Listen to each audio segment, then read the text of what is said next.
Yo, what is up, guys? I will be recording the testimony by Gensler today. I'm gonna honestly, I'm gonna hang out and chart things that I have a lot of leverage on, or I'm scalping in the case of Ttoo. But it's just gonna be kind of chilling and listening to Gensler because I want to hear how he's gonna try to deflect this time.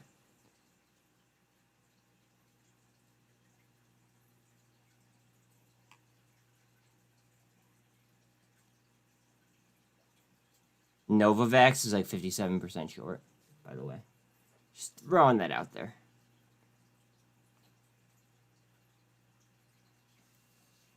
T2 on the 1 minute VWAP. Still waiting for this to start. C3 AI trying up. Currently at 24.77.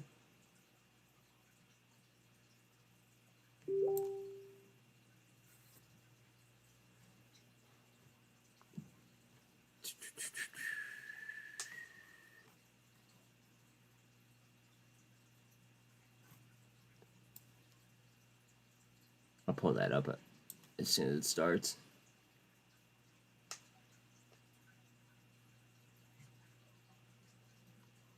Okay.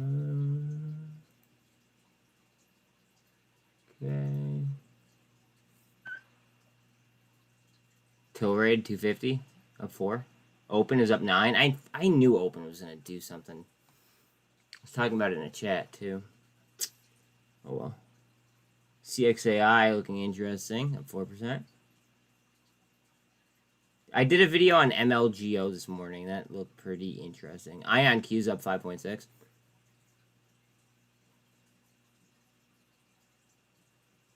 They're already a minute late.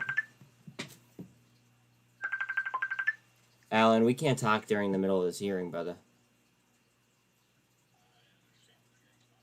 Okay, I just want to let you know. I think it's going to be a good day, too. We'll see what happens, right?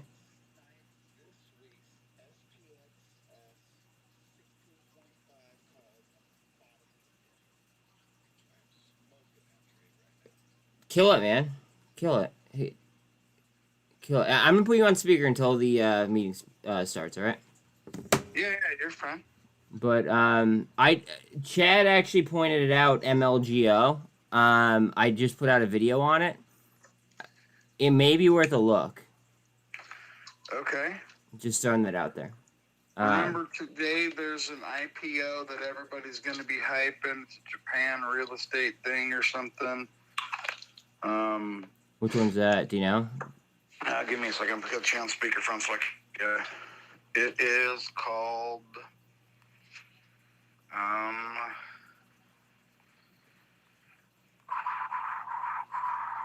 give me just a second. I'll be able to tell you.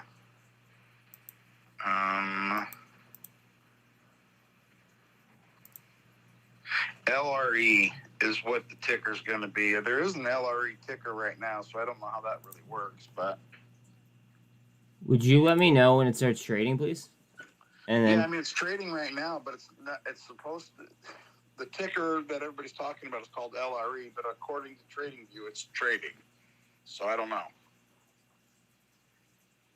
Well, you're saying LRE and it's currently trading already? Yeah, it's not supposed to start till 7 o'clock today. And it's funny because on my broker, it doesn't show that ticker. It shows that there's nothing, that it's flat, that there's nothing there. There hasn't been a single trade. But when I went to TradingView, it shows all kind of history and that it's currently trading. So I have no idea what's going on with that. But I always want to warn people, whenever an IPO comes out, they typically get overbought and the price comes way down. I'm not seeing that it was an IPO though. This is showing me chart history LRE.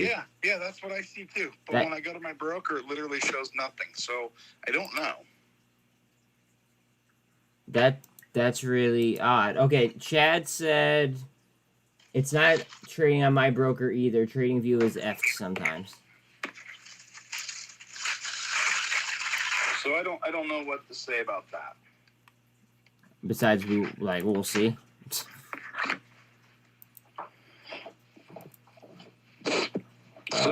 just want to remind the community that we always do our DD. We always watch what we're doing. We always pay attention. But sometimes there's things that are happening, like today's Gary Gensler meeting, and you got to remember that with everything that's happening, with all the uncertainty in the market, you know, these guys like to play off of emotion that push the market around. Oh, easily, yeah, clearly. So please be careful, knowing that, you know, on the 10th, you have more data and numbers being released and coming out, and you've got CPI coming, you've got GDP coming, you've got all these things that will typically steer the market a little bit. Plus, you've got the Gensler thing, and you've got the lawsuits that are happening in the stock market. There's just so much stuff going on. Being we're still a year from the election when they got to have the market doing good, I would say be very careful in the next month on what you're doing. Like, be extra vigilant that you know exactly what moves you're making, that you don't get burned and have to sit there and be a bag holder for 2 months. I will just say, to go back to where you were. I will say that because this is the final week of the fiscal year, I did go ahead and I did give myself a little bit of extra exposure on some plays that I believe could go bang. That's awesome. I mean, you never know, right? Well, I had a financial emergency last week, and I liquidated my trading account, like just about to zero, as far as sold everything off so I could have cash available if I needed it. My brother. And I turned around yesterday and pulled 107% profits. That's a dub. Yeah, my dude. What's it called? The meeting's starting. So let me let you go, and let's talk after, okay? You got it. All right, buddy. Later. Later.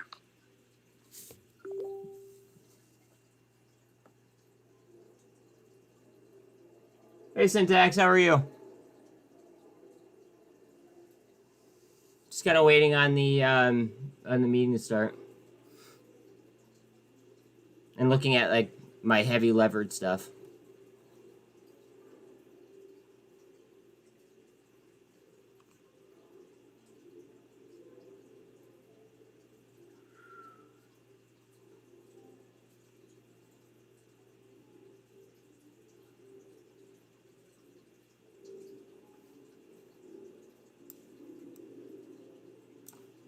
Already at 16 million in volume on T2.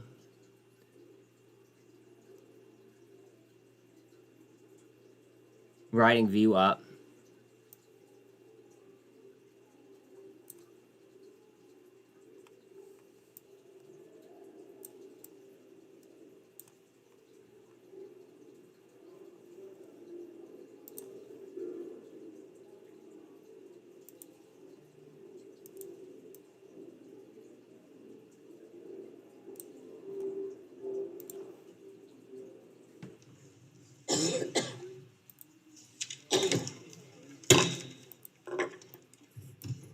The committee will come to order.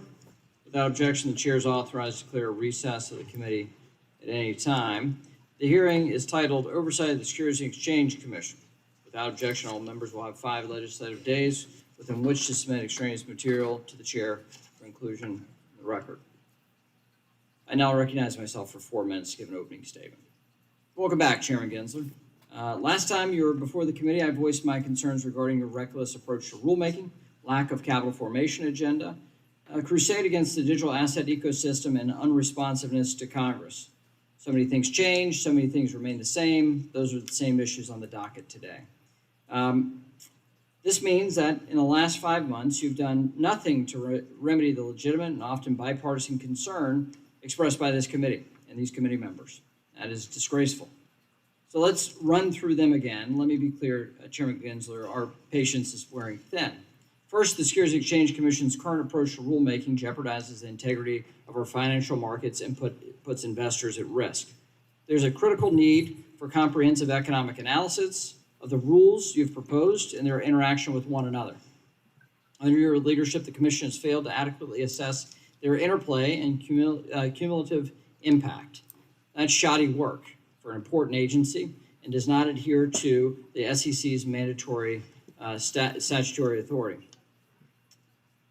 While the Securities Exchange Commission is engaged in a wide-ranging regulatory agenda, you seem to have overlooked the importance of public input, resulting in bipartisan bicameral concerns.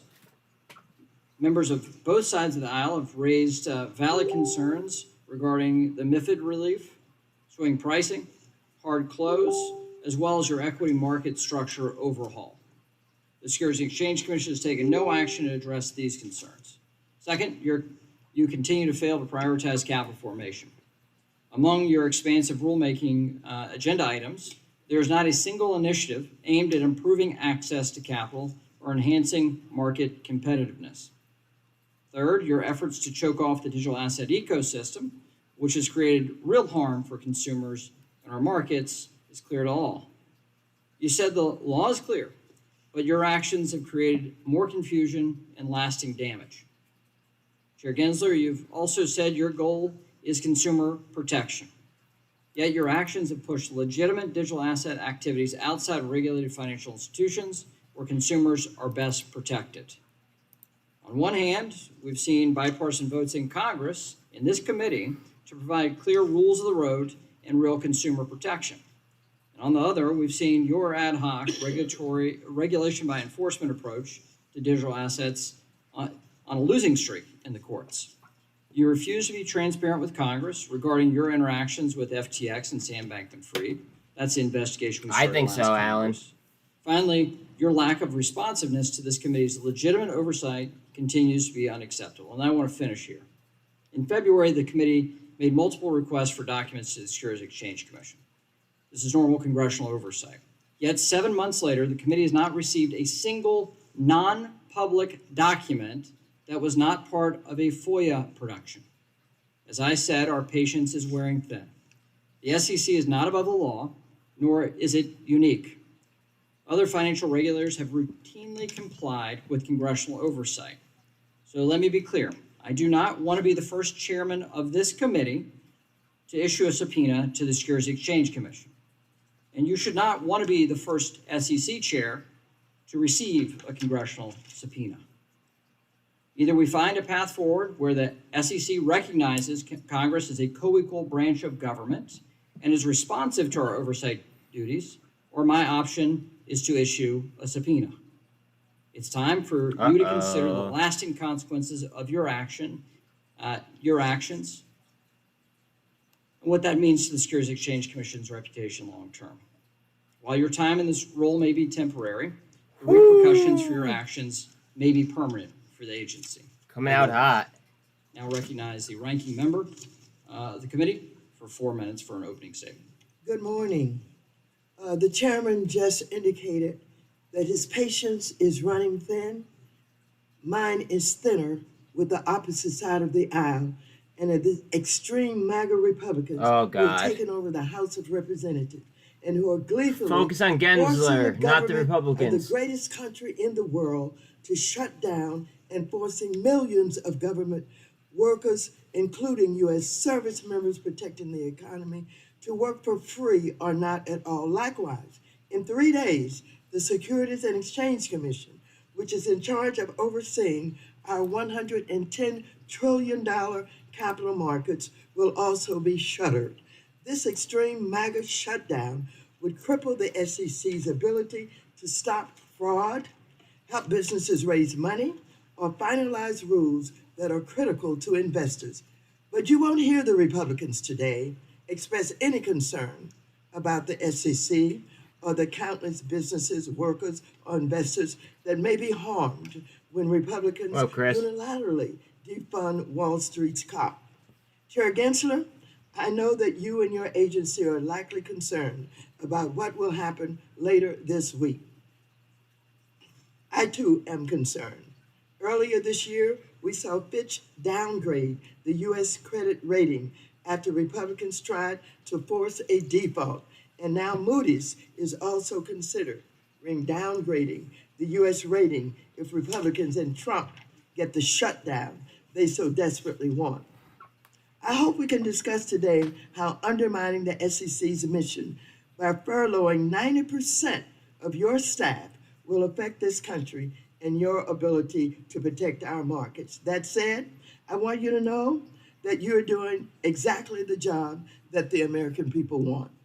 Under your leadership, the SEC is providing investors with the information they need to evaluate climate change risk.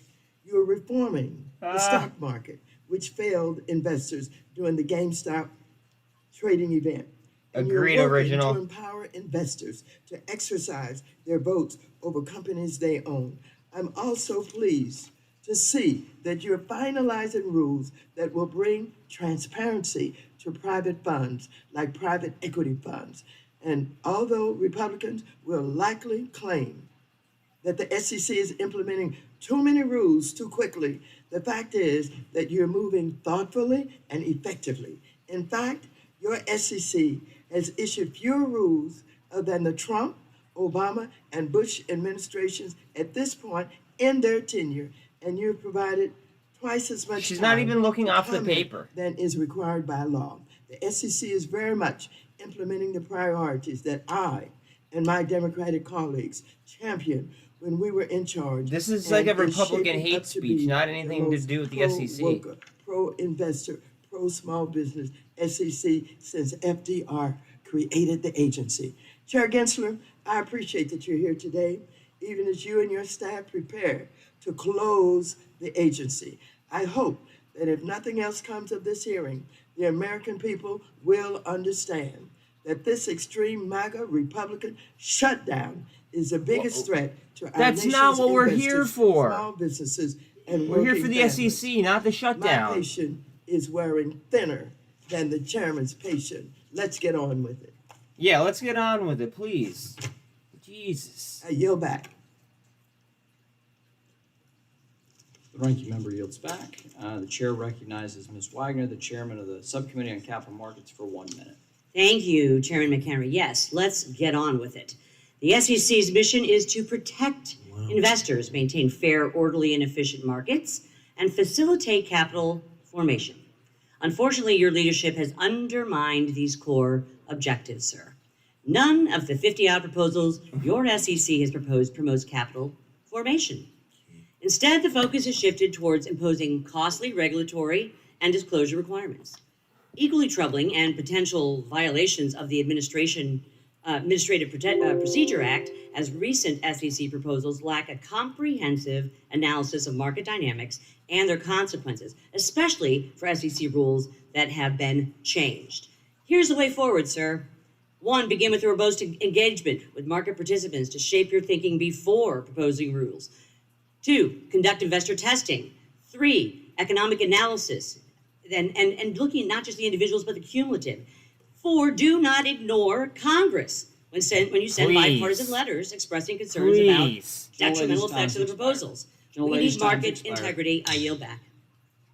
We'll now recognize the ranking member of the Capital Markets Subcommittee, Mr. Sherman of California, for 1 minute. Mr. Gensler, you've done more than anyone Whoa. in government to thwart the creation of an efficient ecosystem. Sorry, guys. He's like yelling in the It mic. will allow corrupt politicians to not have to have hundreds of thousands of dollars of cash and gold bars in their home when they could be discovered by the FBI. We've prevented a system where we can have anonymous, unhosted wallets providing an efficient method for the corrupt politicians of the future. You are providing additional regulations which provide clarity to the market participants and protect investors. But according to a Bloomberg study, you're actually producing fewer regulations than your predecessor, recent predecessors. You're generally right, except swing pricing. And finally, ESG is material to investors. It will affect trillions of dollars of investment decisions. That's why corporate America is trying to prevent you from getting that information to the investors who want Gentleman's it. time's expired. We'll now recognize the chair of the Securities and Exchange Commission. We're getting a lot of macro pressure For down 5 right now. minutes, for an oral presentation of his testimony. Without objection, your written statement will be made a part of the record. Chair Gensler. The cues look like they're trying to curl, though. Good morning, Chair McHenry, Ranking Member Waters, and members of the committee. Thank you for inviting me here today. As is customary, I'd like to note that my views are my own as chair of the SEC, and I am not speaking on behalf of my fellow commissioners or the SEC staff. For 90 years, the federal securities laws and our work to oversee them have played a crucial role for the public, both in good times and in stress times. The core principles of the U.S. securities markets regulation have contributed to America's economic success and geopolitical standing. At this remarkable agency, we serve investors building for a better future and issuers raising money to fund innovation while overseeing the $100 trillion capital markets where investors and issuers meet. The essence of this captured in our three-part mission: protecting investors, maintaining fair, orderly, efficient markets in the middle, and facilitating capital formation, as Chair Wagner mentioned earlier and Chair McHenry. The SEC is the cop on the beat watching out for constituents. The dedicated staff of the agency does an extraordinary job with limited resources. Cop in the donut shop. America is blessed with the largest, most sophisticated, and most innovative capital markets in the world, but we cannot take this for granted. Even a gold medalist must keep training. That's why we're updating our rules for the technology and business models of the 2020s. My written testimony details those efforts, and I'm sure I'll get questions on this rule or that rule, but I'd like to just point out overall a context. We're updating our rules to promote the efficiency, integrity, and resiliency of the middle, the markets in the middle, and it helps capital formation on one side, investors on the other, and we do so with an eye on those investors and issuers and making sure the markets work for them rather than issuers and investors working for Wall Street and the markets in the middle. We're working to help lower cost, increase access, and promote financial stability, and each of the proposals we've made in the last 2 years further this three-part mission, given the authorities granted by Congress. And our Division of Economic and Risk Analysis provides robust economic analysis, which consider the cost and benefits, as well as effects on efficiency, competition, and capital formation as Congress mandated. We greatly benefit also from public input regarding economics, the policies themselves, our legal authorities, and we get that feedback. And in the last 2 years, we've provided the public ample time to comment, with an average 70 days to comment from the time the proposal is published.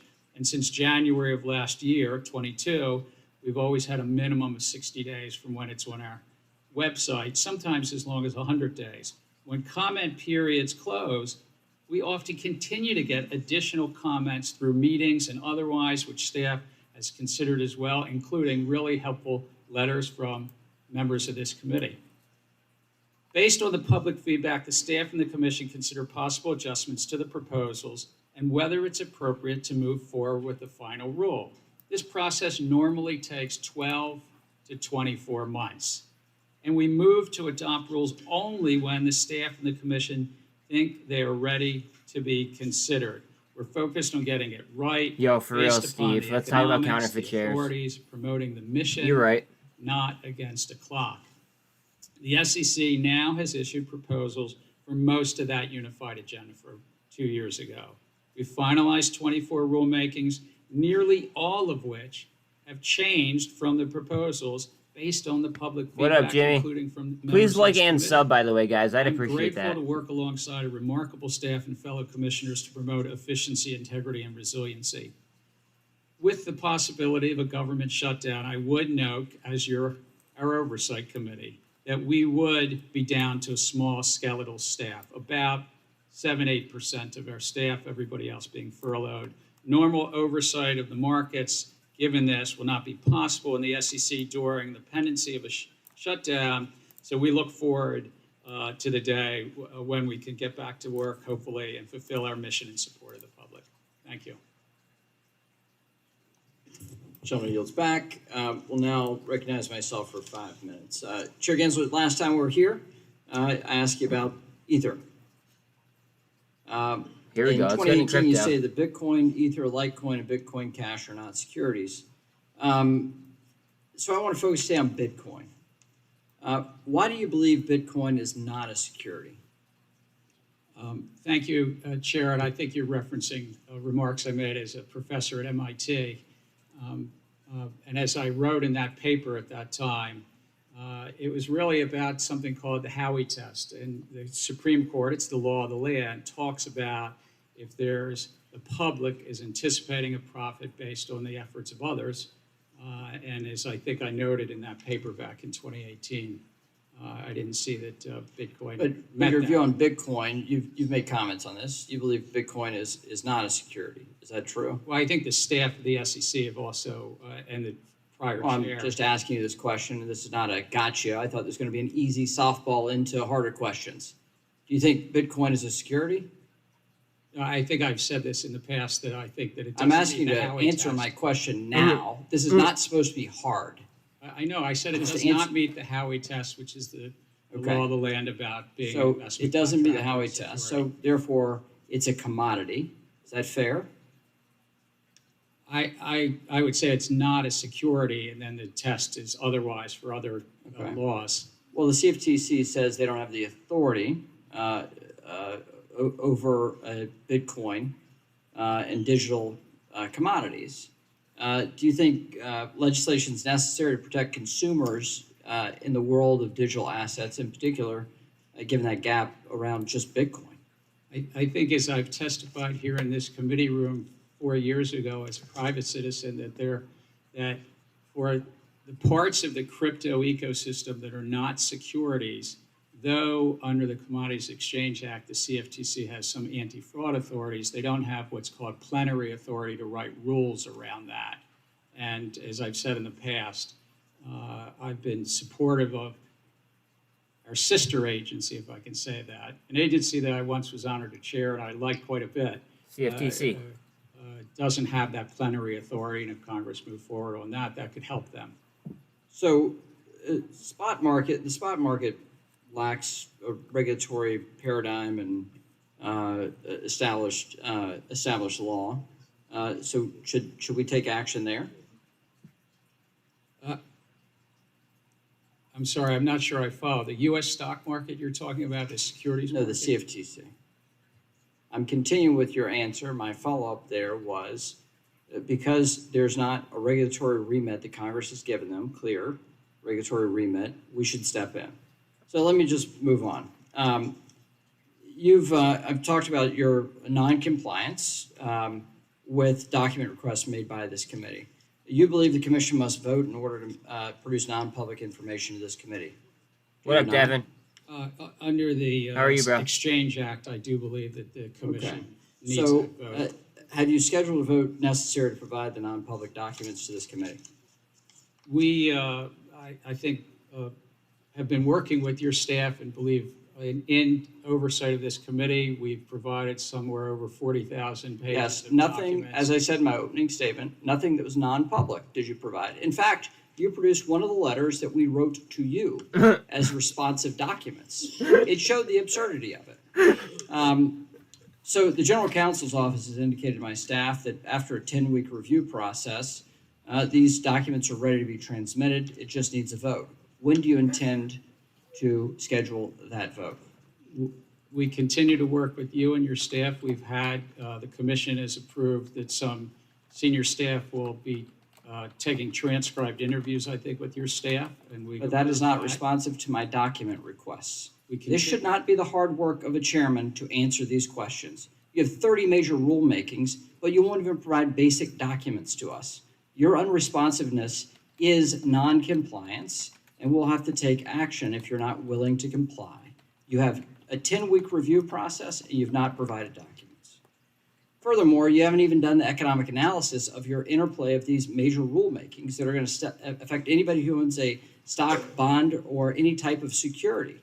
And so you've got serious questions to answer to the public and to Congress, and we intend to get your compliance. We can do it the easy way or the hard way. And with that, I yield back. The ranking member is now recognized for 5 minutes. Thank you very much. There are a number of questions that I would like to ask, but since we started out on Bitcoin, let's go further into crypto.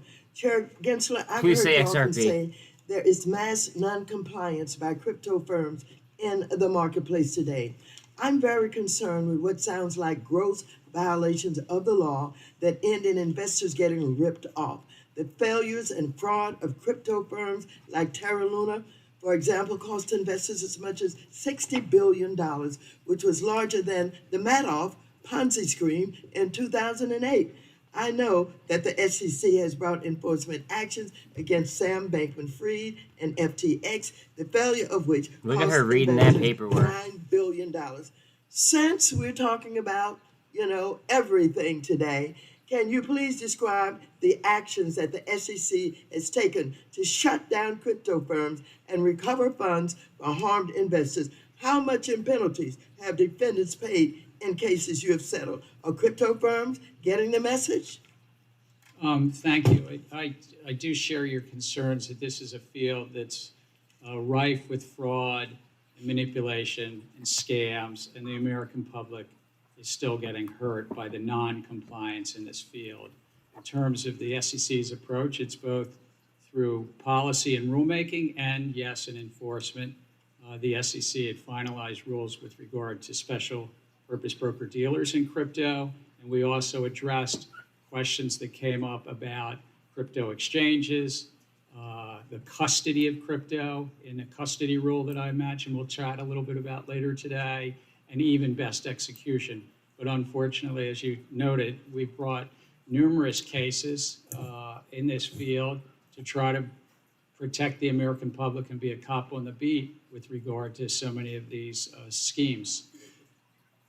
Thank you very much. I just wanted to make sure that the opposite side of the aisle, who protects too often in too many different ways crypto firms, that they know what you're doing. Let me move on. I'm going to ask a few questions about the impact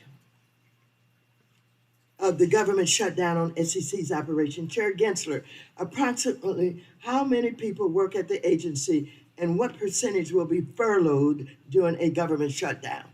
We have just under 5,000 employees, and probably 92 or 3% will be furloughed. So we'll be down to a skeletal staff. Which divisions would most be impacted, and describe for us what these divisions do? It's really across the whole agency, but the bulk of our workforce is in examinations, in enforcement, in disclosure review. But let me say what the public won't have. They won't have somebody really at full force overseeing the market. For companies that want to go public, we won't be able to really review the documents, or what's called documents going effective if you want to do an initial public offering, which is so critical to capital formation. We will keep open, I want to say this for the public, we will keep open our tips, complaint, and referral lines. We will keep open comment files so people can still submit comments in our rulemaking and the like, but we won't really have individuals behind the scenes to follow up, except I for too am skeletal worried staff. about public offerings. I've worked with the opposite side of the aisle to improve the ability of those who want to do IPOs, but as you explain it, this will have a negative impact, the shutdown, on the ability for IPOs to be initiated. Is that correct? I think that's just a practical reality, yes. What happens if a whistleblower comes to the commission with urgent information that could protect investors? Would there be staff to process this? Could the commission deploy resources in response to this information? Though we will be able to intake, there won't be the usual investigative force of individuals to follow up as readily unless it's an emergency and it's about specifically protection of property. What will happen if there's a major disruption in the capital markets operations and infrastructure during the shutdown? Ooh, Could the good SEC question. be there to respond? It's a very good question. I mean, if there were a market event, as you say, senior leadership would be there, but again, we'd be down to a skeletal staff. And so General Lady's time's expired. I will now Thank we'll now go to the Vice Chair of the full committee, Mr. Hill of Arkansas, for 5 minutes. Thank you, Mr. Chairman. Mr. Gensler, it's good to have you. I want to start out today and talk about equity market structure as a topic.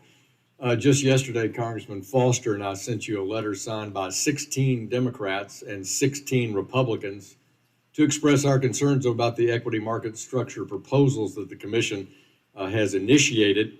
The letter urges you quite simply to stop your rulemaking on that broad set of proposals until you finalize the trade execution data rule, the so-called 605 data rule, and that be done first so that you can rely on that data for an appropriate rulemaking. And this speaks to Mr. McHenry's point about the interplay between the rules, which, contrary to the ranking member, I think there are 50 pending proposals. Many of them interact.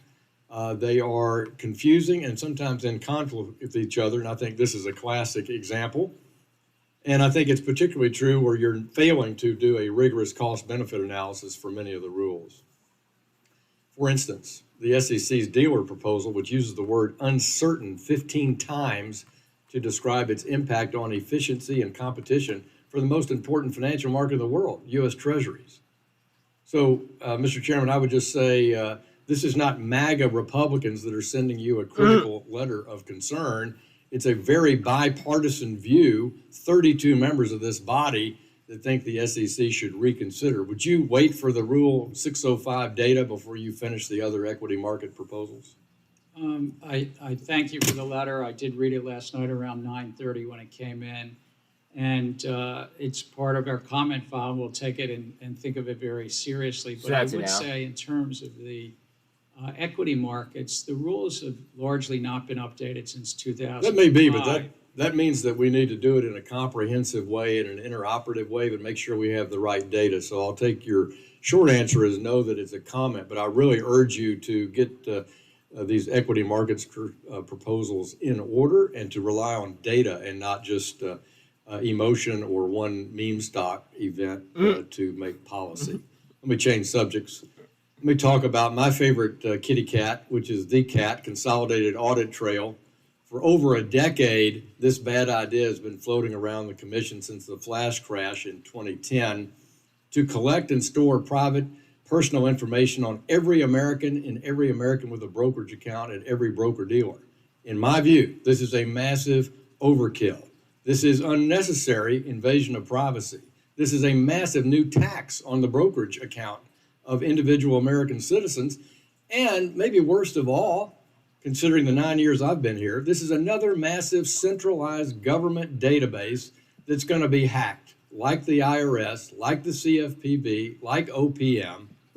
And so I've got real concerns about it, and I continue to express those for Mary Jo White, for Mr. Clayton, and now for you. In fact, you inherited this albatross. Why don't you just bury it and say that we're not going to do the CAT? Though I inherited, not only from them, but I inherited from my dad, a real allergy to cats, and it's real. Oh, my God. Oh, my God. Yeah. Well, we don't have time for that. I'm reclaiming my time. We can have a cat visit. We can do the kitty part later. Do you know what a targeted exam letter is by the Fngr? Do you know what that is? What is happening right now? I'm familiar with exam letters. Yep. And do you know what a blue sheet is? Good question. Sir, I'm generally familiar. I don't know where you're headed, but I'm generally familiar. And so, and you know that all of our markets have regular daily, interday, overnight global market surveillance on trading, right? That's a general feature of all of our SROs, right? You agree with that? SROs are responsible to do that, sir. Yeah, I understand that. And you regulate the SRO. So what I'm distancing suggesting to you is there's no himself from justification FINRA. for capturing all these trades when you have right now market surveillance data available to enforcement division. And you can right now do a sweep exam through a blue sheet, which is where you go to large traders and you look at everybody who traded in Apple. You can get all the PII you want because you have a probable cause for doing that. And that's why CAT, I think, exceeds what you should be doing. Why is the blue sheet targeted exam process inadequate for you to do your job? So I think you raise a good question, but the Consolidated Audit Trail gives the self-regulatory organizations and the SEC a look at those orders and matches up sometimes. They've got the ability to do that now. They don't need to capture everybody's trade in every retail brokerage account in America. Correct. Mr. Chairman, I yield back. Gentleman yields back. We'll now recognize the ranking member of the Capital Markets Subcommittee, Mr. Sherman to California. as the chairman points out, it's about capital formation. You're at the nerve center of the world capitalist system, where capital is deployed to operating businesses. If we have a shutdown of the government, I think it's already been pointed out by the ranking member that we stop all IPOs in their tracks. Does this also apply to companies that are already public but are issuing additional shares? And does it also apply to new bond issuances? It's actually a good question. I'm glad to follow up and have staff chat with you. It's more nuanced. It really depends on whether they have filings that they can. So a few of them But are sophisticated. Many would still, many public companies would be foreclosed from doing additional offerings. Others would be allowed. It really depends on the nature of their filings. So a huge portion of our $100 trillion capital markets are not available to raise additional capital, or a huge portion of the initial capital that would be raised for operating businesses would be blocked.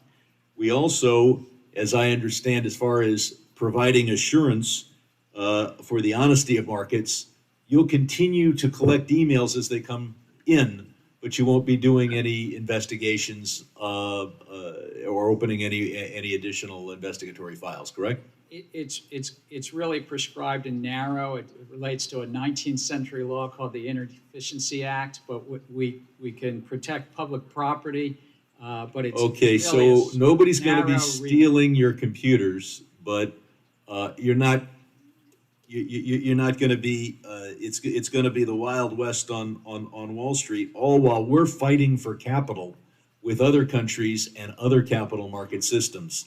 And we put up a sign that says, closed. I can't think of a worse thing we could do to American capitalism.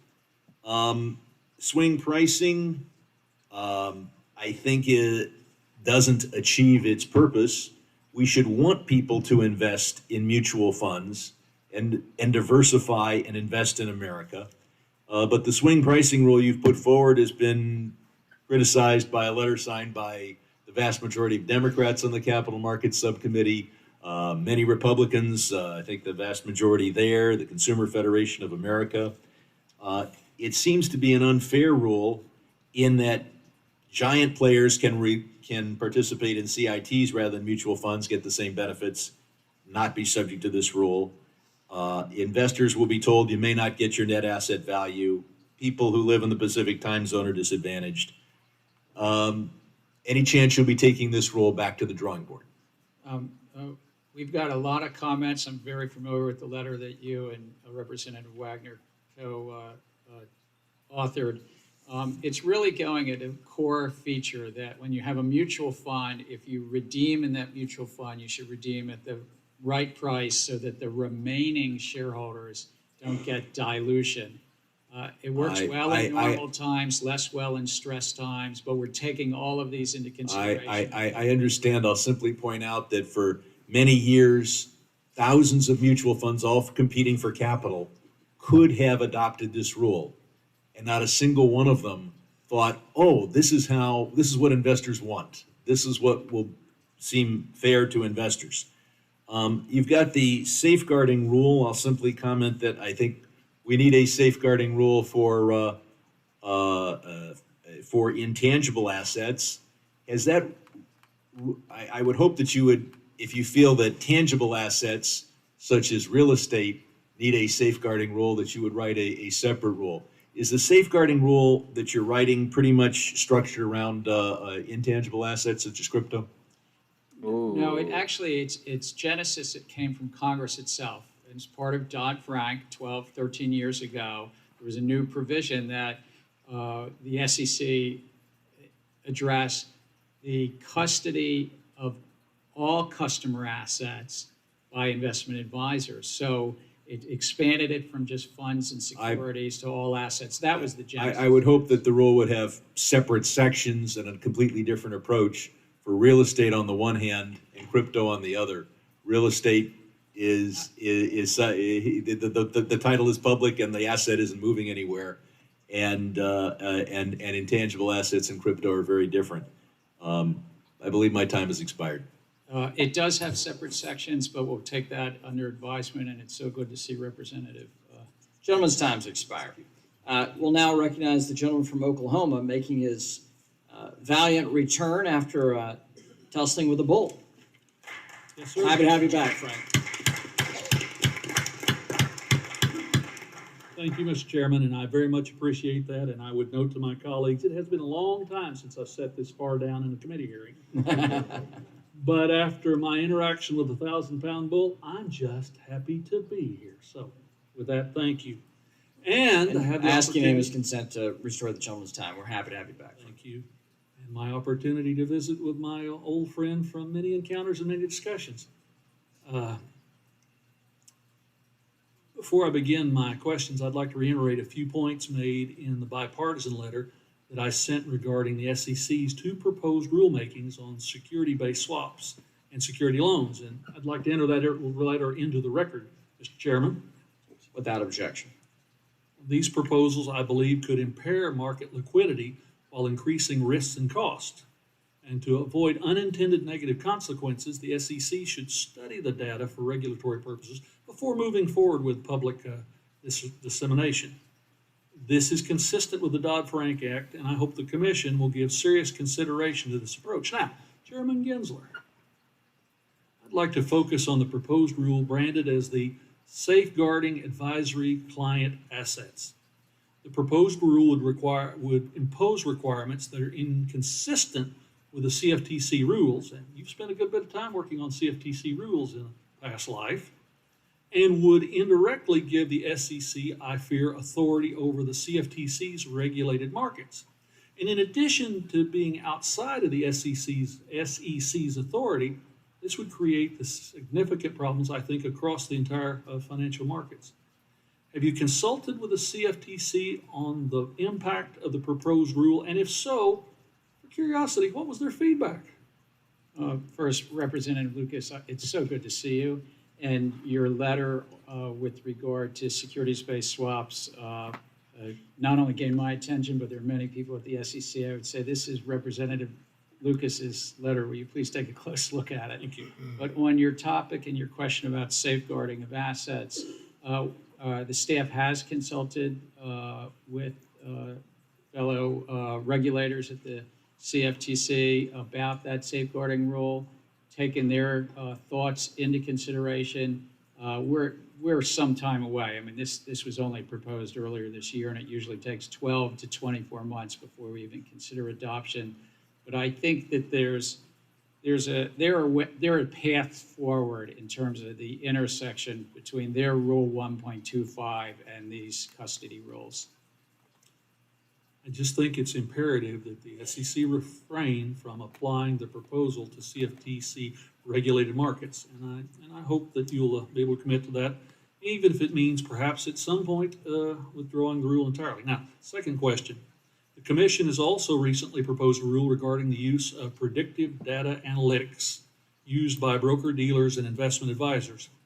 Light The volume on proposed rule T2. casts a broad net over what is considered a covered technology. And I quote directly from the rule. A covered technology is defined as an analytical, technological, computational function, an algorithm, a model, a correlation matrix, or similar method of process that optimizes, predicts, guides, forecasts, or directs investment-related behaviors or outcomes. What a mouthful.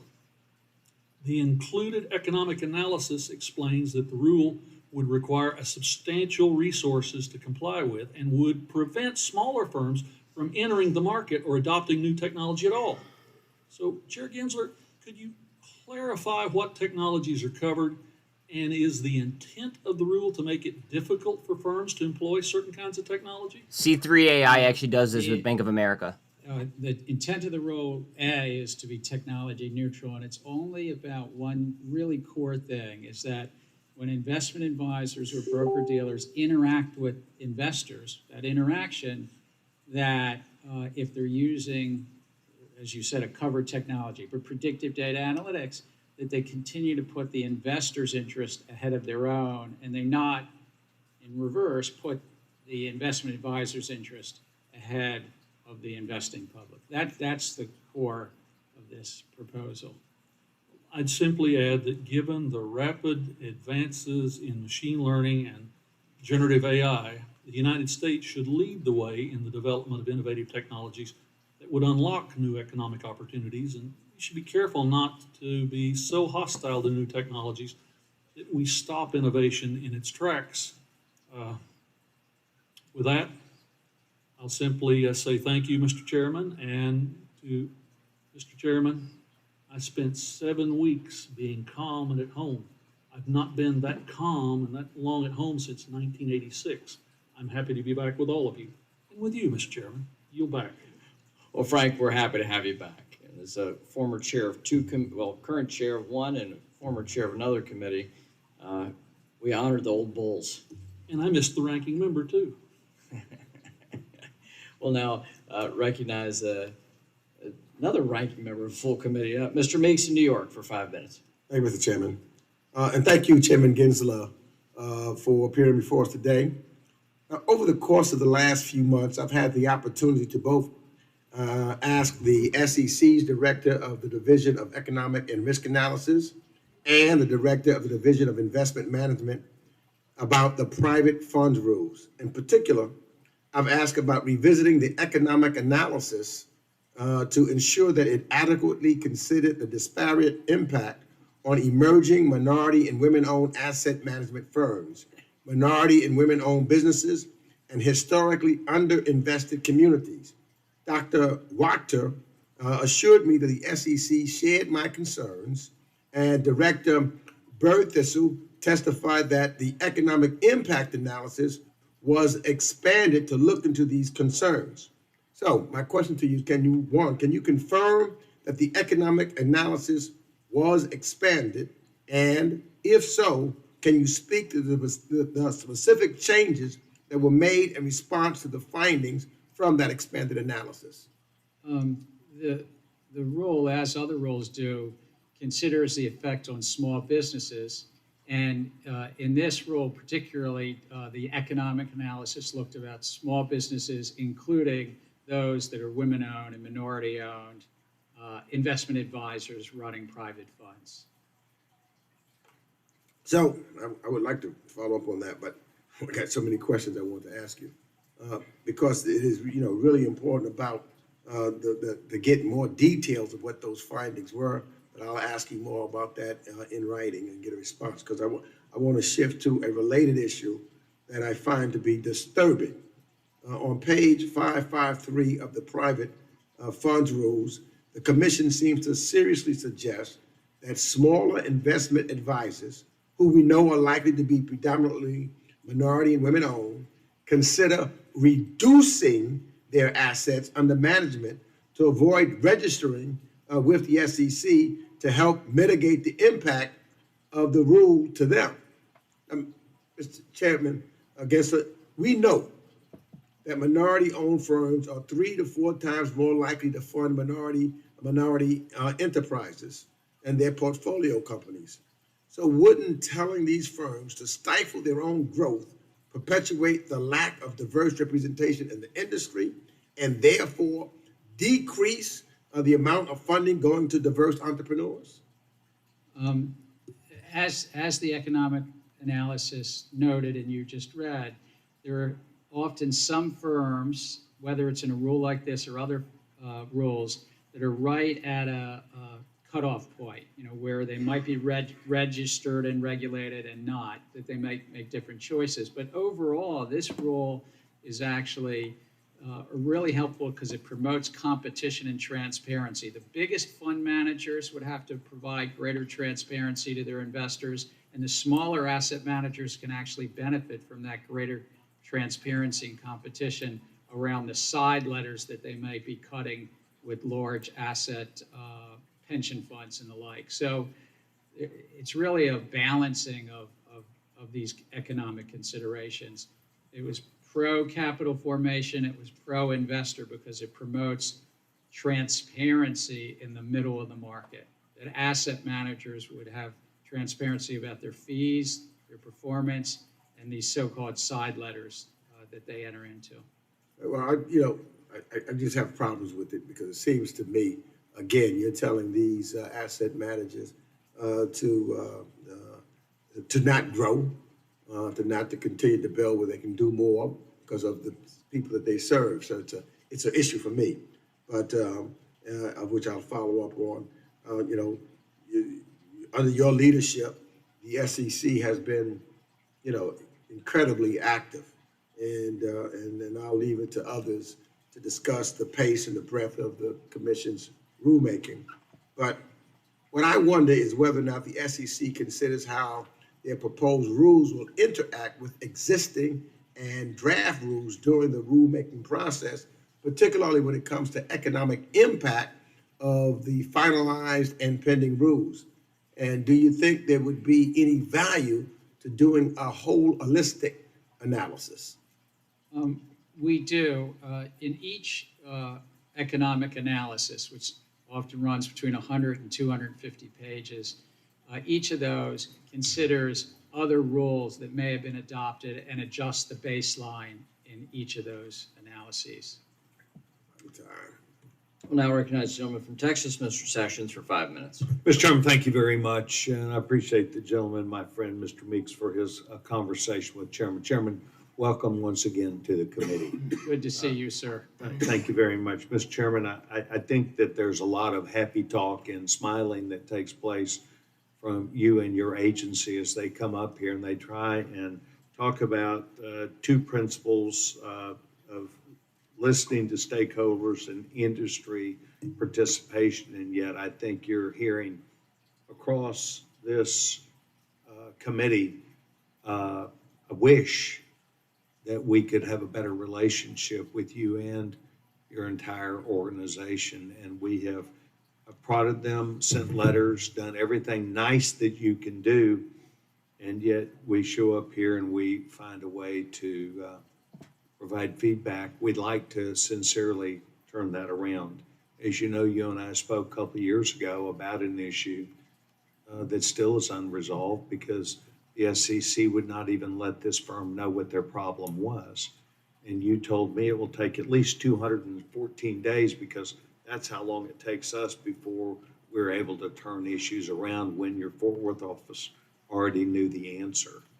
And I think it's this kind of action on behalf of the SEC that causes members of Congress to react the way we do. Mr. Chairman, I'd like to turn to an issue. Last November, the SEC announced a massive increase in enforcement fines, $6.4 billion in 22, up from $3.8 billion in 21. And you have launched a regulatory crusade against the financial service industry through enforcement. You've told us that. We see this. Can you please tell me what the money from these enforcement actions, what you've done with it, and where that money goes? Good question. First, sir, if I may, I think the matter you talked to me about a week or so ago, we filed a civil litigated matter against that company. So I think that's all a matter of public record. Well, then I've learned that now. Thank you. But in- for the 2 years prior to that, there was attempt to be resolution, and you even blocked that company from their counsel, who was very capable from engaging in that, knowing what that was, to where they could have corrected that or found a way to work with it, because it put at least $50 million directly at risk. Mr. Chairman, can you explain where the money from these enforcement penalties is winding up? There's a number of places. Much of it goes into what's called fair funds. Congress helped set up a process where the public can actually get money back. Those that are harmed can get money back. And some of the penalties and so forth go into the U.S. Treasury. So that some in fair funds and back to those that have been hurt, but some, of course, also into the U.S. Treasury. So the SEC takes the money in, follows the laws that have been established, and that is. Yeah, we're funded separately. We're appropriated, and then we're that. funded by fees that are fees on transactions in the. Yes, sir. I just wanted to make sure that it's as a result of what Congress has established with the fair funds about what they would do with that money. And your testimony today is that's what you've done with the $6.4 billion? Not all of it, sir. Well, then please tell me what We can add a comma and add the rest. we can follow up with the details because of that six. I am interested in following up the details, and I would ask that your staff accept, just like Congressman Lucas sends a staff and your staff knows, oh, we got a letter from Congressman Lucas. Let's respond very quickly here. I'd like to send you a letter today asking for those details. Thank you. The actual would breakdown wish. is a matter of public record. We put it on in our financials each year. I just don't have it memorized. Well, that's fair. I would not either. Mr. Chairman, we really, I think, would like to, on a bipartisan basis up here, have better interaction with your organization, with you. And I think what you've heard today is another calling on a bipartisan basis for us to do that. We believe if we express our opinion, you should express yours back, not just delay that. I want to thank you for being here, sir, and I will engage you on this matter. Mr. Chairman, I yield back. Gentleman's time has expired. Gentleman yields back. The gentleman from Georgia, Mr. Scott's recognized for 5 minutes. Thank you very much. First of all, Chair Gensler, I agree with our ranking member, Ms. Waters. I believe you're doing an excellent job. Excuse my cold. An excellent job at a very difficult and challenging time facing our economy and especially our securities markets. On July 12th, my good Republican friend, Congressman Frank Lucas, and I sent you a follow-up letter with respect to the SEC's proposed rule regarding the impact of publicly disclosing proprietary positions in large security-based swaps above certain reporting thresholds. And specifically, Congressman Lucas and I, we raised concerns with how this move could impair market liquidity and hinder the SEC's core mission to maintain fair and orderly and efficient markets. So my question to you is, first, I know you have previously said you understood the law to require some public availability of this sensitive information. But can you expand on whether widespread public access to large SBS positions could in any way impair the ability of market participants to operate their trading business or limit their ability to hedge effectively?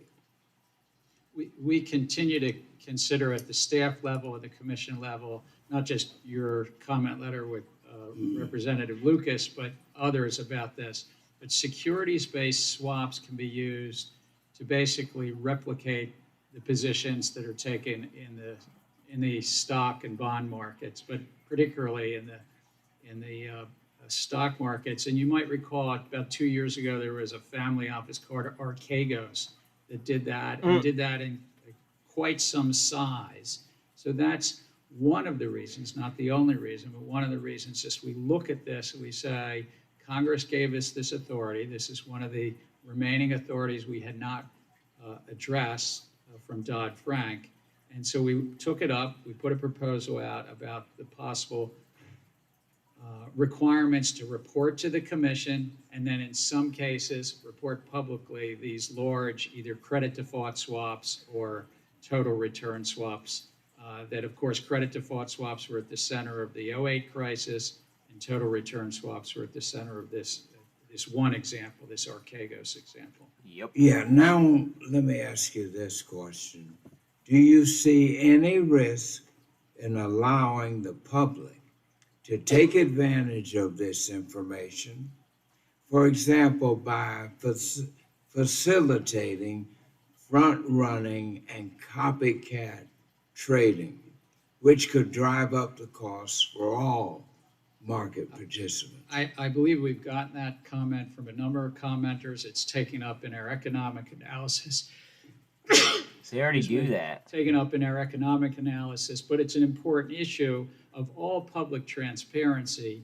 The markets can benefit from transparency, but it's sometimes there's somebody that had an advantage of the opacity.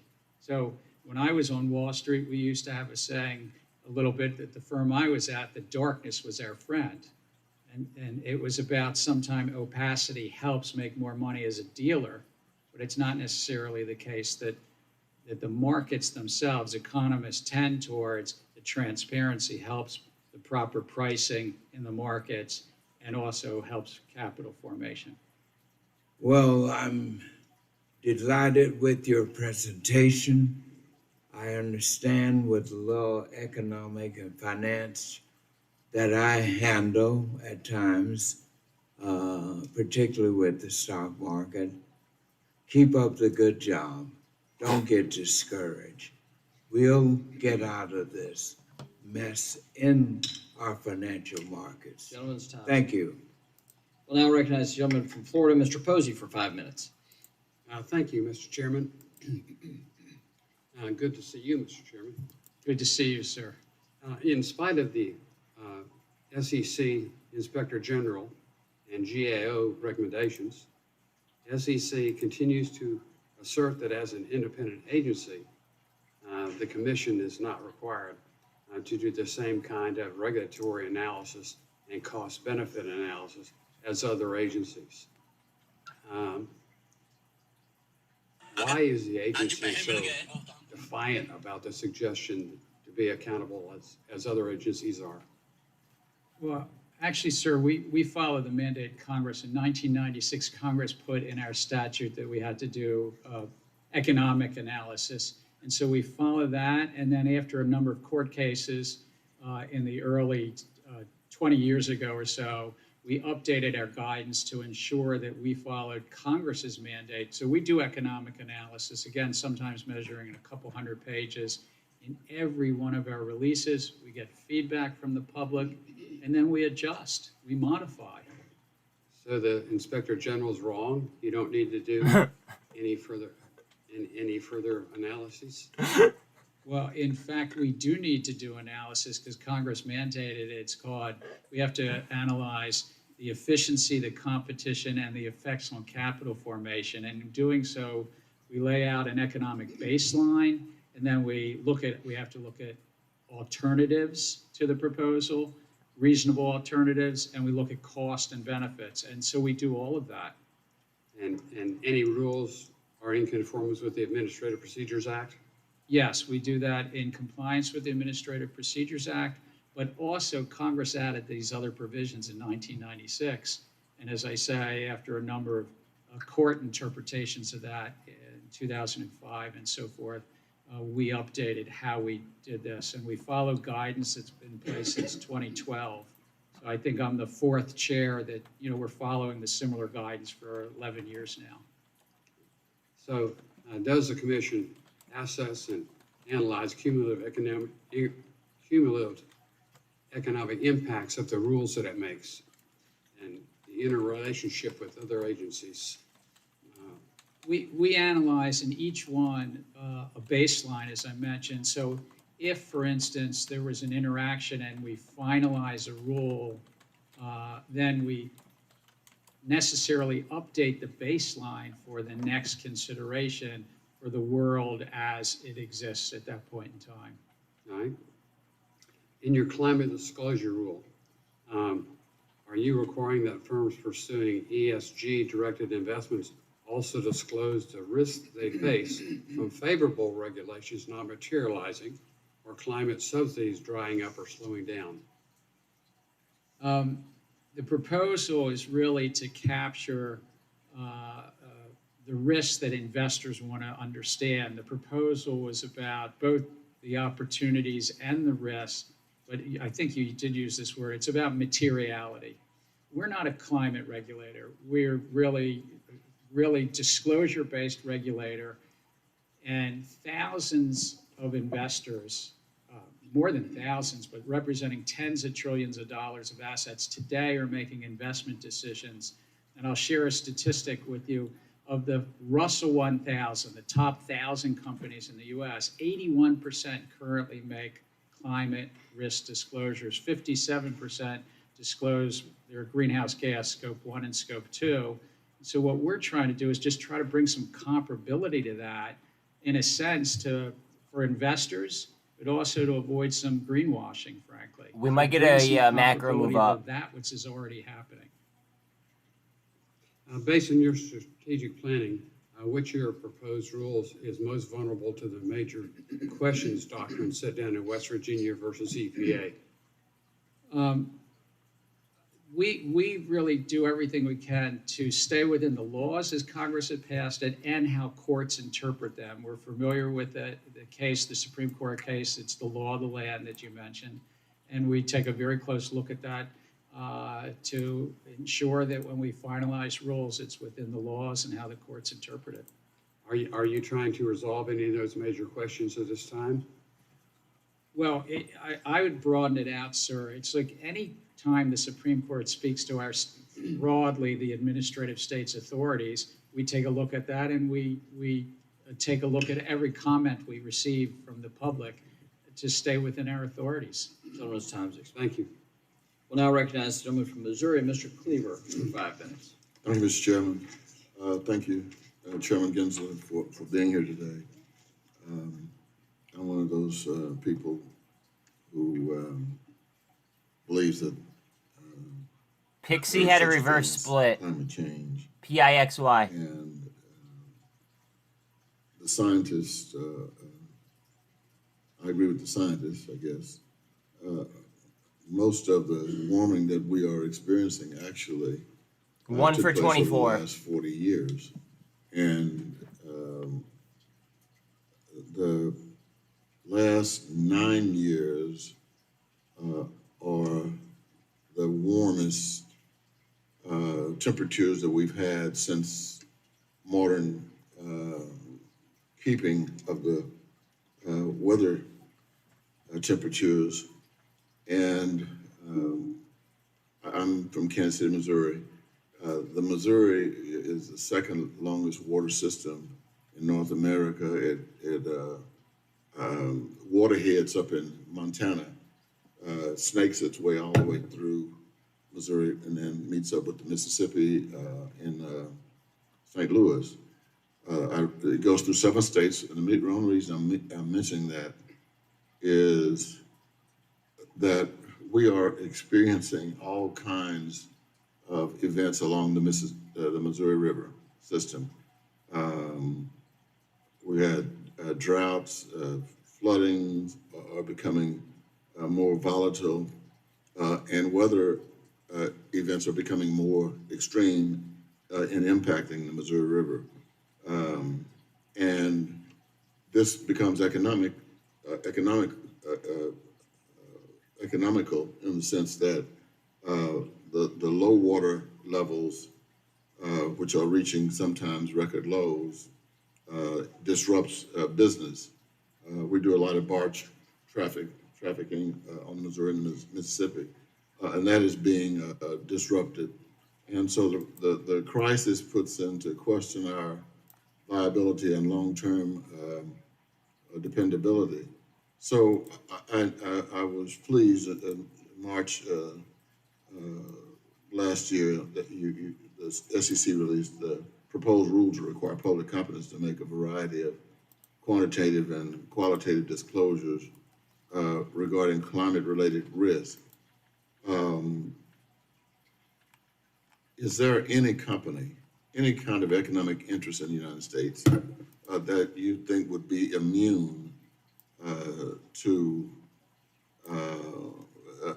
immune from climate risk as we are dealing with this? Well, we may not be dealing with it as powerfully as we should, but are there any exemptions that you can think of that would companies or corporations would not be impacted, or or not being impacted today? Again, I understand your views. We're not a climate regulator. I understand. We're just, it's a matter of investors making investment choices. And for some companies, investors are getting disclosures, and we're trying to bring some comparability to that disclosures. Some companies, it's viewed as material, and some companies it's not. That's an important distinction, of course. But there's so many different sectors and so many different industries in this country, and we're merit neutral, but we're not disclosure neutral. And right now, 80+% of the top 1,000 companies are already making disclosures. It's really on our responsibility to bring some consistency and comparability for investors to get decision useful information. Yes, I'm not suggesting that you are the EPA or, some kind of climatologist. I'm just wanting to make sure that the SEC continues to measure the impact through its disclosures of what's going on dangerously with climate change, and that it will all impact corporations. I would say this, we have 16,000 comments. We have heard very consistently from investors that they find this information decision useful, and they would benefit from more consistency and comparability in the information they're frankly already receiving. So that's what we're focused on. Thank you, Mr. Chairman. Gentleman's time's expired. We'll now recognize the gentleman from Missouri, the chair of the National Security Subcommittee, Mr. Lukemeyer, for 5 minutes. Thank you, Mr. Chairman. Chairman Gensler, my good colleague here, Mr. Tlry, and I wrote to you in May regarding SEC's Conflicts of Interest Reproposed Rule, number 192, Prohibition Against Conflicts of Interest in Certain Circumstances, and our concerns about the potential treatment of mortgage insurance-linked notes. And our letter was filed under the bulk of all comment letters. And the first sentence asked for you to, that we're requesting a clarification of the language that's in your rule. So we're disappointed with the interpretation of our letter, which is pretty plain from the standpoint we'd like to have an answer. But the mortgage insurers are a significant source of private capital in the housing finance system, and these transactions are an important tool to reduce taxpayer risk, exposure, and cost. So question number one, do you agree that federal policy should encourage more private capital in the housing market, especially when it involves well-capitalized and highly rated entities? Well, I think there are other agencies that are responsible there, but certainly our role at the SEC facilitates a mortgage market. We oversee, I don't know, 11 or 13 trillion dollar mortgage securitization market, and what we are trying to do in that market, like other markets, is drive for greater efficiency and, as you say, opportunity for homeowners.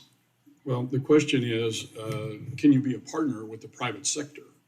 In other words, with reinsurance for these companies is very important to be able to allow the reduction, well, the spread of risk, and then, of course, the reduction of cost. The question is pretty simple. Would you support something like that? I think that if I understand the question, He's going to deflect this. That mortgage originators rely also on mortgage insurance. That's an important part of it. That I agree. That's an important part of the market. Okay. In our letter, we say that the rulemaking may unintentionally prohibit private insurers from procuring reinsurance via the capital markets through these MINs, which would negatively impact home buyers, lenders, and taxpayers. Are you considering changes to the rule to clarify the treatment of mortgage insurance-linked notes? Without prejudging any adopting release, we're considering all the comments, including yours, but these individual letters you reference. Congress put a mandate that we had to help ensure that underwriters and sponsors of certain mortgage securitizations not be betting against their investors, and that's what we're trying to do. Mr. Gensler, the letter should not be canned with the comment letters. It's a request for you to clarify what you're trying to accomplish here, and the letter to point out what we need clarification of. So we'd appreciate a response. Thank you for that. I also sit on the Chinese Select Committee. And as a result of my position there and the chairmanship of the National Security and Illicit Financing sub-chair here, in 2022, the PCAOB inspection reports of mainland China and Hong Kong accounting firms, which audit U.S.-listed Chinese companies, were scathing and a reminder that financial statements produced by the CCP-controlled companies should never be trusted. Both reports showed unacceptable rates of Part 1-.A deficiencies, which are deficiencies so large that PCAOB staff believe the audit firm failed to obtain sufficient audit evidence to support its work on the public company's financial statements. Essentially, the audits were useless. Is it correct that under the Holding Foreign Companies Act, Accountable Act, these two firms, which fail so spectacularly, will not be inspected again by the PCAOB for another 2 to 3 years? I'm not familiar enough with the PCAOB's rotating schedule, but it is accurate that when the PCAOB goes in to inspect an auditing firm in any country, they sometimes aren't able, they don't have the staff to go in on an annual basis. Well, you know, the premise is correct there, where they only have to do it every 2 or 3 years. And so Mr. Sherman and I have introduced a piece of bipartisan legislation that require them to have an annual audit. These are very, as we saw in 2020, there were 1,000 companies on the exchange. Now it's down between 250 and 300. A lot of them were shell companies, and when we were threatening an audit, suddenly they disappeared. The funneling of our capital to Chinese companies and / the Chinese government and Communist Party has got to stop. And so we would appreciate your support for something like that. And just a quick comment, yes or no? Look, I think it's really important. If somebody wants to issue stock in the U.S., they need to comply with their laws. Gentleman's time's Particularly expired. China, that's very important. Thank you very much. I yield back. Gentleman yields back. The chair now recognizes the gentleman from Connecticut, Mr. Himes, for 5 minutes. Thank you, Madam Chair, and thanks for joining us today, Mr. Chairman. I want to talk with you for 3 minutes or so about my ongoing efforts to codify insider trading into law, but I do want to take a minute here, since we're on the verge of a government shutdown, to just see how that affects you and your organization. It's sort of taken for granted around here that a shutdown is going to occur because my friends on the other side of the aisle can't find the coherence to pass a rule on the floor, much less do what we know needs to be done to avoid a shutdown, which is to pass a bipartisan continuing resolution. The Senate has figured that out. They're working on that. We'll figure that out eventually. In the meantime, to demonstrate the importance of doing that, we are going to shut down the government because of some MAGA extremists. Now, God. we get asked all the time about the very visible stuff. We'll be treated in the next couple of weeks to the sight of 19-year-old Marines and sailors lining up at food banks because they don't know that they're getting paid. SBA will be shut down. They will not be able to lend to small businesses, and those small businesses may go under. As we could go on with all the public stuff, but you lead an organization that has an awful lot of people who could be making a lot more money at a bank or at a law firm who are going to be told that they're inessential, who may be furloughed. So let me just give you a minute or so here. I'm curious, even though it's not going to make headlines, what would a shutdown do to morale and capability inside the Securities Exchange Commission? It's a remarkable dedicated staff, but we're looking at probably 90 to 93% of our staff will be furloughed. So we'll be down to skeletal 7-8% of our staff.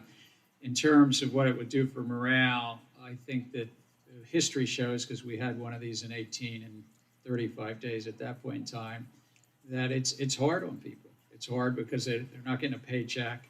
It's hard because, as you rightly say, they can get jobs at law firms and elsewhere and go, and they're just really dedicated public servants. In terms of the markets, I would say if a company were deciding to go public or raise offerings, they'd want to go effective before Friday if they're ready to.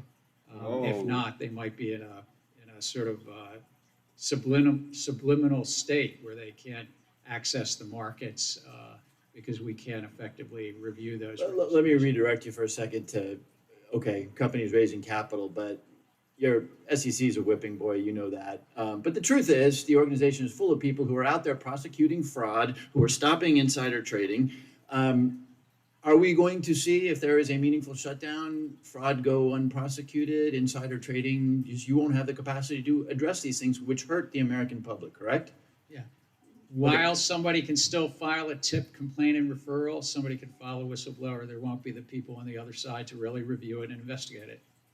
Thank you. Okay, speaking of insider trading, Mr. Chairman, I want to just briefly discuss with you something I've worked on for 7 years right now, which, as you know, is trying to define insider trading in law.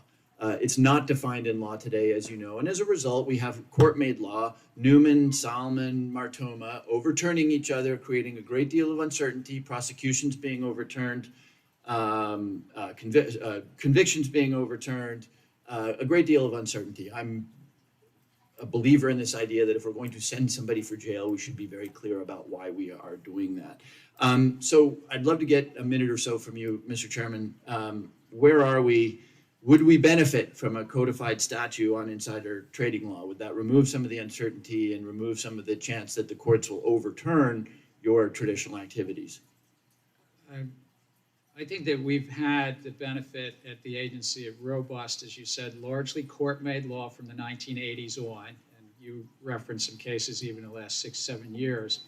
But I think we've provided you and other members, if I remember, technical assistance on a legislative package that you had last year, if I recall, that almost made it into the NDAA, if I recall. But again, I think that we have good, robust authorities, but the technical assistance, I recall, supported that bill. It supported the what you were trying to achieve. But ideally, and I think you gave us this technical assistance, if we could preserve those authorities that are legacy authorities, if you will, but if we could. That was the key, that we didn't want to in any way lose the authorities that all the way up to the Supreme Court that we had had. Right, right. But I see you nodding. If we could codify a definition of insider trading and reduce some of the risk of overturning of case-made law, that might, in the long run, simplify your task and create confidence in the markets. Correct? Yeah, I think and again, we should follow. I agree with you, Alan. But our major concern was that we not somehow undo some of the really good law that's in place. Gentleman's time has expired. Gentleman yields back. The chair now recognizes herself for 5 minutes. Chair Gensler, while you were a professor at MIT, you spoke at length about how technology could be used to democratize finance. In fact, in a lecture quoted in a podcast entitled Paying It Forward with FinTech with Professor Gary Gensler, you stated, and I quote, "What I was drawn to at MIT was this sense that maybe we can democratize capitalism a bit more, that we can use technology to make finance more inclusive and more accessible to many more millions of people in our country and many more hundreds of millions of people around the globe. Now, sir, as chair of the SEC, you've put forward a predictive data analytics proposal that jeopardizes the innovation and technology that's made investing available to millions more Americans than ever before. I'm confused. At which Gary Gensler, the American public, should believe? The academic version, who spoke glowingly about the power of technology to help more investors participate in U.S. and global capital markets, or the SEC version, who apparently thinks all use of any technology by broker-dealers and investment advisors is inherently conflicted, and firms should just stop using technology altogether. Chair Gensler, could you please briefly explain this change in your views? I thank you for the question, a clever question. It's the same Gary Gensler. It's not my identical twin brother, Rob, or anything. It's me. And I believe technology is so transformative. I think artificial intelligence, machine learning is so transforming this decade and so forth. I think robo-advisors and brokerage apps, whether they're using these new technologies or some of the older predictive data analytics, just stand by the basic concept that the investor is first, not the investment advisor is first. That's all. We agree there, and this proposal fails to acknowledge the already existing and well-functioning SEC regulations, such as Regulation Best Interest, Reg BI, and the fiduciary standard that protects investors. I would really urge you to withdraw this this regulation as we already have this in place.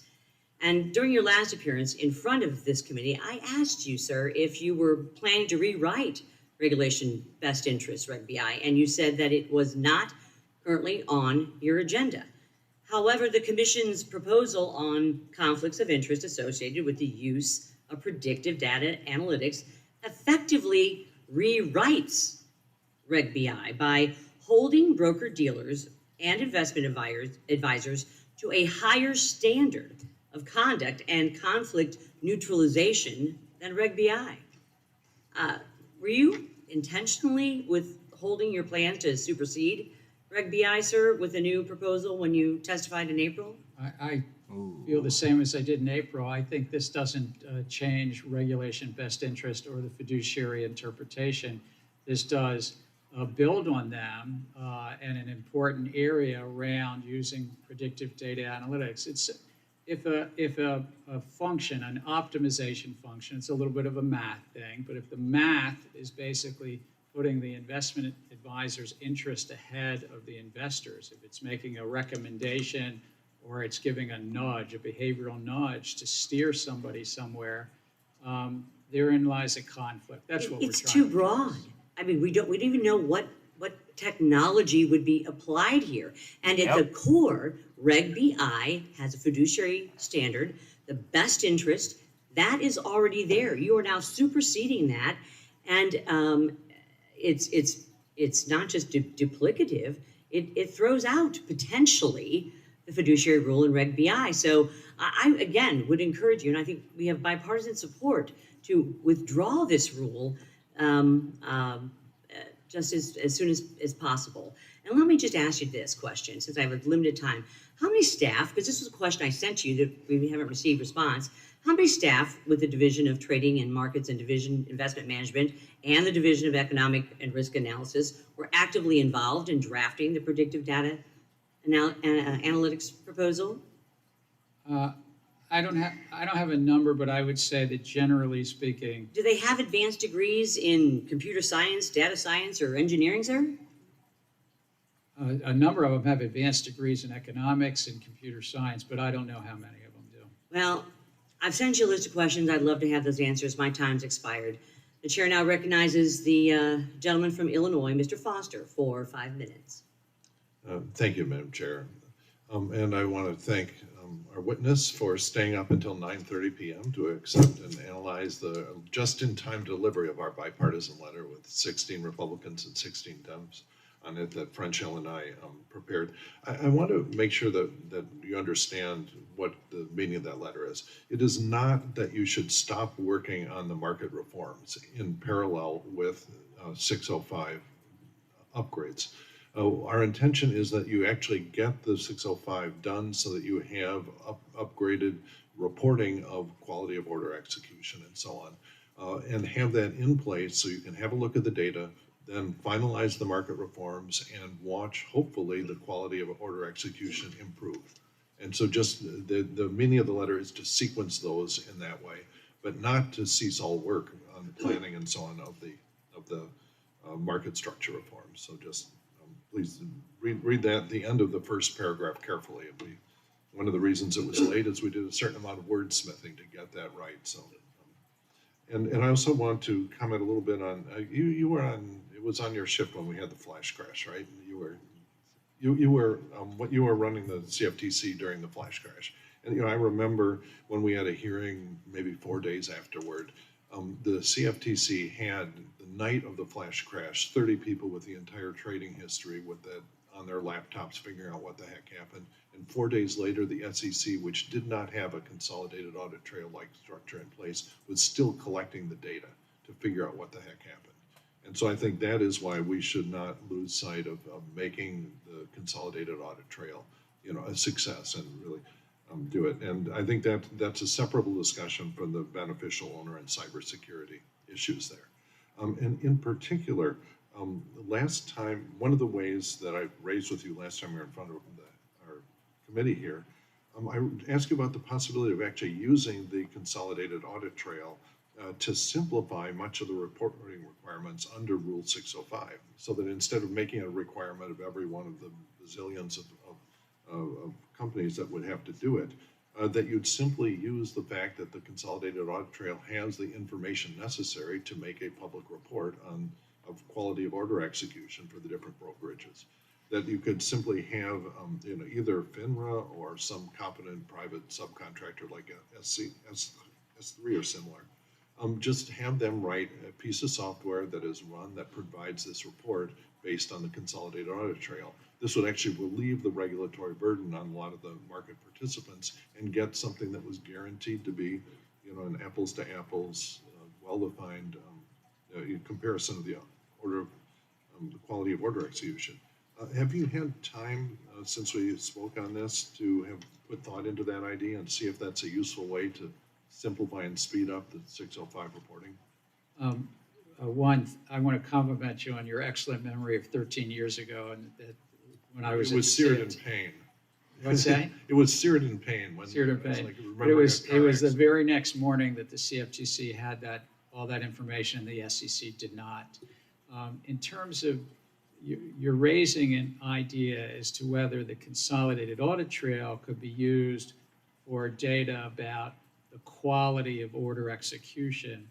And though it's possible that technologists could figure and sort that through, that in and of itself would raise costs and benefits as well. And as everybody has encouraged us to always look at cost and benefits, I would just say currently market participants, brokers, can quantify their order quality. That's what this Rule 605 That's right, but then you have to measures. make sure it's an apples-to-apples comparison. They will have an incentive to not quite, if there's an ambiguity, they will resolve it in favor of making their numbers look good. You're going to have some of your employees looking over that.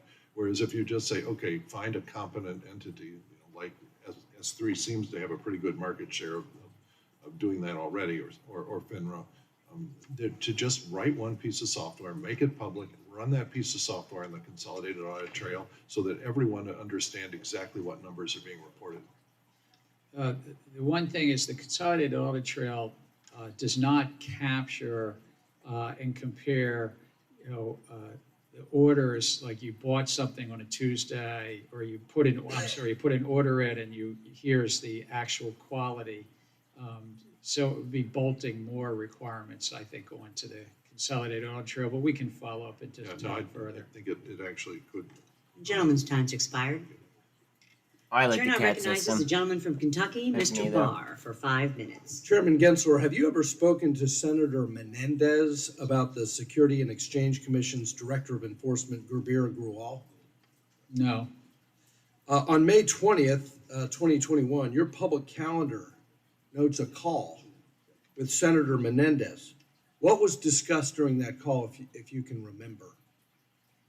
2 years ago, sir, but if I recall, there was some discussion about possible disclosure by public companies of political contributions. Well, you hired Mr. Grewal as the SEC's Director of Enforcement shortly after that May 20th call. Are you aware of the glowing statement in support that was put out by Senator Menendez praising your hire? I thank you for letting me know that, but until you told me, or until today. Well, I'm deeply concerned about this, and I'll be following up with your office with additional questions and expect a written response. Mr. Chairman, I really liked your colorful testimony, and you're right. We are blessed with the largest, most sophisticated, most innovative capital markets in the world, but we cannot take this for granted. Even a gold medalist must keep training. With all due respect, Mr. Chairman, if the U.S. capital markets are a gold medalist, you are the Tanya Harding of securities regulation, because you are kneecapping the U.S. capital markets with the avalanche of red tape coming out of your commission. On your climate disclosure rule proposal, you say that the SEC is merit neutral, that your focus on consistency and comparability of disclosure is not the merit of the investment. Sir, that is just not believable. The requiring Scope 3 emissions will lead to wildly inaccurate and immaterial disclosures that will be of little practical use to investors. They would also unfairly and inaccurately portray companies as major polluters that are in reality have very low carbon footprints. let's be honest, the agenda here is not to provide investors with relevant information, but instead to redirect capital away from fossil energy. Your proposal would discriminate against fossil energy, and you've repeatedly claimed that these disclosures are rooted in investor protection, but the largest U.S. energy exchange traded fund is up 15% over the last 3 months. It's near its highest level in 9 years.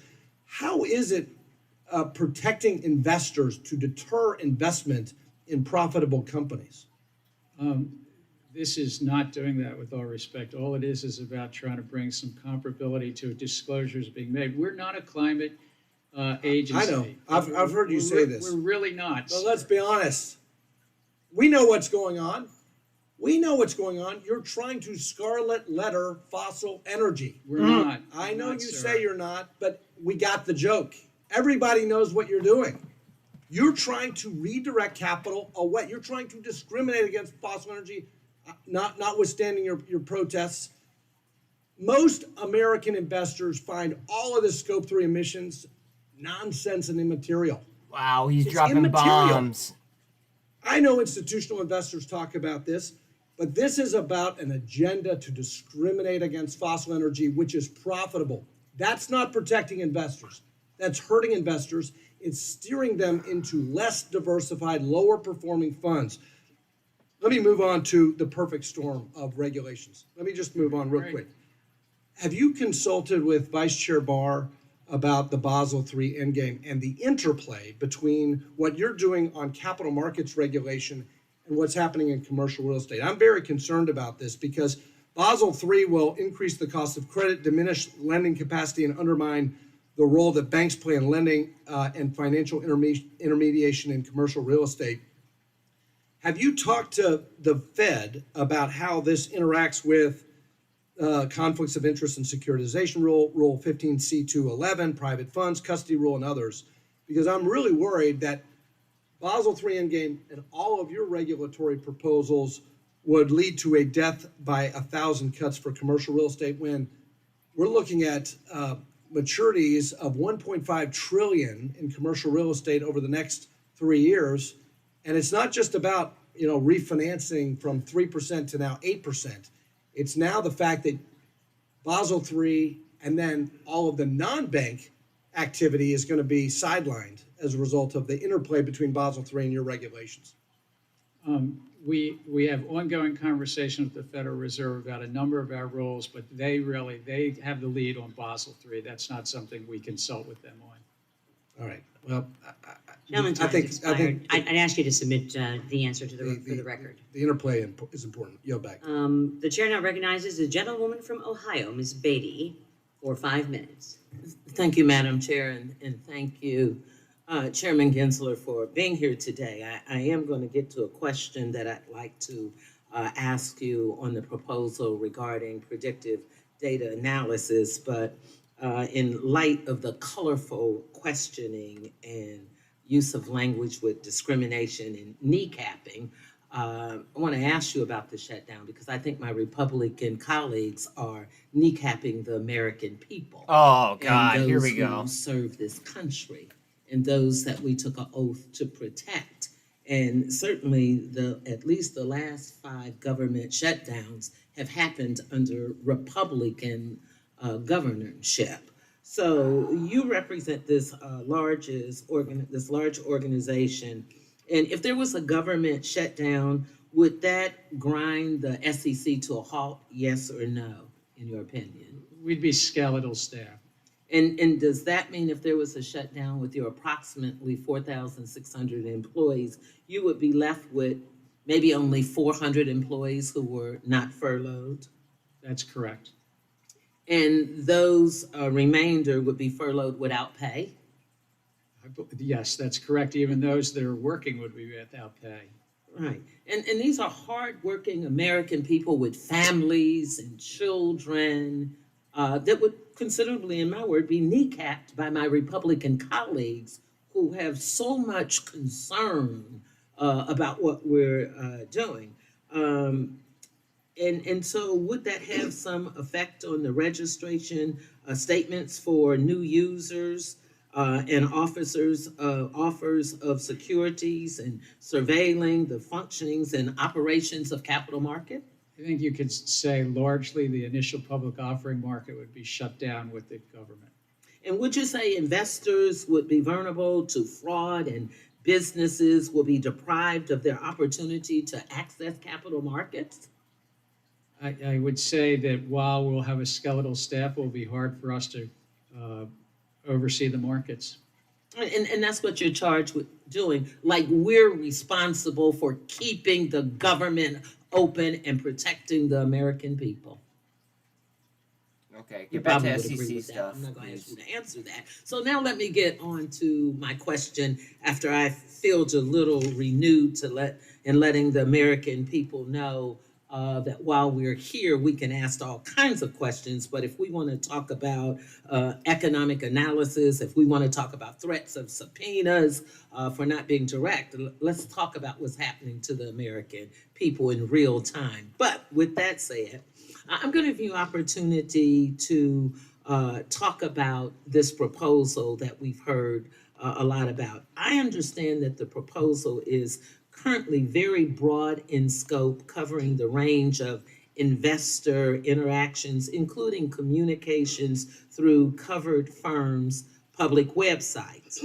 There is concern that it could even encompass financial education tools for investors. And it could cover things such as an application that analyzes an investor's future retirement assets by changing the inputs for different mixes of assets. Can you address the concerns or take the rest of my time to talk about this proposal so we can understand it better? Well, this is one thing I'd say. This hearing comes at a timely moment because the comment period is open till October 10th on this particular rule. But this rule really has a basic concept that if you're engaging with investors, that those investors' interests come before that of the investment advisor or broker-dealer. If you're using predictive data analytics to determine how to nudge them or guide them, you should be not putting your interest. Look, in my downtime, I like to watch romantic comedies and watch on streaming apps. If the streaming app Did this figures guy out really that just I'm say that like he a likes rom-com rom-coms? guy, which I am, and they're doing it because they make more money because I watch the streaming app more. There you go. All right. But in finance, if you're doing it and you're nudging somebody to trade more and churn up their hard-earned assets, or to nudging them to margin or options trading or higher fees on a robo-advisor, and it's not in their interest, but it's in the investment advisor's interest, therein lies a conflict. That's what we're trying to address. Thank you. Gentlelady's Time time. is up. Gentlelady yields back, and the chair now recognizes the gentleman from Texas, Mr. Williams, for 5 minutes. Thank you, Chair. The SEC's recent climate rule proposal is 500 pages of mandatory disclosures that will now require companies to report on emissions data and climate risk management strategies. This proposal is a major concern for business owners back in my district who are worried. I'm a small business owner also about the SEC's recent push to implement costly environmental, social, and political regulatory requirements. They're not even relevant to the company. So the SEC's proposed climate requirements will cost companies millions of dollars. Above to average ensure volume on they are properly C3 AI, compliant with these burdensome rules. up 4%. This will force business owners to hire more lawyers and compliance officers rather than investing back in their employees and operations, which would help their businesses grow and bring more in revenue, and I've seen that happen in my business. So businesses are already struggling to operate within tight margins, and an increase in compliance costs could be their tipping point. And on top of that, the Scope 3 emissions disclosure will direct companies to speculate on the emissions output for their suppliers and products, which require substantial information to order to get a proper estimate. So this could lead to smaller businesses being left out due to how difficult it is for them to obtain this complex information. And the SEC crusade is extremely out of touch and exceeds their intended missions and statutory authority. So the SEC needs to stop their abuse of the rulemaking process before they cause any further damage to the industry. So, Mr. Chairman, what is the average amount of time and resources everyday companies will need to ensure they are properly compliant with the excessive climate risk disclosures? And how can mandating companies to file on indirect emissions relating to their company provide consistent information for investors? Again, and Mr. Boer sitting behind you asked a similar question. Let me just put it in context, if I may. Investors today are making investment decisions based on climate risk disclosures. We're trying to bring some comparability. You and other members have raised this question about greenhouse gas emissions, so-called Scope 3. And for the listening public, this is of the value chain. It's not about the company itself. It's about their suppliers or their customers. And we got a lot of comment in the public file about this, not just from members of Congress, but from small and medium-sized enterprises in your district and other districts, from farmers and ranchers and the like. We're taking a very close look at this. Our remit, our legal authority is about public companies. It's about the public companies. And over half of the top 1,000 already making disclosures around their emissions. But we understood even in the proposal that so-called Scope 3 is less developed, is less used, and we got a lot of feedback, and we're taking that under consideration and looking at it very closely. Because when you make small businesses smaller because of regulations, And let me assure you, sir, and I've said this in a Senate hearing 2 weeks ago as well, our remit is just about those public companies. It's not the private companies in your district. My dad had a very small company too. That's not the remit of the SEC. all right. The SEC's rulemaking process is unprecedented, proposing over 50 rulemakings since the spring of 2021.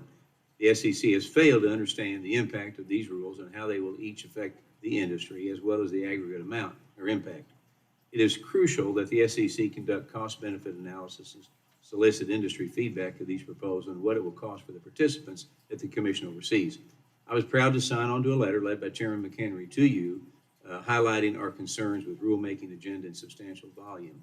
It's vital that the SEC understands the regulatory and financial burdens that they are unjustly placing on market participants, just like we talked about. So in closing, Chair, has the SEC engaged in any roundtables, field hearings, or investor testing to really solicit feedback before rulemaking? Again, it was good to read your letter about 8 p.m. last night. It was a good letter. But in terms of your question, we solicit feedback in the formal way through the comment period. We solicit feedback and have hundreds of meetings, sometimes on any one rule with market participants, and then we detail them in the files, and we benefit from that feedback. Well, thank you. I yield my time back. Gentleman yields back. The chair now recognizes the gentleman from California, Mr. Vargas, for 5 minutes. Thank you, Madam Chair, and I want to thank the chair and the ranking member for giving me the opportunity to speak. And I want to say, Mr. Chairman, it's good to see you, but I have to say it was even better to see Chairman Lucas. Chairman Lucas was the chairman of the Agriculture Committee when I first came to Congress 11 years ago. He was eminently fair and a good person to work with. And we have an 1,800-pound bull on our property, on our ranch. And I got to tell you, don't mess with those animals. Those are big animals. They can do a lot of damage. So it was great to see him here today. All right, talk about financial crimes. I think everyone in this committee has great respect for him. But it's great to see you here. You were asked somewhat of a catch-22 question earlier, and that was you were supposed to produce some documents, and within those documents was a letter that was, given to you by this committee. And then in that situation, it's either you disclose that letter is in there, and they say, aha, you disclosed the letter that we sent you, how typical. Or if you didn't, you'd say, boy, he didn't even disclose the letter that we sent him. So you were sort of caught in a catch-22 no matter which way you answered. I'm glad you disclosed the letter. But then you were asked, I think, a very ugly and unfortunate question about a recent senator and your interactions with him because he's been indicted.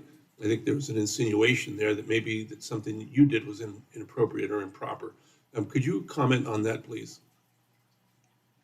Well, I can't comment about a criminal prosecution. No, not about the criminal prosecution, but the insinuation that you possibly did something that was inappropriate in your conversation with him on the phone. No, I mean, I didn't discuss anything with the senator in May of 2021, except for his concerns about federal securities laws and disclosure, if I recall. But there might have been other topics that he talked about around disclosure around diversity by investment advisors.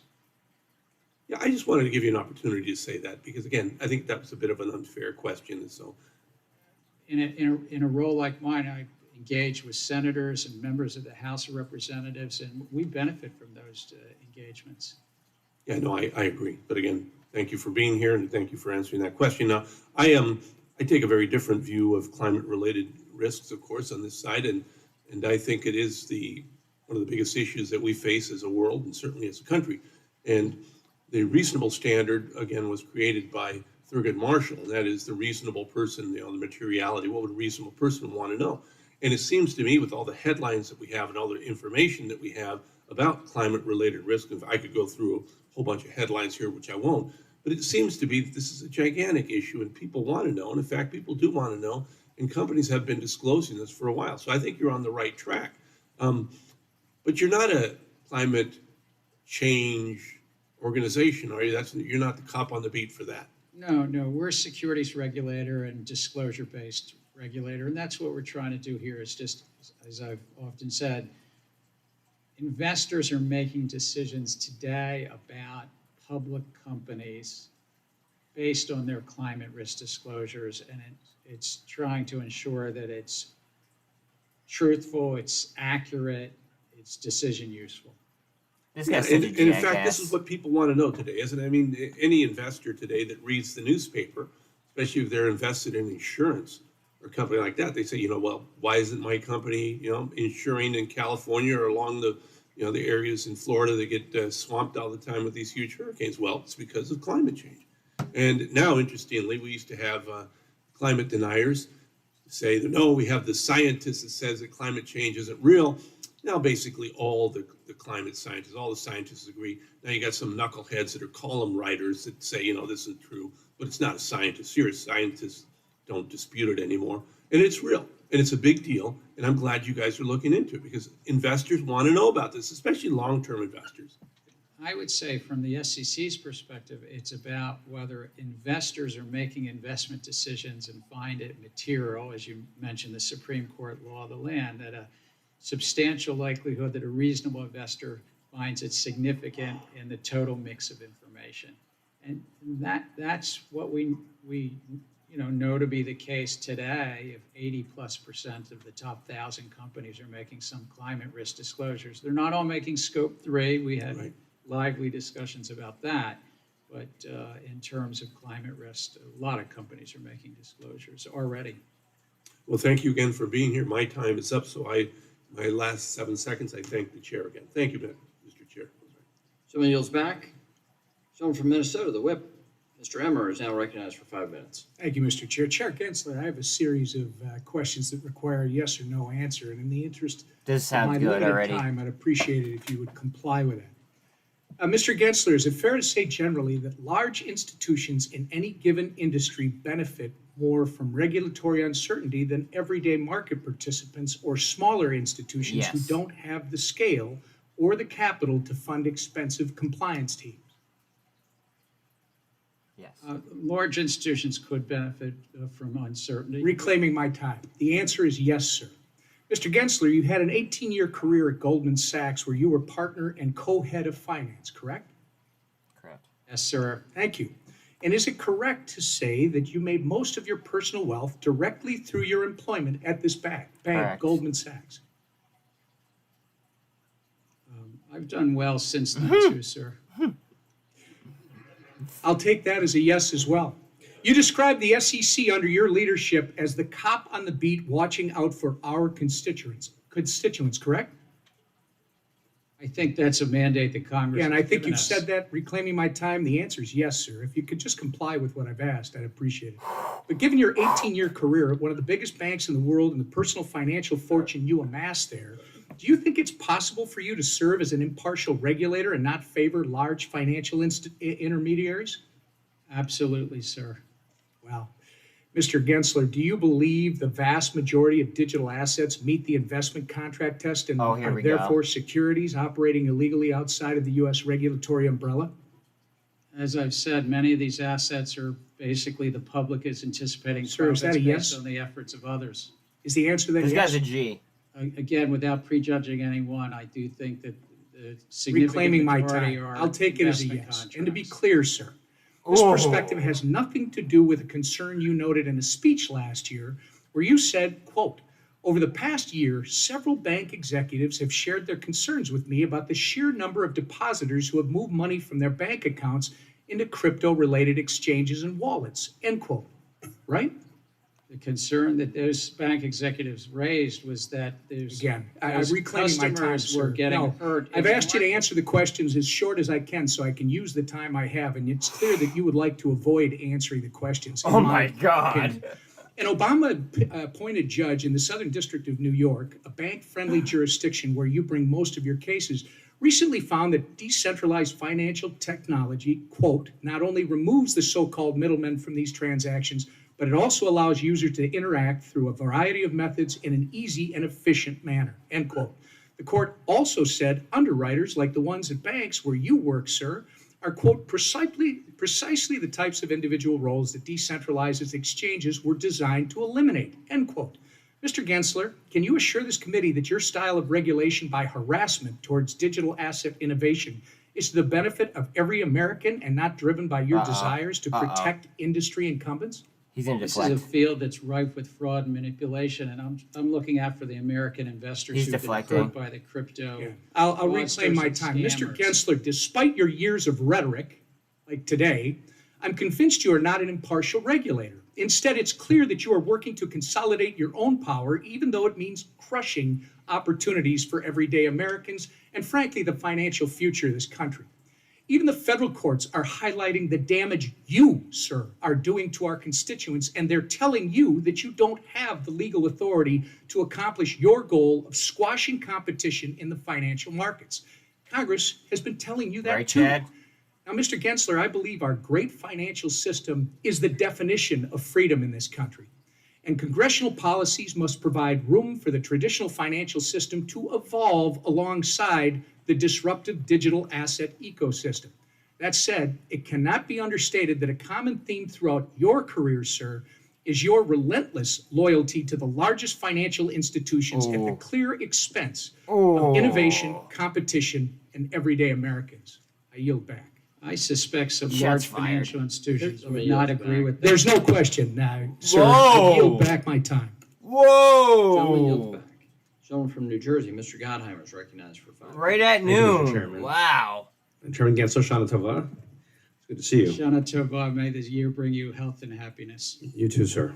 If I can begin, in your testimony, you said that it generally takes 12 to 24 months for the SEC to proceed from issuing a new rule proposal to adopting it as a final rule.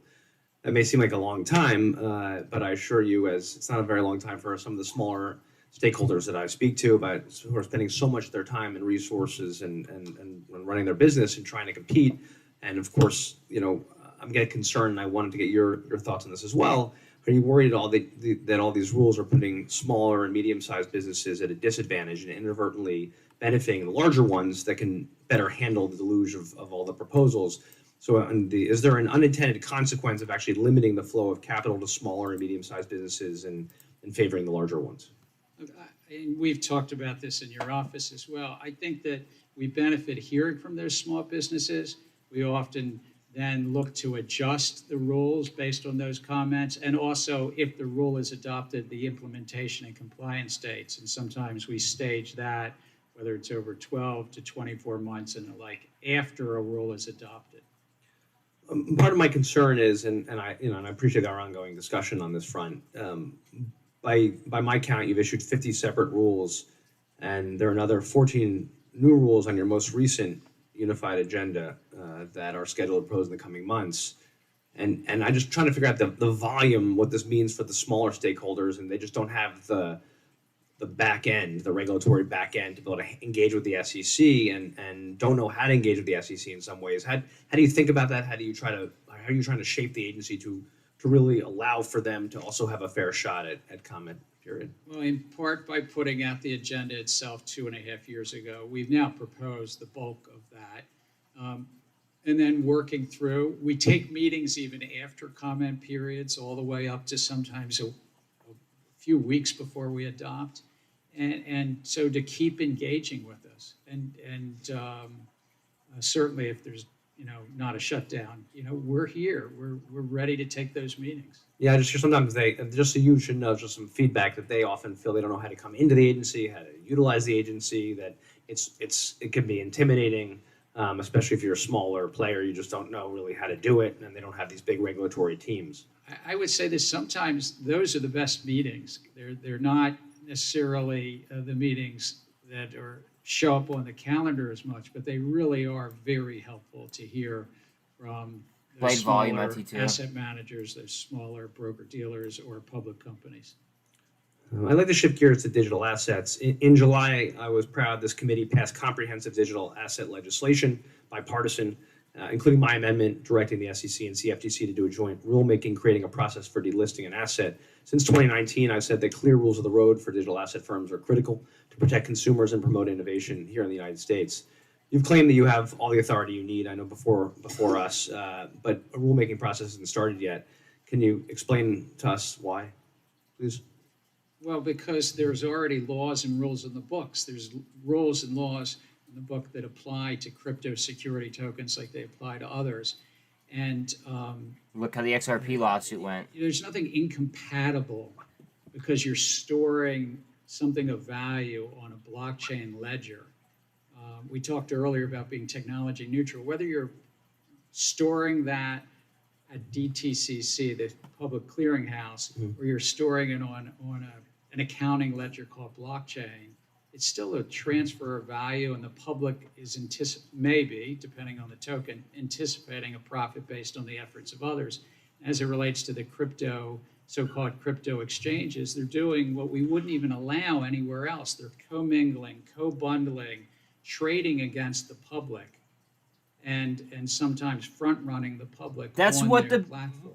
that's what like the big players So in the memorandums of market are understanding have doing. long been used and adopted in a number of contexts. In June 2022, you told the Financial Times you were working on an MOU with the CFTC to avoid regulatory gaps for crypto. Can you give us an update on the status of the MOU, please? I was hopeful that we would do something there, but what we do is on a case-by-case basis and issue-by-issue basis, work with the Commodity Futures Trading Commission with regard to this crypto field. They have important authorities. They execute against those authorities. We do against our authorities, really both with the same goal of protecting the public. Thank you, man. You have a sweet new year. Thank you. Gentleman's time has expired. To try to push Hawaiian down. From Michigan, Mr. Huizinga is recognized for 5 minutes.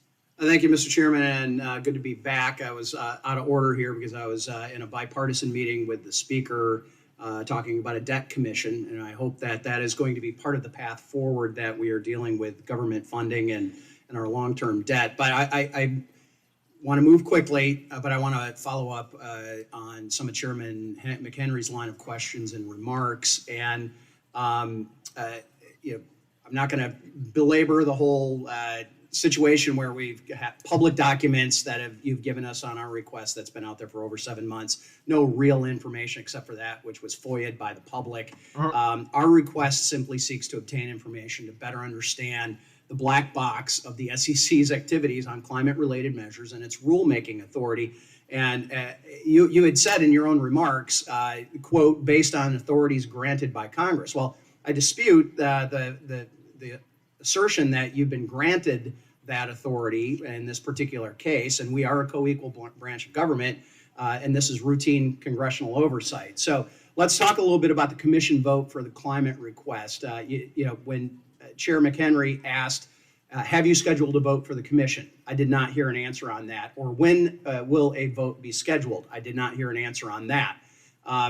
There's 13,000 emails and documents we've been told that are ready to be produced, but are being held up by a provision within Exchange Commission 24C, Exchange Act, sorry, I should say. It requires a vote of the SEC commissioners is your assertion, or the commission's assertion. Lawyers differ on that, and it's my understanding that you claim that you don't have the votes necessary on the commission. But Mr. Gensler, I want to ask you this. Are you personally ready to vote yes to produce these documents to this committee? We continue to work with your staff and continue to work. We have voted as a commission on the I think they're called transcribed interviews of. Now, this transcribed interviews are very different than the documents that we have requested. I'm asking you, not about the commission. Are you voting yes, and will you vote yes on giving that information to our committee as requested? Again, as I've said, I truly believe in the oversight of this committee. And yes. Working with the committee to. Yes or no? Working with my fellow commissioners, and we're. I want to know what you are going to do, not speaking for anybody else. You. Again. Yes or no? Sir, again, we're working through this at the commission level. Come on. And with. All right, with your this is staff. ridiculous. Okay, so let's assume your answer now is no. So what have you done to try to produce a vote of any sort? Are you talking to your fellow commissioners? Are you whipping them? Are you asking them to vote for that? We have ongoing discussions. We, of course, have to have it one-on-one. Okay. Because I'm of so happy I government recorded sunshine. this. All right. Frankly, we've been pretty cloudy over here on the congressional side. I mean, you're fulfilling FOIA requests, but you will not give that same information to Congress. That's a problem. So under 24C, the delegated authority by the commission allows you to do those FOIA requests without a vote of the commission. Seems to me maybe we need to help you out. Does that seem reasonable? Because here's our problem. What happens if you never get the votes? What's your plan? Ignore Congress? We're going to continue to working with you. What is your plan? Because we've got a plan. The chairman outlined the plan. And it begins with a P and ends in oxy, and it's not a real fun word that any of us want to fulfill. Again, we're continuing to work and trying to get you documents on a regular basis. But you are not. You are giving us publicly available documents. That is not the role of oversight. So, okay, so are you open to legislation that would clarify that the SEC is not required to have a full commission vote to comply with the requests for Congress or in Congress or this committee? Again, I'd have to have staff look at the legislation. We'd give technical assistance as we give it on other provisions. Yeah, I'm pretty sure we don't need your technical assistance because so far the technical assistance has gotten us nothing. Oh. So, well, I enthusiastically support the chair's discussion of using compulsory process, and it's shameful that you're hiding behind this 24C process, and that the commission is. And we are going to have to remedy that, apparently, based on your lack of cooperation. One last quick question. Did you ever receive a memorandum or agency document in writing assessing the Supreme Court's decision on West Virginia versus EPA on the SEC's rulemaking authority? I know that we've had discussions. I don't remember any memo. I've read. I'm going to ask you to follow up. My time has expired. Gentleman's time's expired. We're going to have you follow up. Someone get Gary some milk. Thank you. Gentleman from Illinois, Mr. Casson, is recognized for 5 minutes. Thank you, Mr. Chairman. Nice to see you again, Secretary. I want to talk about your climate disclosure rule. I know that surprises you that I want to talk about that. And I realize that with it coming out soon, I'm not going to be able to get into specifics, but I do just want to expand a little bit. You had mentioned to Mr. Cleaver that investors were asking for more clarity because of all the voluntary disclosures that are out there. And I think, but I don't want to be presumptuous, that there's some history there that I'm hoping you can share, because I think in 2010, SEC drafted sort of interpretive guidance regarding more voluntary disclosures. Can you clarify what happened between 2010 and then 12 years later in March of 22 when the SEC decided that it was necessary to provide some more disclosure, and specifically if you can comment, like, what was industry asking you for? So a lot changed in the 12 years, particularly investors got more and more interested making investment decisions. And here in the U.S., companies responded, their investor relations and their CFOs and corporate executives responded to meet those requests by investors. And they started following something that was called the TCFD framework. You're probably familiar with this international framework, which interestingly was 32 people that were mostly from industry. They weren't government sector. It came to this framework. And so by 2021, 80+% of the top 1,000 companies were making some climate risk disclosures. That's what really changed. Investor demand for investor decision making, and that's where the SEC has a role. Well, I appreciate that. That certainly is consistent with my experience in the private sector, and I think it said that we need to keep reminding folks that this was a industry-led initiative in the first instance. I want to move to the state level because a little while ago you had mentioned to the Wall Street Journal that if California finalized some rules, I think your quote was, you said this may change some of the economic baseline of the commission as it relates to the pending order.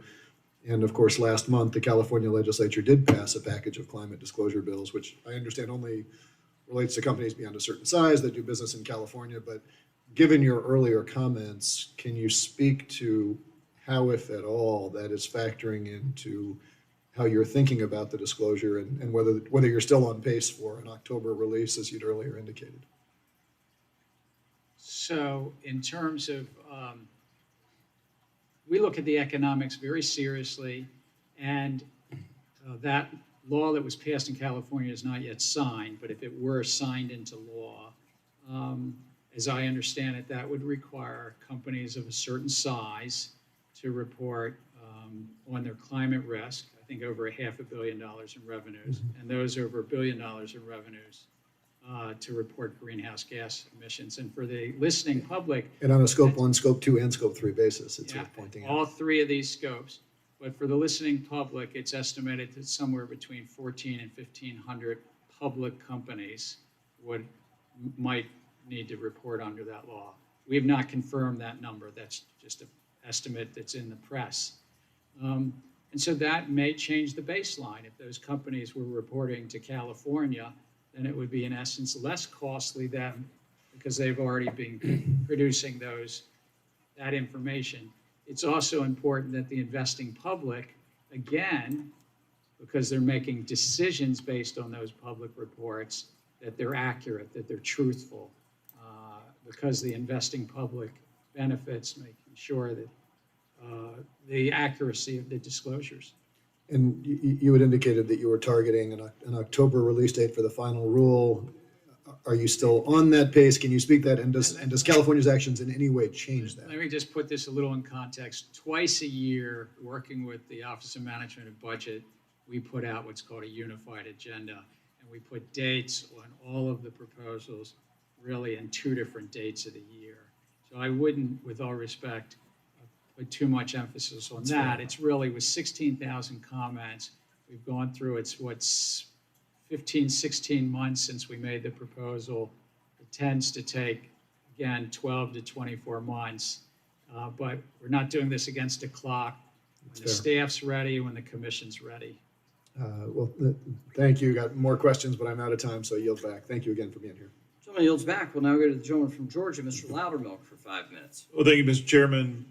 Chairman Gensler, thank you for being here. Mr. Chairman, without objection, I'd like to submit for the record a Wall Street Journal article by Warren Stevens and Paul Riley entitled, "The SEC Wants to Spy on Your Portfolio."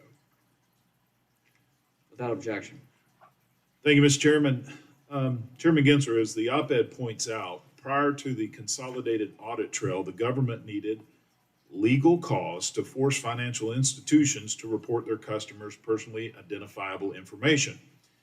In your opening statement, you refer to the SEC as cop on the beat. But law enforcement has to comply with due process. And I'm convinced that the consolidated audit trail has the potential to become another warrantless surveillance program. And as we have all experienced, if you extend the government power, that power will inevitably be abused, as we saw with the FISA courts, especially if that power does not have direct oversight and control by Congress. My first question, Ms. Gensler, have you read this article? The Wall Street Journal just came out the other day about the consolidated audit trail. I may have, I feel like it's in the last 2 days. I saw the headlines. All right. So it goes on to explain the problems that I've laid out several times when you've been here before about the collecting of personal identifiable information and, quite frankly, a lot of information about individuals and their buying of stocks. In fact, When you were here last time, I believe that you expressed the purpose of this is so you could peruse to look for any potential illegal activity. That's a blatant violation of the Fourth Amendment. That is what this article is spelling out, and it's gotten the attention of a lot of people, even outside the financial services arena. So I would encourage you to please read it, because I think it explains the concerns that many of us have about this program. Also, Mr. Chairman, I'd like to submit for the record a letter that was sent by me and my colleagues to Mr. Gensler regarding the Consolidated Audit Trail. Without objection. Thank you, Mr. Chair. And Mr. Gensler, regarding this letter, in the letter I ask about the 3,000 individuals, estimated number of people or institutions that would have access to the Consolidated Audit Trail or the Customer Account Information System. 3,000 would have access to it. Who are these individuals, and how will they be vetted? Great question. For access to such sensitive information. One, I do look forward. I will read the article that you mentioned. Two, in terms of individuals, it's only allowed to be used, this Consolidated Audit Trail, at the SEC and the self-regulatory organizations. At the SEC, oh, we don't want the SROs to be able to use it. Or economic risk analysis, folks in our trading and markets. How are they going to be? How are all these? 3,000 individuals getting access to personally identifiable information and details about stock transactions by even just a factory worker who has a Robinhood account. What's the vetting process on this? And how are we going to be ensured that they do not use this in violation of personal rights? I just want to say, I'm not familiar with that number, but in terms of at the SEC, these are people that are dedicated public servants that are full-time at the agency, either in our enforcement, our economic risk, our trading and markets, the market surveillance. Well, if you respond to the letter, that may be helpful. And I'd like to move on because we are getting short on time. This really just a yes or no question. Will the SEC use data collected via the Consolidated Audit Trail and the Customer Account Information System to bring enforcement actions? We have already, we will anticipate in the future. So let me make sure I've got this right. Well, let me ask you this. How has it been funded, the Consolidated Audit Trail? Is this being appropriated by Congress? It's by industry funding. Okay, so private industry is funding this, which the cost of this has gone up exponentially since it started. But this, just to close out, I want to make sure I understand. You're saying that the Consolidated Audit Trail is a comprehensive database of transactions used for federal enforcement purposes, but it is not subject to congressional oversight or through appropriations. I mean, this is lining up to be another surveillance program without any control, without any constraint, without even the power of the purse. And I yield back. Gentleman's time has expired. We'll now go to the gentleman from New York, Mr. Torres, for 5 minutes. Thank you, Mr. Chair. Mr. Gensler, good morning. I worry that the term investment contract has become so infinitely malleable and manipulable that it means whatever you unilaterally thinks it ought to mean. And I worry that when it comes to crypto, your interpretation of the term investment contract has no limiting principle and therefore could invite arbitrary and capricious enforcement action. So I want to take a few minutes to explore the concept of investment contract in greater depth. And I want to start with an obvious definitional question. We know that an investment contract requires an investment. Does an investment contract require a contract? Something about this definition, I will quote Thurgood Marshall, Congress painted with Notice a broad brush. like how he deflects. Marshall said that he was writing the law of the land. So we follow this, how we test and how not just Marshall, but other courts interpreted it. And it has a four component. Again, I did not go to MIT, but in the Bronx, if I ask whether an investment contract includes a contract, the answer is typically yes or no. So, Actually, sir, under the Supreme Court law of the land, they do not write that in. They say it's an investment of money in a common enterprise. You're anticipating profits based on the efforts of others. So I took an oath to follow the law of the land, and that's the Supreme Court law of the land. So in Howie, the Supreme Court refers to an investment contract as a contract, scheme, or transaction. That was the terminology that I saw in the case. And as far as I can tell, there's nothing in the Supreme Court's jurisprudence that suggests that a scheme or transaction means the absence of a contract. And so by way of illustration, consider the landmark case of SEC versus Howey. In the Howey case, there was not a single contract, but there were two contracts. A land sales contract with the Howey Company and a service contract with Howey in the Hills.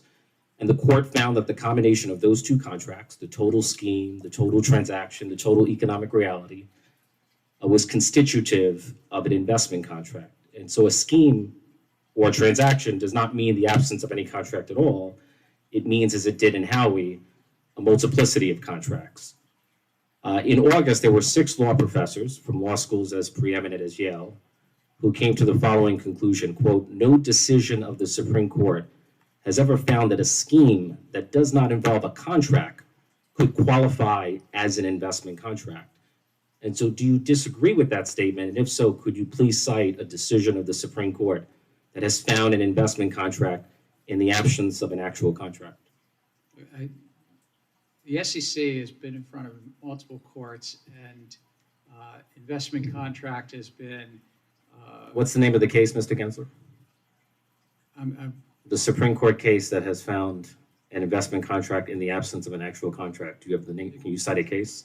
The SEC over the decades, whether it's Can you cite a chinchillas, case? whether it's whiskey caskets, whether it's crypto, if the public is investing based upon the efforts of others. I find it telling that you cannot cite a single case. That's a security. Not a single. How about a Second Circuit case? Can you cite a single Second Circuit case that found an investment contract in the absence of a I contract? understand where you're trying to go, and I'm going to leave that to the very fine attorneys at the SEC in front of courts. But I'm saying the core principle Mr. Gensler, this is a field. This is. Let me finish. This is a question to which you should know the answer, because the definition of an investment contract is the central issue. That's what determines the extent of your authority. That's what determines the applicability of federal securities law to crypto transactions. And your inability to answer that question is baffling to me. I'm answering it consistent with what the Supreme Court has said, which is the law of the land is a 4-part test. And yet you cannot cite a single case to support your argument. Howie, it's called Reeves, it's called He's many getting smoked. cases at the Supreme Court, sir. 8 or 9 times it's been affirmed by the Supreme Can I ask, suppose I were to purchase a Pokemon card, would doing so constitute a security transaction? You could purchase a Pokemon card. I don't know what the context is, but if you're just purchasing a Pokemon card. If I purchase a Pokemon card, is that a security transaction? Store, that's not a security. Okay. If I were to purchase a tokenized Pokemon card on a digital exchange via a blockchain, is that a security transaction? Yes. I'd have to know more. So for you, the process of tokenization is what transforms a non-security said it. transaction into a security transaction? Look, if the investing. I thought you were public- technology neutral. If the investing public is anticipating profits based upon the efforts of others and they're exchanging funds, that's the core. I see of my the time has test. expired, so. Gentleman's time has expired. We'll now go to the gentleman from Ohio, Mr. Davidson, for 5 minutes. Chairman Gensler, recently a federal court called your rejection of a Bitcoin ETF, quote, arbitrary and capricious. In a subsequent interview, you dismissed the judge's opinion. Asked a follow-up question, if anything a judge says would change your mind, you responded, quote, well, no, not really. It seems that you don't really recognize the authority of the judicial branch. You seem to have a love for the Howey test, selectively applied as illustrated by Mr. Torres. But, in light of those reactions, what should people make about the Bitcoin ETF? How will the SEC revise its approach? We have great respect for the courts. I personally have great respect for the courts. We're considering that it's still an active consideration. I agree, Grandma. So you haven't made up your We're mind. I got to tell you. familiar with the case. Yeah, I got to tell you that many market participants have reached out and are concerned that you will arbitrarily, perhaps also capriciously, pull recent filings ahead of others who've been working with the SEC for years to get an approval for a Bitcoin spot ETF.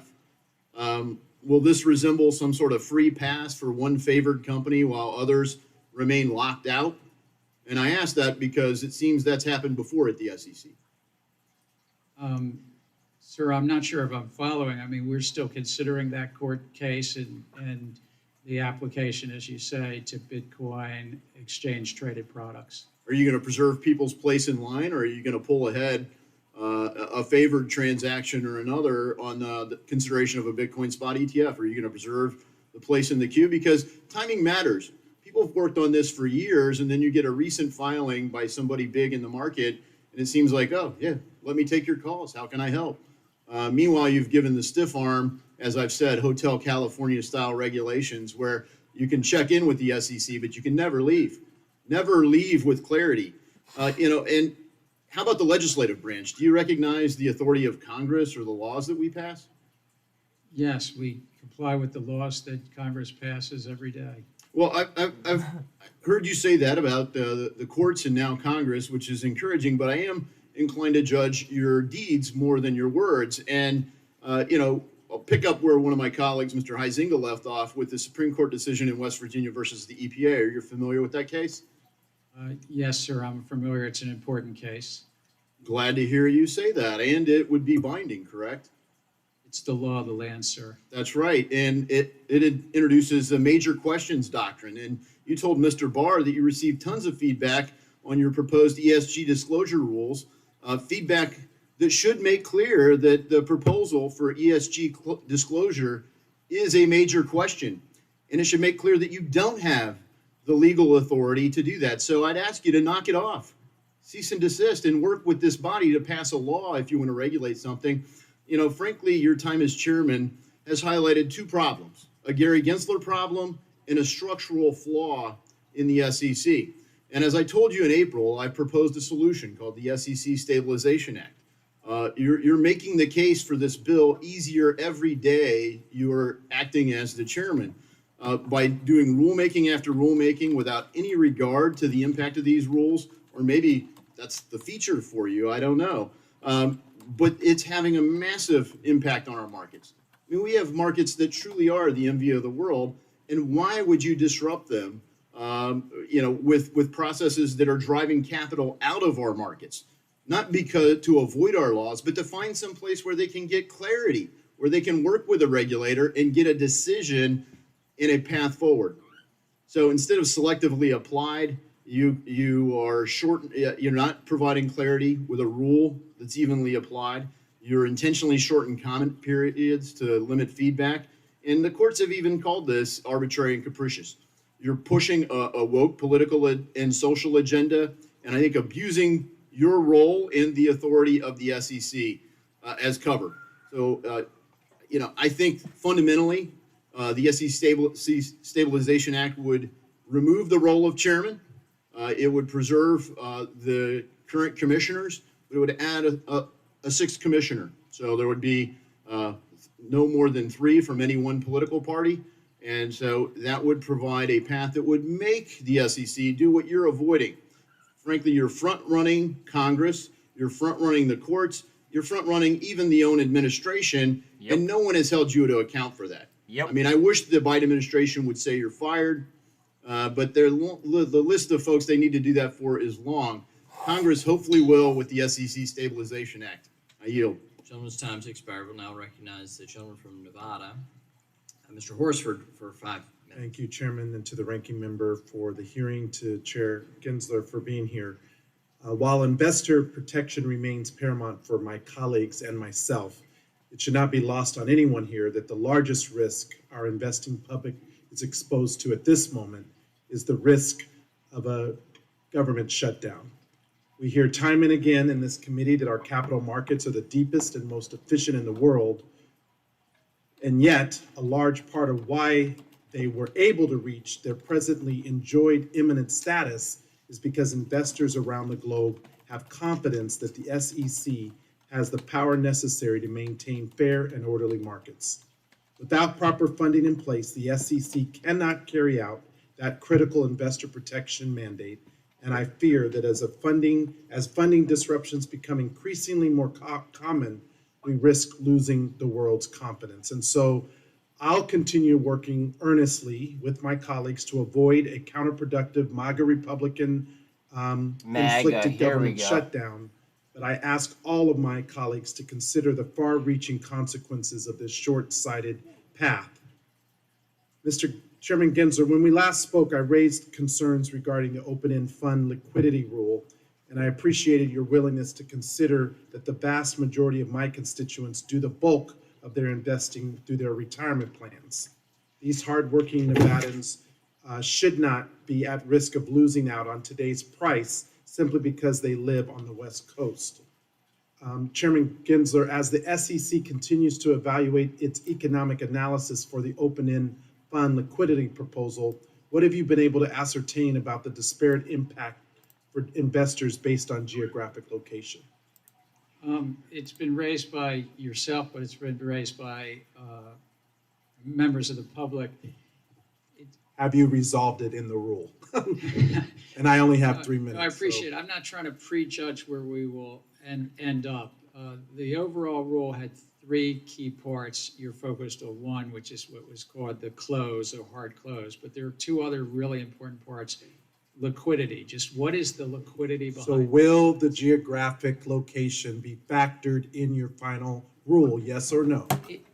It's an aspect of it, but it's still all funds today close at 4 p.m. Eastern Standard Time. Which so it's already disproportionately impacts Nevadans and people on the West Coast. So I'm going to keep pressing the issue until you understand that it's a disparate impact on those of us who live on the West Coast. And Nevadans should not be treated unfairly because of where they live. That needs to be factored in the final rule. I agree, Chairman Gensler, as Mr. Meeks pointed out earlier, minority and women-owned firms still tend to be smaller as they work to overcome their traditional underinvestment and lack of working capital. As you heard previously, these smaller, more diverse firms will have more difficulty complying with the new disclosures required and will have less ability to absorb the cost associated with doing so. Earlier, you had begun discussing the expanded analysis the SEC made for the disproportionate impact on diverse and women-owned funds when the Commission considered the private fund advisor rule. Would you be able to expand upon your earlier answer that these funds were included in the analysis of small business and give us any specifics that your team found on the potential impacts on these funds? I'd be happy to have staff follow up with the actual pages and the parts of the economic analysis, but it was considered as part of the effects on small investment advisors, including women and firms of minority-held firms. It is a waning diversity. The issue of waning diversity in our equity markets is a great concern, and we must be careful about adding any additional burdens on these small firms. And I look forward to working with the SEC specifically on this issue. As I said, it's a wider issue, Mr. Chairman, and I worry that at a time when attacks on diversity, equity, and inclusion initiatives, not woke, like my colleague just referred to, when the next time someone uses that word, will you define what you mean by it? Because to me, it means anti-diversity. It means anti-inclusion. And if that's what you stand for, then you don't represent me or my constituents. We are working hard to hold the line. There is nothing in any court decision by the Supreme Court or anywhere else that should quelch private sector's commitment to diversity, equity, and inclusion. We must use every tool available to us to not only bring new entrants into the financial system, but to also promote success within our financial institutions as well. I will yield back at this time. I'll explain what woke is when somebody explains what mega MAGA is. Thank you, and thank you, Chair Gensler, for taking time to leave your virtual office in Maryland to attend today's meeting. And I was also glad to see that you held an in-person open meeting last week for, I think, the first time during your chairmanship. I say that because, Chair Gensler, you are rarely in the office and conduct most of your meetings from the comfort of your home.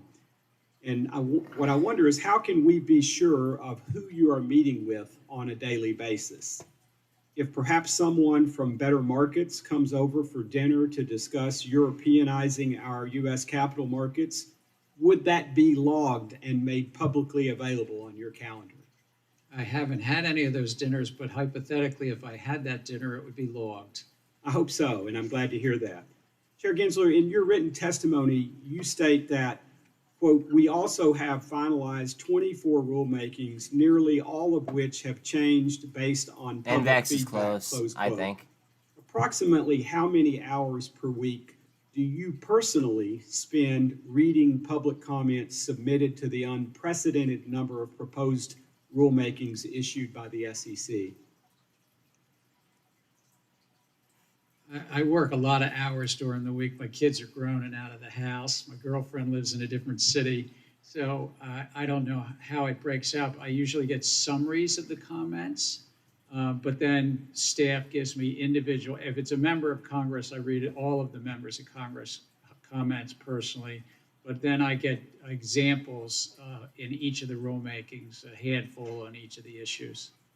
Well, I'm glad to hear that as well. Chair Gensler, in May, I co-led a bipartisan letter to you along with my colleague Jennifer Wexton and 22 of our colleagues regarding troubling accusations that the China-backed fast fashion retailer Shein allegedly engages in human rights violations, including utilizing materials that may have been made using Uyghur forced labor. Do you believe that Shein should be required to certify via independent verification that the company does not use Uyghur forced labor as a condition of being registered to issue securities in the United States? If I might step away from one registrant and go a little broader, Congress passed a law, the Uyghur Forced Labor Act, I think was the name, and that's the law of the land. And so if you're a registrant and you're getting supplies from that region of China, whether you're a U.S. company or a China-based company, we put out guidance, the staff put out guidance earlier this year to all public registrants that they have to speak to if they're in compliance with that act of Congress. Again, materiality matters, we've been very clear with that with individual registrants in their filings, and our Division of Corporation Finance makes that abundantly clear in each of those registrants' discussions. Thank you, Mr. Chairman. I ask unanimous consent to have the text of that letter entered into the record. Without objection. Chair Gensler, regarding cryptocurrencies and shifting gears, I'm interested in why you have pursued a litigation-heavy strategy, despite the fact that neither you nor any of your senior staff are litigators, neither your chief of staff nor your policy director or even your general counsel. Why have you settled on such a litigation-heavy strategy to address the cryptocurrency market? Because they have no idea what they're It's doing. because the field is so rife with hucksters and fraudsters and non-compliant parties, but we've also done rulemaking, one related to broker-dealers that was completed a number of years ago, and then others related to the definition of exchange and the custody rule that's been discussed a bit here, and even something called best execution. But this is a field where the American public's at risk and being harmed every day on these platforms that are commingling and trading, often trading against their customers. Well, in my view, it seems that these cases are brought with an explicit political agenda, not a substantive legal one. Nothing could be furthest from the truth. There's nothing, the only thing political is protecting the American public, which I think members on both sides of the aisle probably agree. They don't want to see constituents hurt in a place where a lot of crypto projects are not properly disclosing. There's been all too many bankruptcies, and in the bankruptcies, investors are just lining up at the bankruptcy court. Well, thank you. In my opinion, I'd like to see you do more from the regulatory and guidance side because this industry is so important and we need to foster it, in my view. Thank you, and I yield back. Chairman yields back. The gentlewoman from Michigan, Ms. Tlry, is now recognized for 5 minutes. Thank you. Thank you, Chair Gensler, for being here. I know that you've been pretty public about the fact that or maybe you made an argument or took a position that it's too costly for firms if they SEC establish a robust climate disclosure rule. Is that correct?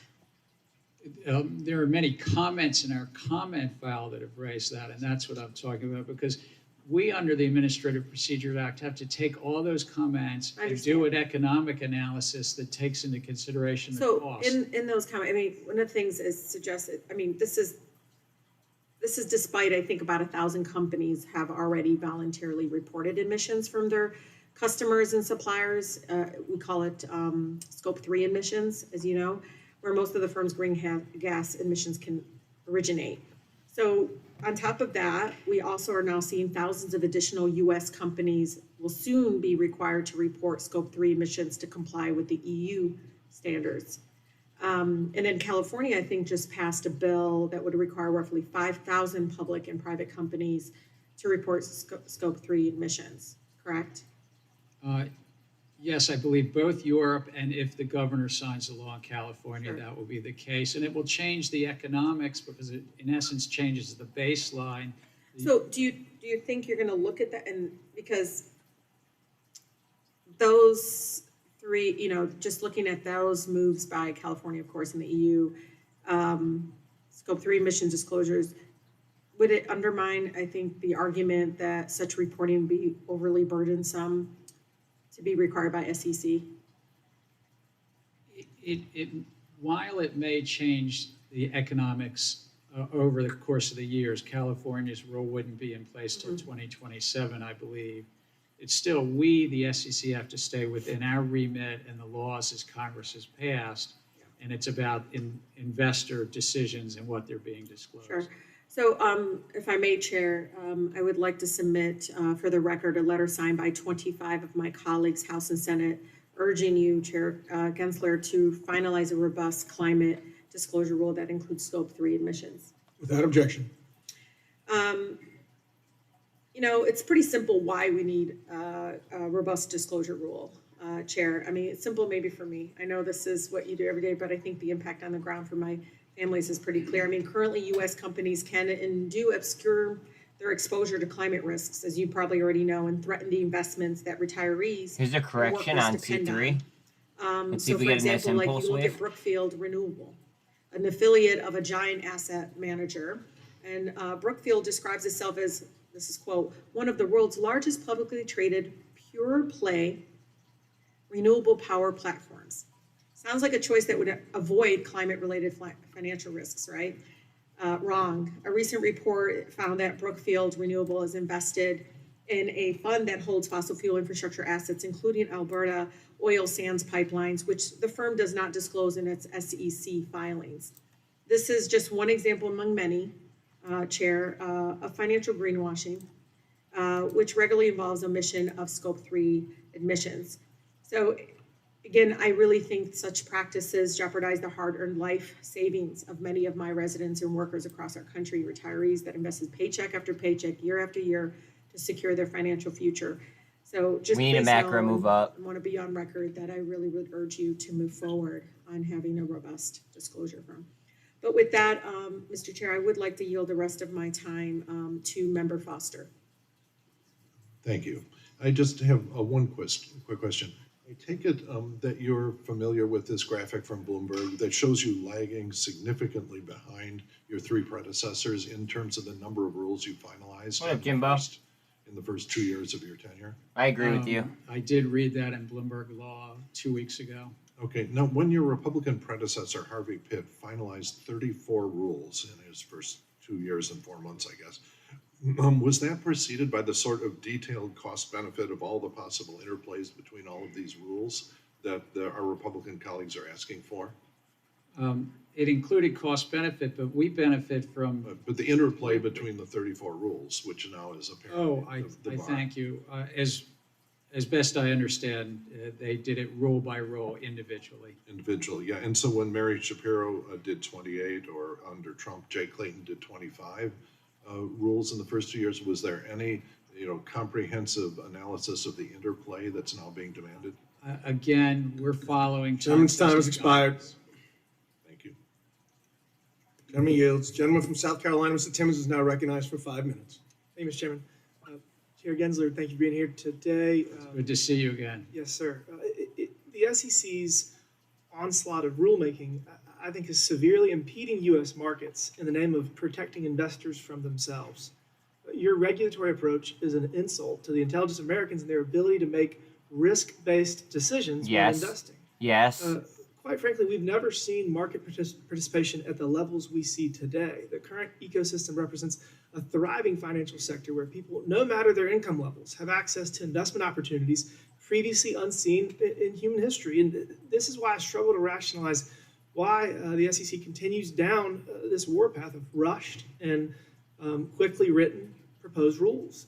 I could go down the list and probably name dozens of proposals that I think are too broad and they lack quantitative analysis or have reduced comment periods, but I'm just going to talk about a couple of them. So on December 14th of 2022, the SEC released 4 proposals that would overhaul the regulations governing equity markets. These proposals make sweeping changes to how national market system stock orders are priced, executed, and reported. This is despite the fact that there is no indication of a market failure that would warrant such a sweeping overhaul of the U.S. equity markets.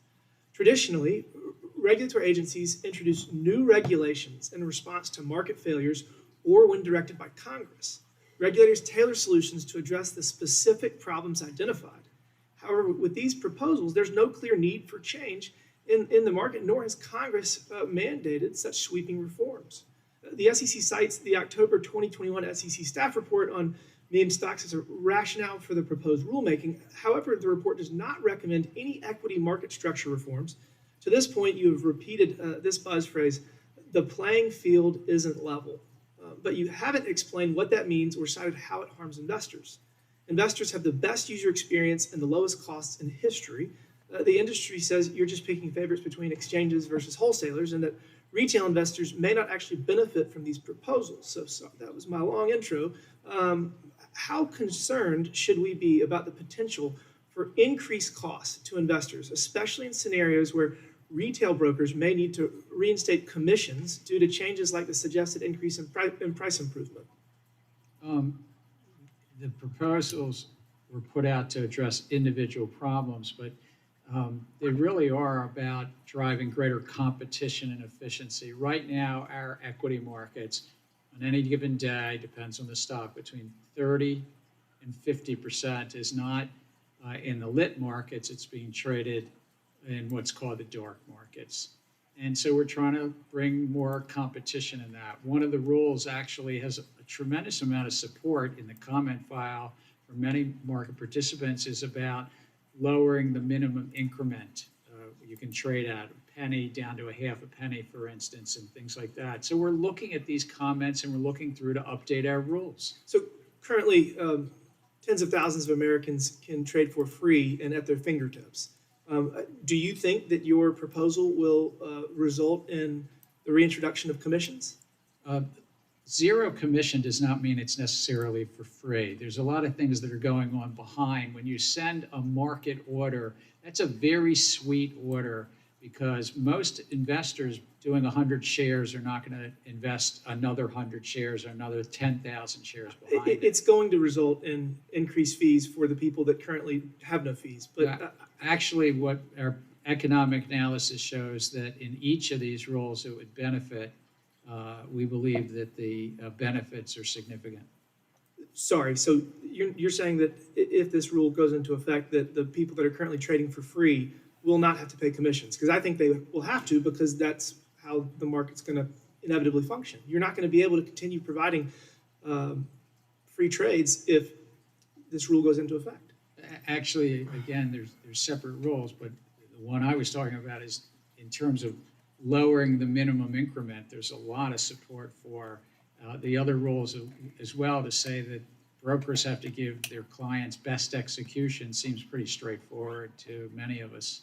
But they I don't. just think that if we're going to try to provide inclusion and participation in the markets for all Americans, we need to do this with a scalpel and not a sledgehammer. And I think you've been taking a sledgehammer during your time at the SEC. With that, Mr. Chairman, I yield back. Thank you. Chairman yields. Gentlewoman from Texas, Ms. Garcia, is now recognized for 5 minutes. Thank you, Mr. Chair, and thank you, Mr. Gensler, for joining us here today. And I always look forward to your visits and thankful that you're here, and we're still all here to finish to the end. I want to bring back the poster that was referenced by Mr. Foster. This comes from an article written by Bloomberg Law titled "Gensler Lags Predecessors in SEC Rulemaking as ESG Plans Linger."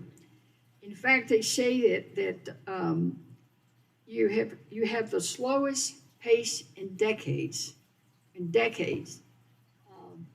We see that under Bush it was 34, under Obama 28, under Trump 25, but you've only had 22 rules for the same period of time in the first 2 years. So we've had a lot of talk from the other side of the aisle about all these rules that are too many rules, too quickly, you're not listening, you're not doing enough investigations. But Bloomberg seems to think you're a slacker. Are you a slacker, Mr. Gensler? I don't know. I leave that to others to comment on, but we do things thoughtfully. We do it by the book. We take the economic advice that we get, and Bloomberg Law has these numbers, so they speak for themselves. I think Chair Clayton, under President Trump, did 64 final rules by the time he finished his 4 years. ABTX with a red green rule move. agenda Thank you. is- You're not even at half of what the Trump administration did. Well, the chart says we've done 22. We're now at 24, and he had done 25, I gather. We just do it thoughtfully. We do it under the law, under the economics, and I'll leave it to others to comment. But we're doing it on behalf of the American public and for investors and issuers, and making sure that they don't work for the markets. The market should work for them. And all too often in this country, it seems to get turned around that somehow investors and issuers are there so that some market intermediary makes a So it's all about transparency. And could you just, in a few words, explain to the average viewer who may be watching today why transparency is so important in this area, I can't wait to hear particularly in this. this area? Transparency helps foster competition in markets. When you have transparent pricing of products, or if you know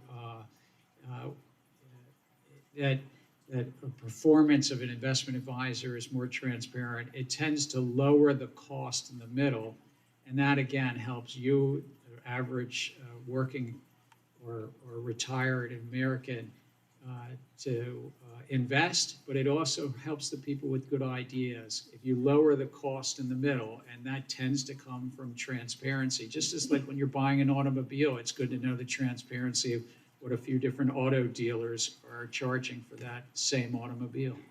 Okay.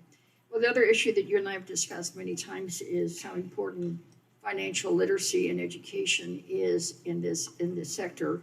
And the last time you were here, I told you of my concern about financial literacy, not only in my district and in Texas. The Federal Reserve Bank of Dallas reports that 8% of Texans do not have a bank account, and 37% of Texans have not planned for retirement. Financial literacy, of course, is key. Chair Gensler, could you provide an update on the SEC's educational efforts to improve financial literacy, not only in Texas, but across the nation, to improve people's understanding of the work that your agency does? We have an Office of Investor Education. It's a very important office. We also put out investor alerts often on our website, and we try to engage with the public, the broad investing public, to help them understand the markets, but also to protect themselves against wrongdoers in the markets. And if you have something to tell us, to also tell us through the tips, complaints, and referral.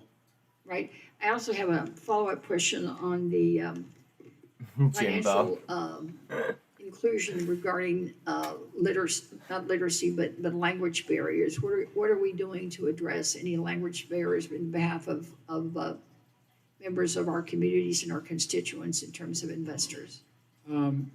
A very important issue. We've certainly done some things recently with regard to shareholder reports, but I think I want to come back to you because it's an important issue about language. Well, thank you. And Mr. Chairman, I also would like to offer for the record the article that that I referenced earlier. That's available to members under general leave and without objection, so ordered. We'll now recognize the gentleman from Pennsylvania, Mr. Muser, for 5 minutes. Thank you, Mr. Chairman. Chairman Gensler, good to see you. Good to see you, Mr. Muser. Thank you. So the SEC's climate rule scope 3 provision mandates reporting on emissions from activities not directly controlled by a company up and down its supply chain, as you well know. So supply chains, let's say from China or some other offshore source, for example, which are perhaps less scrutinized and submit data which could be suspect as opposed to from a U.S. Resource, is an example of how scope 3 data could be flawed and the system as a whole. So what are your thoughts on that? And is this, is this somewhat of a push towards capital towards certain industries as opposed to something else? I mean, what's the intent?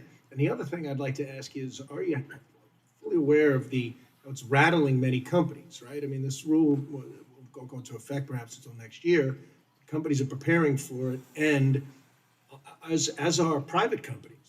Private companies are preparing for it, and so there's a lot of additional compliance that goes along with it.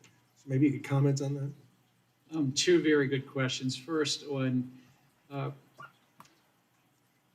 many investors are looking at what is the risk of companies with potential climate change. And one of the measures of that risk is the greenhouse gas emissions of the company and possibly their supply chain or so-called value chain. Though many companies know their own greenhouse gas emissions, they don't necessarily know, as you rightly pointed out, their entire supply chain. And fewer public companies are currently publishing that. We put out a proposal to bring consistency to the disclosure, but we heard a lot of comments coming in to say scope 3 disclosure is not as well developed. It's not as many companies putting out. It's frankly not yet as reliable. And so we're taking that into consideration. And I'd say another thing is some people have raised from the Farm Belt, for instance, agriculture interest. We don't want to have to do this. We're small family farmers. We don't need to do this. And we, the SEC, don't regulate those private companies, those non-public companies. Mm-hmm. And so staff is looking very closely to ensure that we stay within our authorities. It's about the public companies. On your second question about cost, we take that very thoughtfully into consideration, and we got a lot of comments. I know I was chatting with the member across the aisle about this, and Can you give us the analysis on some of those consideration. costs? That was a follow-up question. Can you give us the analysis on the cost that you're taking into consideration? Have you run the numbers? We're in essence adjusting our economic analysis because we got so much feedback from the public on that. Particularly important point. On the safeguarding rule as well, are you mentioned you were on and off. Director Birdsall mentioned that he talks extensively with banking regulators. There are many regulators, however, that feel, and this is regarding the safeguarding rule, that if you talk more often with them, this rule would be written differently. What's your reaction to that?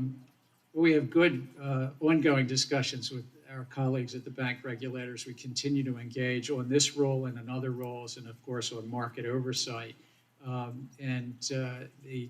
The safeguarding role is one where we've heard a lot from not only the investment advisors that it applies to, but from the banks that act as qualified custodians. Okay, thanks. I'm changing gears a little bit here. There was a recent shareholder vote to extend the deadline for the DWAC TMTG merger. Demonstrated that nearly 400,000 investors want this merger to happen. Can you give me your assurance or feedback that a revised S4 handled in regular order will be expedited, whether for this... DWAC W might go insane based off this answer. Again, as you're aware, that's a company that recently settled an enforcement action because it had initially had a material misrepresentation of when it went public in its S1. I don't think they've filed an S4 with us yet, but when they would, that our division of corporations. Watch out, guys. Watch out on DYW. Regular order. I appreciate that very much. I yield back, Mr. Chairman. Gentleman from North Carolina, Mr. Nichol is recognized for 5 minutes. Thank you, Mr. Chairman. Chairman Gensler, thanks for being here. I want to start by applauding the important work of the SEC and the public servants who work under you. There's a lot to be proud of, but a lot of the decisions you've made, I frankly have been scratching my head to try to understand your thought process and what goes into the decisions that you make. And so I tried to figure out, how can I understand Chairman Gensler a little bit more? And I read and saw that you are a marathoner and an ultra marathoner. Is that right? Well, in my day, yes, I did do the John F. Kennedy 50-miler. I looked and found that less than 1/4% of the world's population has done a marathon. I did the New York Marathon, so have at least accomplished one. My first question just is, after being here now for over 3 hours, being on, testifying before Congress in a hearing like this probably isn't one of the things on your schedule that you're super excited about. But how would you rate testifying in Congress and a marathon? Which is easier? I love being in front of this committee. I've been here probably 20 times in my life. This is a great room and a great committee. He hates sitting where he's sitting. Let's be honest. All right, so I want to get into securitization. If the gentleman was suspended, I we asked the witness to yield to answer the Chair. question. We asked the witness to answer the question. Oh, wait, I think that this is easier than Sorry. running the New York City Marathon. Okay. Thank you. So, all right, securitization. It's a cornerstone of affordable access to credit for families and businesses in my district, represent North Carolina's 13th district. For example, securitization fund around 70% of residential mortgage loans every year and provide funding for auto loans and credit cards.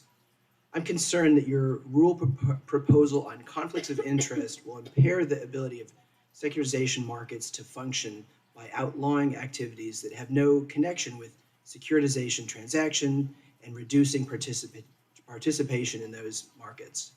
This would increase the cost and reduce the availability of consumer, mortgage, and business credit for my constituents, which is a real problem. And frankly, we have an economy that doesn't work for everyone, and it is so hard for so many of the constituents I represent to get credit and to get a loan and to do those things. The SEC said it was, quote, unable to reliably quantify many of the economic effects, end quote, of the proposed rule. Given these uncertainties, and to avoid compounding the credit crunch that's already, again, hitting my constituents incredibly hard, will you commit to reproposing a rule that is more tailored to the feedback the SEC has received from the public? So one, the capital markets are really important for credit cards, auto loans, mortgages, and through this securitization market. Two, Congress mandated that we actually do a rule to address potential conflicts that sponsors of those asset securitizations might have if they're on the other side taking positions in conflict with the investors.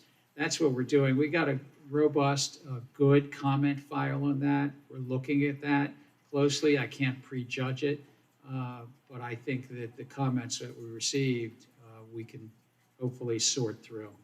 And I'd certainly urge you to repropose the rule as it threatens to disrupt the housing market in North Carolina and across the country. I want to move on to our grayscale letter. I sent a letter to you yesterday along with my colleagues, Congressman Flood, Torres, and Emmer, urging you to approve the listing of spot Bitcoin ETPs after your recent loss in court to grayscale. Now that the SEC has the court's decision in hand, rejecting your rationale for denial, does the SEC plan to approve the current pending spot Bitcoin ETF This is huge here. So yes. Thank you for your letter. I did read it last night. Again, we're still taking this under advisement. It's a recent court action, and staff and commissioners will take it up as appropriate. The court Bitcoin could concluded really the move SEC's off denial of Grayscale this lacked, right here. quote, a coherent explanation, and then, quote unquote, falls short of the standard for reasoned decision-making, and then was, quote unquote, arbitrary and capricious. How do you explain the SEC's actions there? We do that which we do under the law as best we can. Sometimes things go into court. We're still considering that court decision. I think it was a district court. I'm sorry, it was appellate court, but we're still considering that appellate court decision. I don't want to get ahead of the staff or my fellow commissioners. Thanks so much. And I will note that at 3 hours, this is far below my marathon time. Not even close, but I yield back. Chairman yields back. We'll now recognize the gentleman from Wisconsin, Mr. Fitzgerald. Chairman Gensler, thanks for being here. Congressman Lucas and Posey talked about this earlier. I'm just going to bring it up again. It deals with the proposals regarding predictive data analytics. Just could you distill down again? How do you think the proposal is? Is there a lack of economic analysis, and is that consistent kind of with SEC's mission to protect investors? How do you see those two kind of meshing? So good questions. One, there's a robust economic analysis, but we're going to benefit from public feedback on it. But two, the rationale. When the rationale comes to a really key thing, an investment advisor, whether it's through a robo-advisor or a broker-dealer, that they continue to put our interest, the investing public's interest, first. When they're engaging with us, what's called investor interaction, they're not putting their interest in front of ours. So they can use data analytics and use math to put their interest ahead of ours, and that's not good for the investing public. Are you afraid it'll be applied too directly on just about everything out there? From I mean, it could go down to the level of Excel spreadsheets. I mean, somehow it has to be applied. Right? Here's the sort of balancing act. We're technology neutral. So whether you use, as you say, an Excel spreadsheet or you use machine learning, sort of the core question is, are you engaging with the investors and pushing them for your profits, not your personal profits, but the investment advisors' profits, or the investors? But we've got a lot of comments. The comment file is open until, I think, October 10th. So we're still hearing from the public. And this hearing today is a very important part of that. Novavax might be starting to curl a couple a little times bit. you've said the SEC's rulemaking, you're just kind of simply doing what Congress has asked for. Do you think that's consistent? I mean, there's 40-some rule proposals, and I don't know that Congress had asked for all of those. So how are you measuring that right now? You raise a good point. It's not that you asked for it last week or last month, but our laws embodied by Congress are on the books, and we need, I think, really to stay competitive in the world, to update our rule books to make sure that the markets, the Wall Street broker-dealers, the exchanges, the investment advisors, that they're working on behalf of your constituents, the investors, and the people with good ideas who want to raise money. And it's trying to drive greater efficiency in the middle of that market. And sometimes the middle of the market doesn't love that, because greater efficiency might mean a little less economic rents, a little less profits in the middle. Let me switch gears again. I think we're concerned about FSOC's recent proposal regarding the designation of the non-bank financial institutions as systematically important, particularly the elimination of a cost-benefit analysis requirement. Given your kind of the position as FSOC member, why would the FSOC eliminate the requirement to do a cost-benefit analysis when determining whether or not a non-bank financial institution should be designated as systematically important? I thank you. I am a member of the Financial Stability Oversight Council, and what we put out to public comment, so I'm only one voting member, but what we put out to public comment was really just to ensure that we get back to the guidance that was out there in 2012. I was a proud member back then of that committee too, that council then. And so we've really gotten public feedback on whether to, in essence, could there be financial institutions that were so important to the system, systemically relevant, that they be designated so and then come under the Federal Reserve for oversight? Very good. I'm going to squeeze in one more here. I'd like to reiterate, Congressman Lukenmeyer talked about it earlier about the proposed securitization conflicts rule. When you were here, I think it was in April, you mentioned that the proposed rule was new and you hadn't looked at the comment file. At home, Wisconsinites rely on, private mortgage insurance for access to affordability and sustainable homeownership. How can you differentiate between managing risk and betting on both sides of the transaction without capturing necessary business activity like this, I guess? Yeah, how's that going to work? Congress gave us the challenge to do that, and that's why we put it out to public comment. But you're allowed to hedge, you're allowed to do other transactions, but not bet against the investors. And that's, we're still working through the comments to try to finalize. It's a mandate from Congress. Someone's time has expired. Yield back. Now I'll go to the gentlewoman from Colorado, Ms. Pedersen, for 5 minutes. Thank you, Mr. Chairman, and welcome back, Chairman Gensler. I can't believe it's already been 6 months. Time flies when you're having fun. Doesn't feel very fun this week, though. I just want to thank you for your time today and expertise. I know you've discussed this at length today, and it's been a big focus in all of the areas of the key functions that our agencies play in helping support and advocate for our constituents. And, Ranking Member Waters touched on the real harm that a government shutdown would do specifically to your agency. And should there be a government shutdown, only around 400 employees will be retained to maintain minimal functions, with nearly 4,200 employees being furloughed. The bare bones staff that will remain working during a shutdown cannot perform all the responsibilities adequately. And you've spent time discussing a number of the functions that the SEC will not be able to manage, like protecting Americans from fraud, allowing investors to access our capital markets, and conducting investor outreach and education, among other important roles of your agency. And it is deeply concerning for me with the long-term implications of the chaos and dysfunction here in Washington and the perception globally around what role the United States is going to play in, and if we are a market that people should continue to invest in, and the real concerns out there.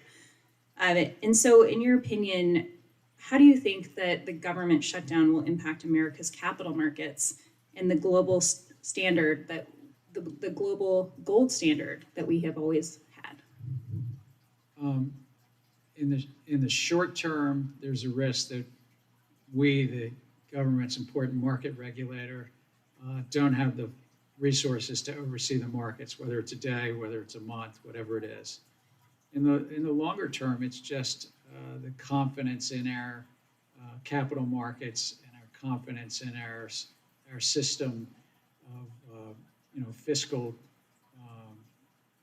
deciding the fiscal choices that Congress and the administration does. And we see that those challenges in terms of investors around the globe. We're 40% of the world's capital markets. We're only 23% of the world's economy. So and that's a good thing. We're punching above our weight class, so to speak. That's a good thing. But the confidence in our system can be shaken as well. And we saw that with the recent, not actually coming to an agreement and potentially going off a fiscal cliff. Even though that didn't happen, we know that we were downgraded with one bureau. There's going to be long-term economic consequences. But we know that there's billions of dollars of damage because for the first time, people are questioning whether or not the United States will pay their bills. And so these things, these political games have long-term risks. So I want to spend the rest of my time. This is an area that I know you have a background in, and it's going to be absolutely essential that we're working in partnership to address the challenges the opportunities and challenges that AI poses for this country, and specifically for our financial system. And in the morning of May 22nd this year, an AI-generated image of an explosion near the Pentagon spread widely throughout social media. Immediately, the stock market dipped, and we saw a significant decline. We were able to recover when we were able to confirm that that was in fact fake. But we know that these are challenges that we're going to have to address together. And Mr. Chair, I'd like to enter the Bloomberg News article, How Fake AI Photo of a Pentagon Blast Went Viral and Briefly Spooked Stocks, into the record. Without objection. And so AI has the potential to significantly impact our financial system and our capital markets and our banking system. And this needs to be addressed at every level on how we can mitigate against some of the negative consequences. I'm proud to be joining my colleague and friend in introducing a bill to examine how artificial intelligence will impact the financial sector and how we need to regulate this. So I want to hear from you, though, on what we can be doing, what you recommend that we do to address the challenges that AI poses in the future. One is, I think it's great opportunities. It's probably going to drive productivity and so forth. But in the financial sector, I do think that there's risk of deep fakes. Look, fraud is fraud. Even if you're using artificial intelligence, there's usually some human behind it. But that's a real challenge to focus on. All right, I yield back. Thank you. Gentlelady yields back. The gentlewoman from California, Mrs. Kim, is now recognized for 5 minutes. Thank you, Chairman. And Chairman Gensler, thanks for being with us today. I'm concerned that the SEC, under your leadership, has not carefully considered the aggregate costs of and overlapping nature of your proposed rules and regulations. And as you heard, there is an erratic pace of your proposals.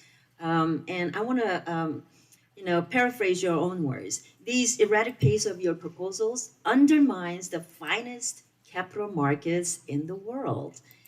And each proposed rulemaking, now over 50 since the spring of 2021, will make it more costly for small businesses to raise capital in the markets and difficult for hardworking investors in my district to benefit from gains in the markets and save for retirement.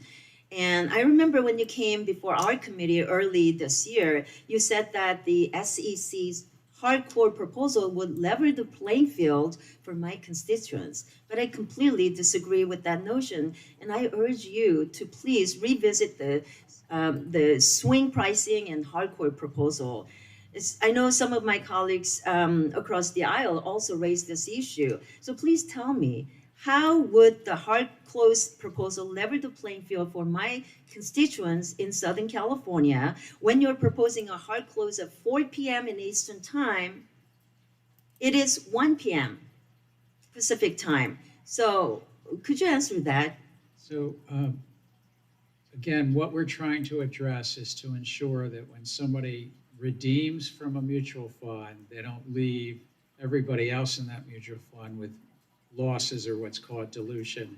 I would say, given the clock, right now, anybody in your district already has to put their redemption order in it at 1 o'clock. Right. We're not changing that. Let me reclaim, and I want to tell you that I'm specifically talking about my constituents being put at a competitive disadvantage compared to someone operating Eastern time. So you don't believe that a fund or an investor in California will be put at a disadvantage when they have to stop trading at 1 p.m. Pacific time, whether it's mutual funds or whatever that you're talking about? That's BS. I'm just observing currently, because the New York Stock Exchange and the stock exchange is closed by 4 East Coast time, and mutual funds redemptions are by 4 o'clock. That's currently, we're not changing that. That's already existing. Again, 4 o'clock Eastern time is 1 p.m. Pacific time. So in my home state of California, obviously, we are very concerned about this, okay? Because we have to stop trading at 1 p.m. But let me move on. So wake up earlier. I know in my home state of California, Silicon Valley Bank failed largely because it wasn't hedging its interest rate risk. And you have proposed a rule on conflicts of interest for securitization that would make hedging this exact type of risk much more difficult. Surely this is not the intent of the statute or your proposal, but it is what the rule as written would do.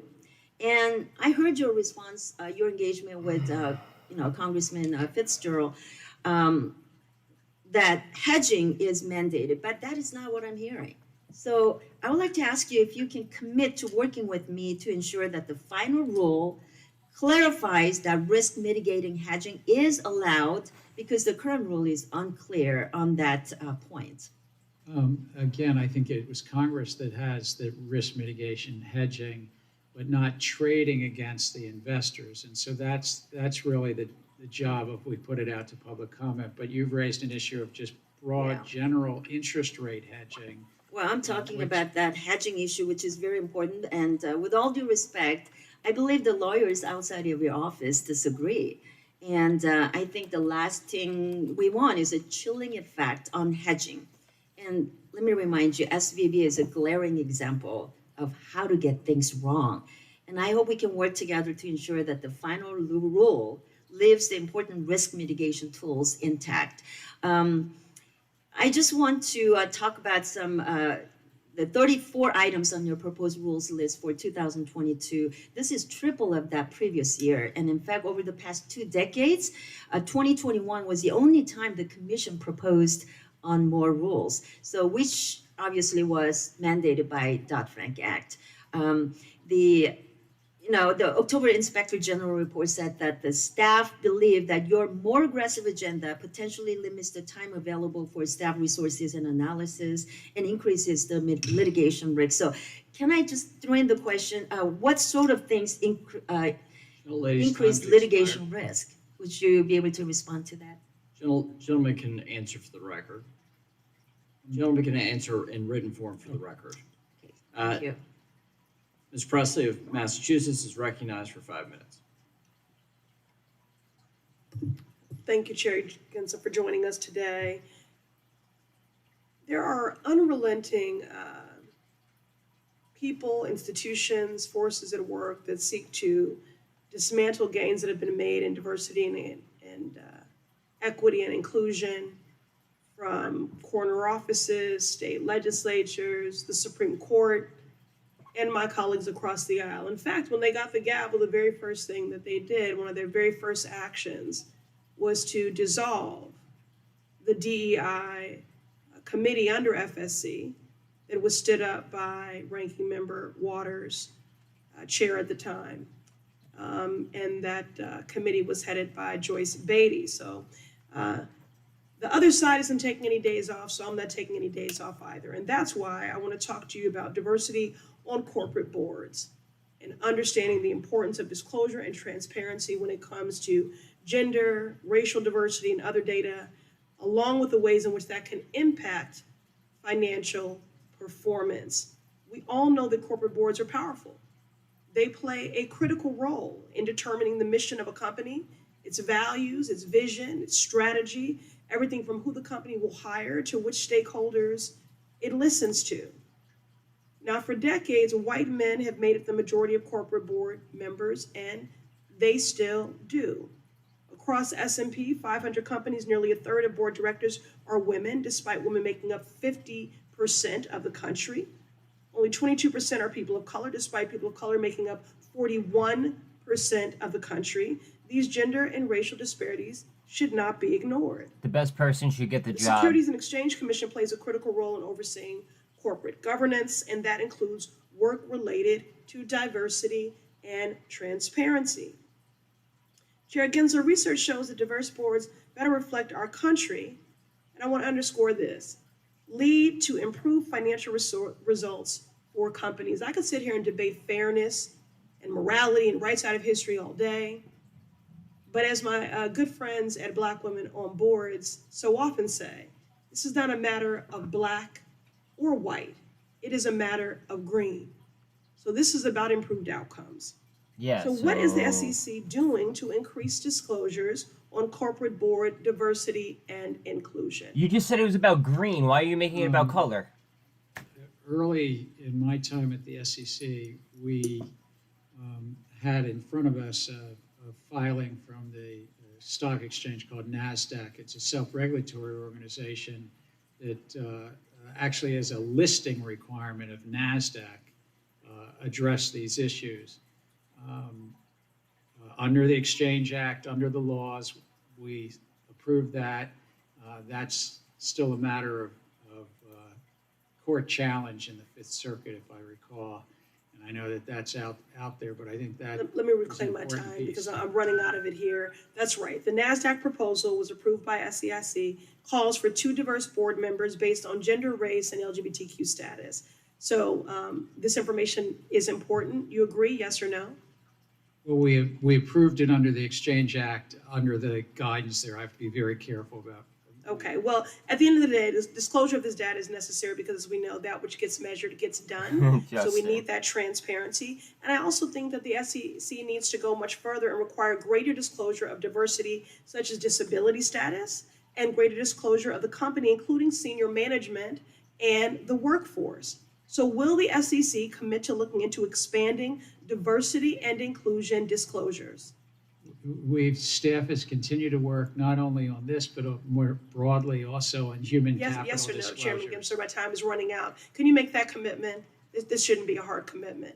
Can you make that commitment to looking to expanding diversity and inclusion disclosures beyond just the NASDAQ proposal? The staff of Corporation Finance continues to review alternatives there. Okay, all right. Thank you. Just a quick history lesson.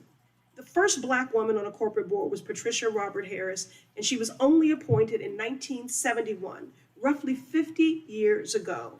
The year is 2023, and it's well past time that we have corporate boards that reflect the true diversity of our country. Not only from a place of justice and fairness, but for improved outcomes, improved financial outcomes. My colleagues across the aisle have already made it clear they don't care about diversity. Their first action when they took back the gavel of this committee was to scrap the Diversity and Inclusion Subcommittee established by Ranking Members Waters. They are on the wrong side of history when it comes to this issue and so many others. Chairman Gensler, it's important that the SEC be on the right side of history and press forward with corporate board diversity. Gentleman from Nebraska, Mr. Flood, is recognized for 5 minutes. Trying to bounce Thank off you, Mr. 7 on Chairman. NVAX. Chair Gensler, I'd like to continue our discussion about SOB 121 staff bulletin from the SEC that would potentially have significant effects on the ability of banks to custody digital assets. Let's briefly begin by following up on something that was raised the last time you were in front of this committee. XRP, please. You previously said that prior to the issuance of SOB 121, your staff did not confer with any of the prudential regulators. Is that correct? You'd have the transcript, but I think that our staffs do talk to the prudential Prior to the regulators. issuance of SOB 121, did your staff confer with any of the prudential regulators? Oh, with regard to that particular Correct. staff bulletin, I don't recall that they did. I know that they have.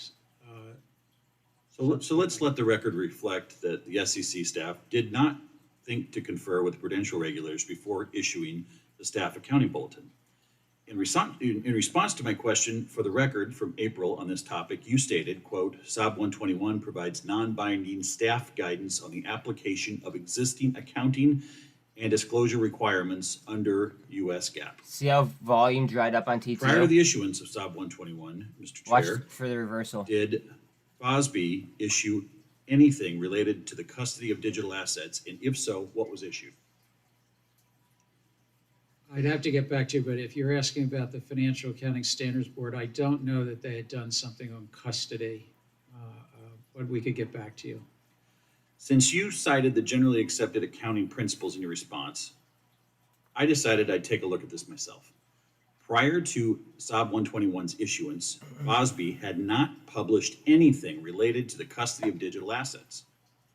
In fact, the board added accounting standards for digital assets to its agenda in May of 2022, 2 months after the issuance of SOB 121. Your response to my question, for the record, from April, also indicated that SOB 121 provides guidance on the application of existing accounting and disclosure requirements under the SEC rules. So here's a question. Prior to the issuance of SOB 121, what rules had the SEC finalized relating to the safeguarding of digital assets? Well, we have on the books a rule from 2009 that applies to the custody of digital assets by investment advisors because it covers all funds and securities. That rule's on the books. We also had finalized something around special purpose broker-dealers, which relates to crypto broker-dealers. So I took a look at this topic myself. The answer, quite frankly, is none. There were no SEC rules on the books that directly address the topic of custody of digital assets. As you know well, the SEC issued a proposed rulemaking on custody, including digital asset custody, in February of 2023. And that rule has not been finalized to this day.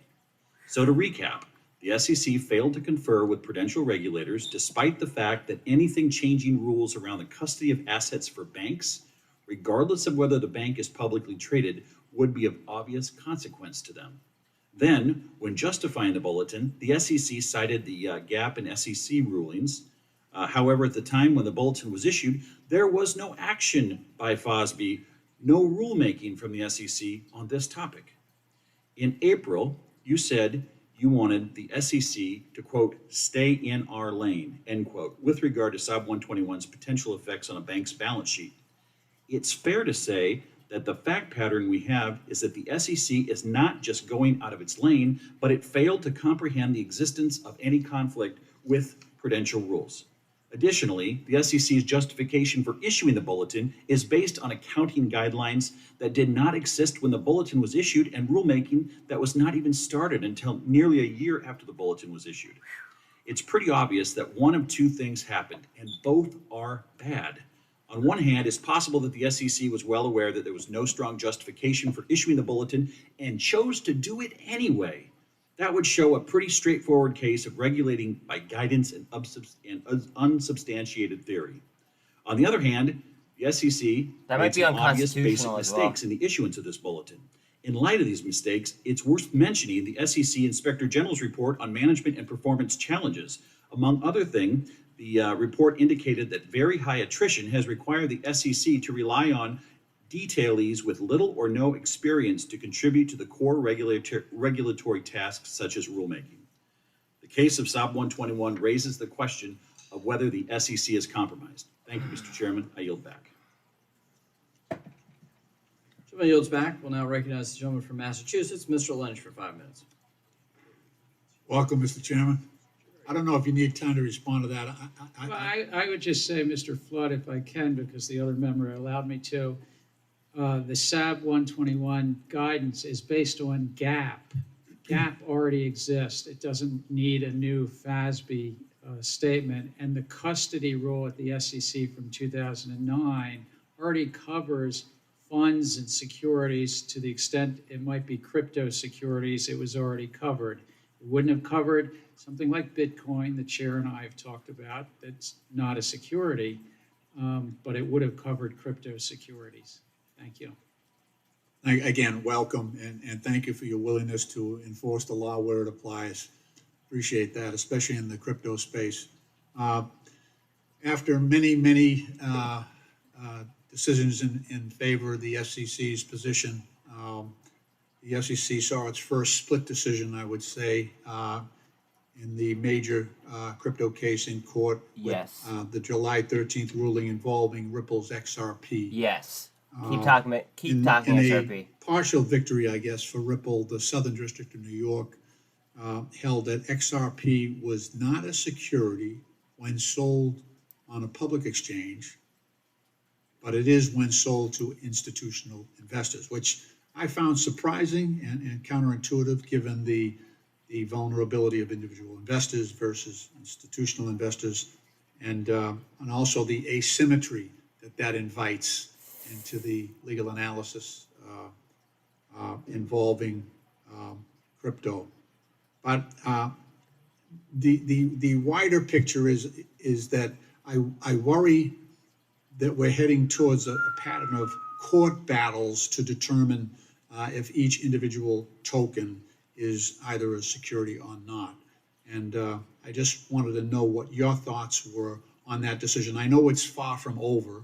This case is far from over, but I just wanted to express to the committee what your views are on that issue and on that decision, to the degree you may.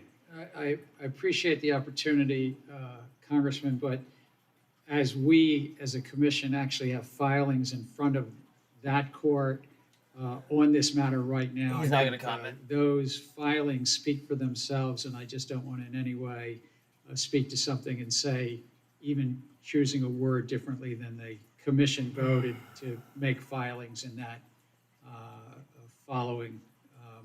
Okay. In essence, we filed what's called potentially do an interlocutory appeal. Okay, fair enough. I suspected as much.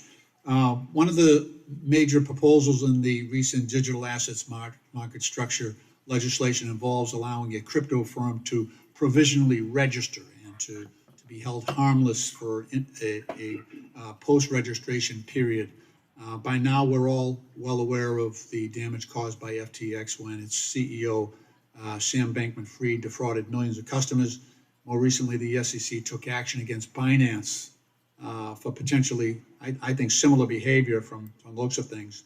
The Binance complaint contains damaging allegations, including operating an unregistered securities exchange, broker, and They clearing talked about agency. blue sheets Further, briefly. Mr. Zhao of Binance's operation, control of customer assets, permitted them to commingle, again, just like FTX, customer assets and divert customer assets as they pleased.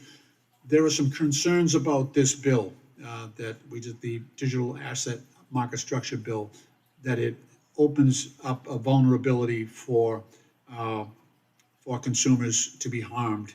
And I was wondering if you had a view on that, and is there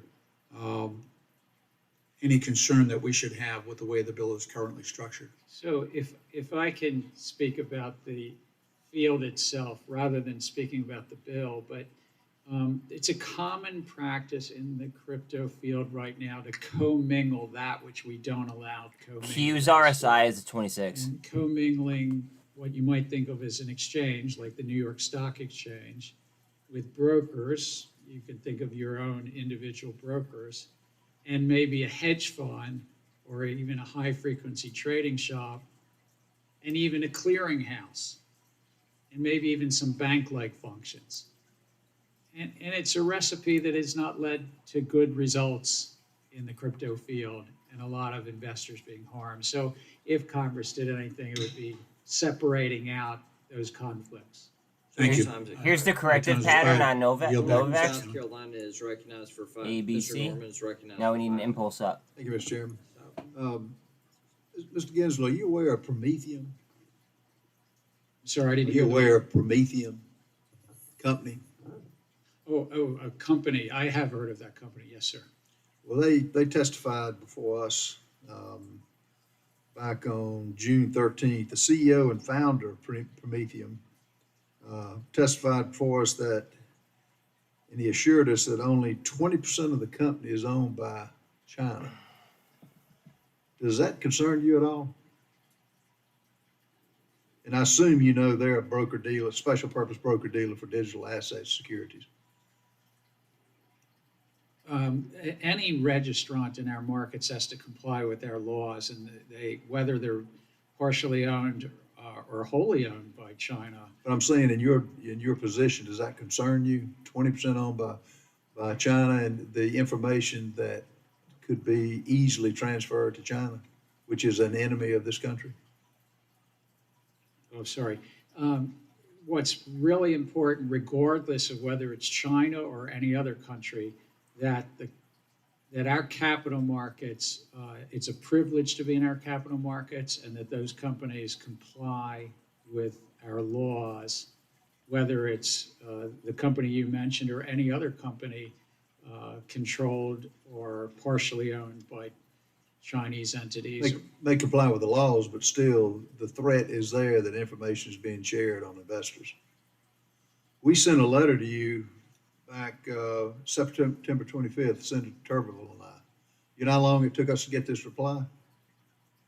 I'm sorry, September 25th, yesterday? No, I'm sorry. Of 23, yes. Yesterday, yes, that's right. We did it, sent it 10 weeks earlier. Took 10 weeks, is my point, to get this back.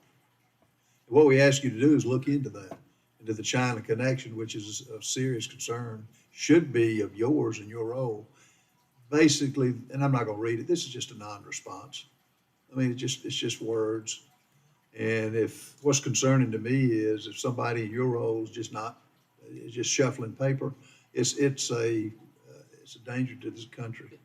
There are a number of broker-dealers in our country that have affiliation with China. You named one, it's not the only one. I think your letter and some other letters from the senator named some of the others.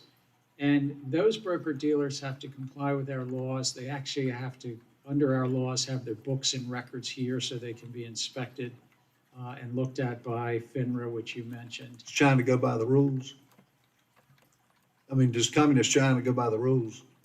They have a different set of laws there. They have a different government. But I'm saying if you're here in the U.S., they have to comply. Here's with what we would ask. I mean, 10 weeks to get this, and to get this letter, was it 2 paragraphs, is really an insult. Are you familiar with metamaterials? Here we go. Yes, I am, sir. I'm not very deeply. 145. But it is a company that I've heard of. Do you know what the aggregate shares are, audited shares, count of MMTLP is as of close of market on December 8th, 22? I don't know. I know that it's a company that then exchanged into something called NextBridge, I believe. Okay. Does SEC have this information on the audited shares? It may be a matter of public record. I mean, it was a company that it did an exchange and became another company. We'll try writing you another letter, and if you would look into it, we would appreciate that. Thank you. You know, as has been said earlier, the arbitrary rulemaking that is occurring under your rule on theoretical assumptions is really getting our constituents that are involved in the financial markets very upset. And considering you're going way past the boundaries that need to be going. And I think you made SEC a crusader of rulemaking by enforcement rather than modernizing the regulatory guidance. This isn't something new that you've heard. My only request is that you know, you can blame it on staff turnover, you can blame it on a lot of things, but that you would prioritize this rulemaking and actually we'd make the case for reductions if you would even consider something. I yield back. Gentleman's time's expired. Gentleman from Texas, Mr. Green is now recognized for 5 minutes. Thank you, Mr. Chairman. I thank the ranking member as well. And of course, I'm grateful to the secretary for appearing today. Thank you very much. It's been an honor to work with you. Mr. Secretary, I'm honored to have another title, but it's just Chair or Gary. Chair, okay, all right. Mr. Chairman, excuse me. The traditional services of an exchange, if you perform those, broker, clearing agency, these are the kinds of things that should be registered. Is that a fair statement? Yes, if you're a broker in America, if you're a dealer in exchange, not only registered, but then comply with the laws so that the public is protected. Mm. And in your capacity as a chairman, if you are of the opinion that these things are not taking place, are you duty bound to do what is within your authority to protect the public? Yes, and we end up being a cop on the beat, and it takes a 5-member commission, but sometimes we bring enforcement actions if people are not properly complying with the laws and registering. Public Citizen has indicated that crypto amounts to a giant Ponzi scheme whose victims disproportionately include low and moderate income individuals as well as people of color.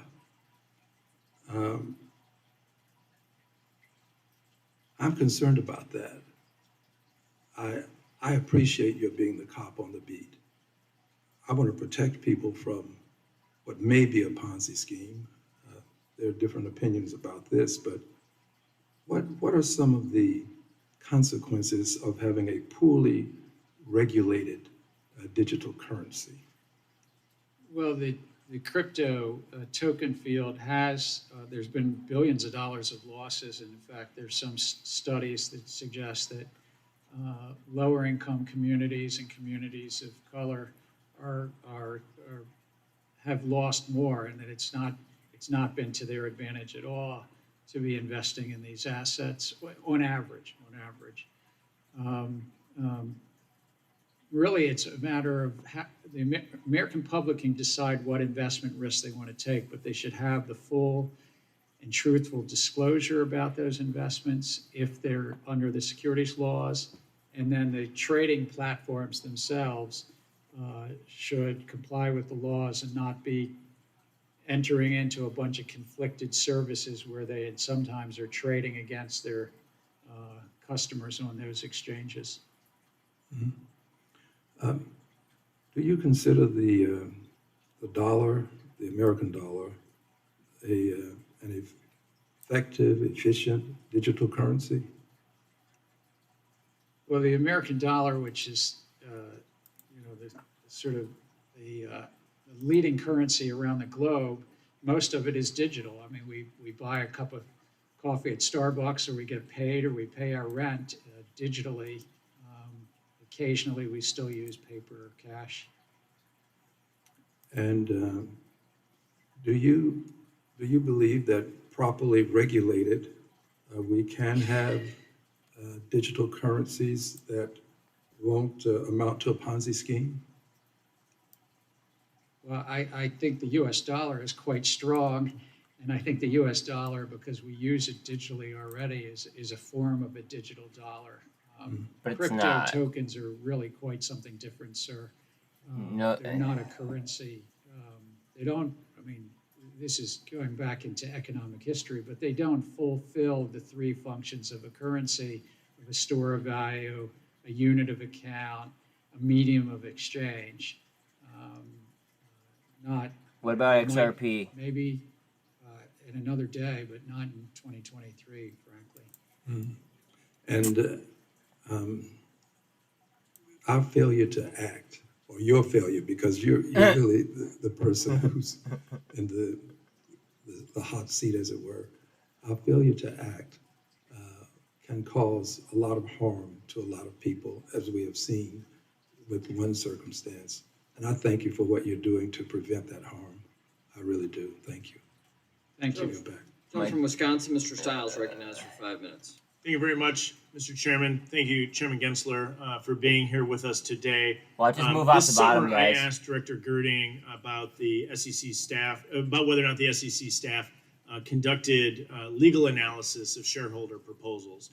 And Director Girding seemed to have a tough time answering the question. And I walked away understanding that the SEC does not conduct much, if any, legal analysis of a shareholder proposal. That's troubling to me, because I think that would be one of the roles of the SEC, in particular, following the SEC's review of the particular Traveler shareholder proposal, the racial equity audit, that I think could have driven that company to be forced to engage in illegal behavior.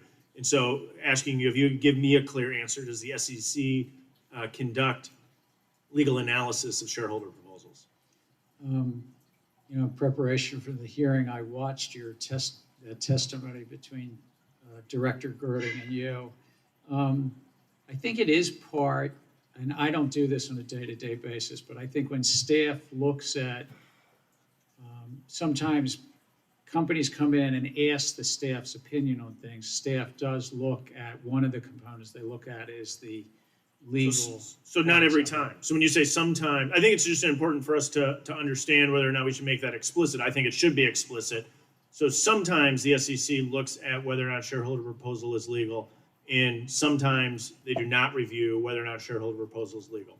As I understand it, I believe it's one of the components of the review, but I'd be glad to have staff work with your staff and get you the details of the.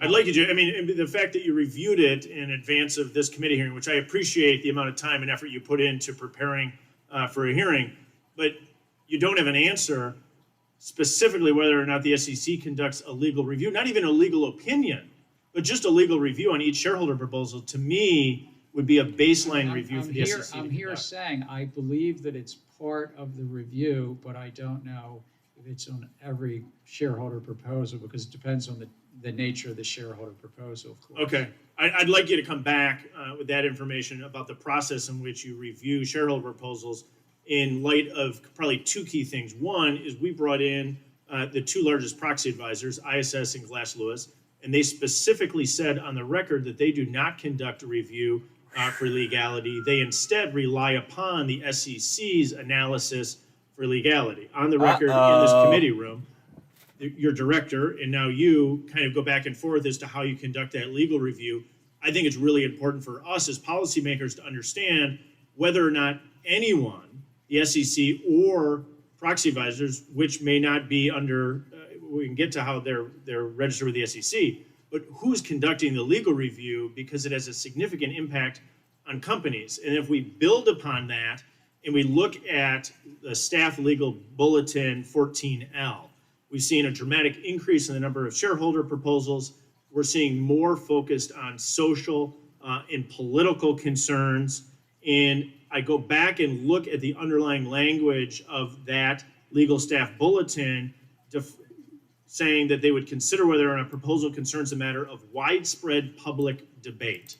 Can you define widespread public debate? No, we can't. I think, sir, that it's really, and this goes back all the way back to the 1960s of shareholder proposals that Deflection. investors can make shareholder proposals on the term you used on wide scale. Widespread public debate is your legal staff bulletin. And that goes back many decades. But can you define it? I understand there's a history to it. I understand, but the legal staff bulletin came out under your chairmanship. Can you define the term widespread public debate? And the staff does, when asked, give their informal advice, but ultimately it's between the company and the investors. Understood, but don't you think that's of concern that you can't define what widespread public debate is when your staff bulletin says that that's a point of review for shareholder proposals? Yep. I'll offer you that it concerns Excellent me, question. in particular in light of the dramatic increase in the number of shareholder proposals we've seen that are based on social and political objectives rather than governance of the nation's largest companies. See if I can get this in really briefly. We've discussed your use of email. You've had an aggressive enforcement campaign on off-channel communications for financial firms. Have you used anything other than official SEC resources to conduct your government business? No, I comply with the laws, but I also, if somebody sends me an email, then I forward it into the SEC. Thank you very much for your time. I yield back. Gentleman from New York, Mr. Garbarino is recognized for 5 minutes. Thank you, Mr. Chairman. Chairman Gensler, thanks for coming today. Financial services sector and the Biden administration have made harmonization of cyber incident reporting a top priority. In fact, the Department of Homeland Security's Cyber Incident Reporting Councils recently recommended the federal government coordinate among themselves to reduce the burden on the reporting entity. But instead of reducing the burden, the SEC has finalized rules that CERC has called duplicative cross-sector reporting requirements and that overlap with congressionally mandated Cyber Incident Reporting for Critical Infrastructure Act, the CERCIA. Given the council's designation, why didn't the SEC harmonize its cybersecurity disclosure requirements with existing regulations, and more importantly, wait until the Department of Homeland Security and CISAs developed the rulemaking under the recent signed into law CERCIA? One, we've had good discussions with the Department of Homeland Security, but we finalized the corporate disclosure piece because it was important for the public investors to know if there had been a material cyber breach. Is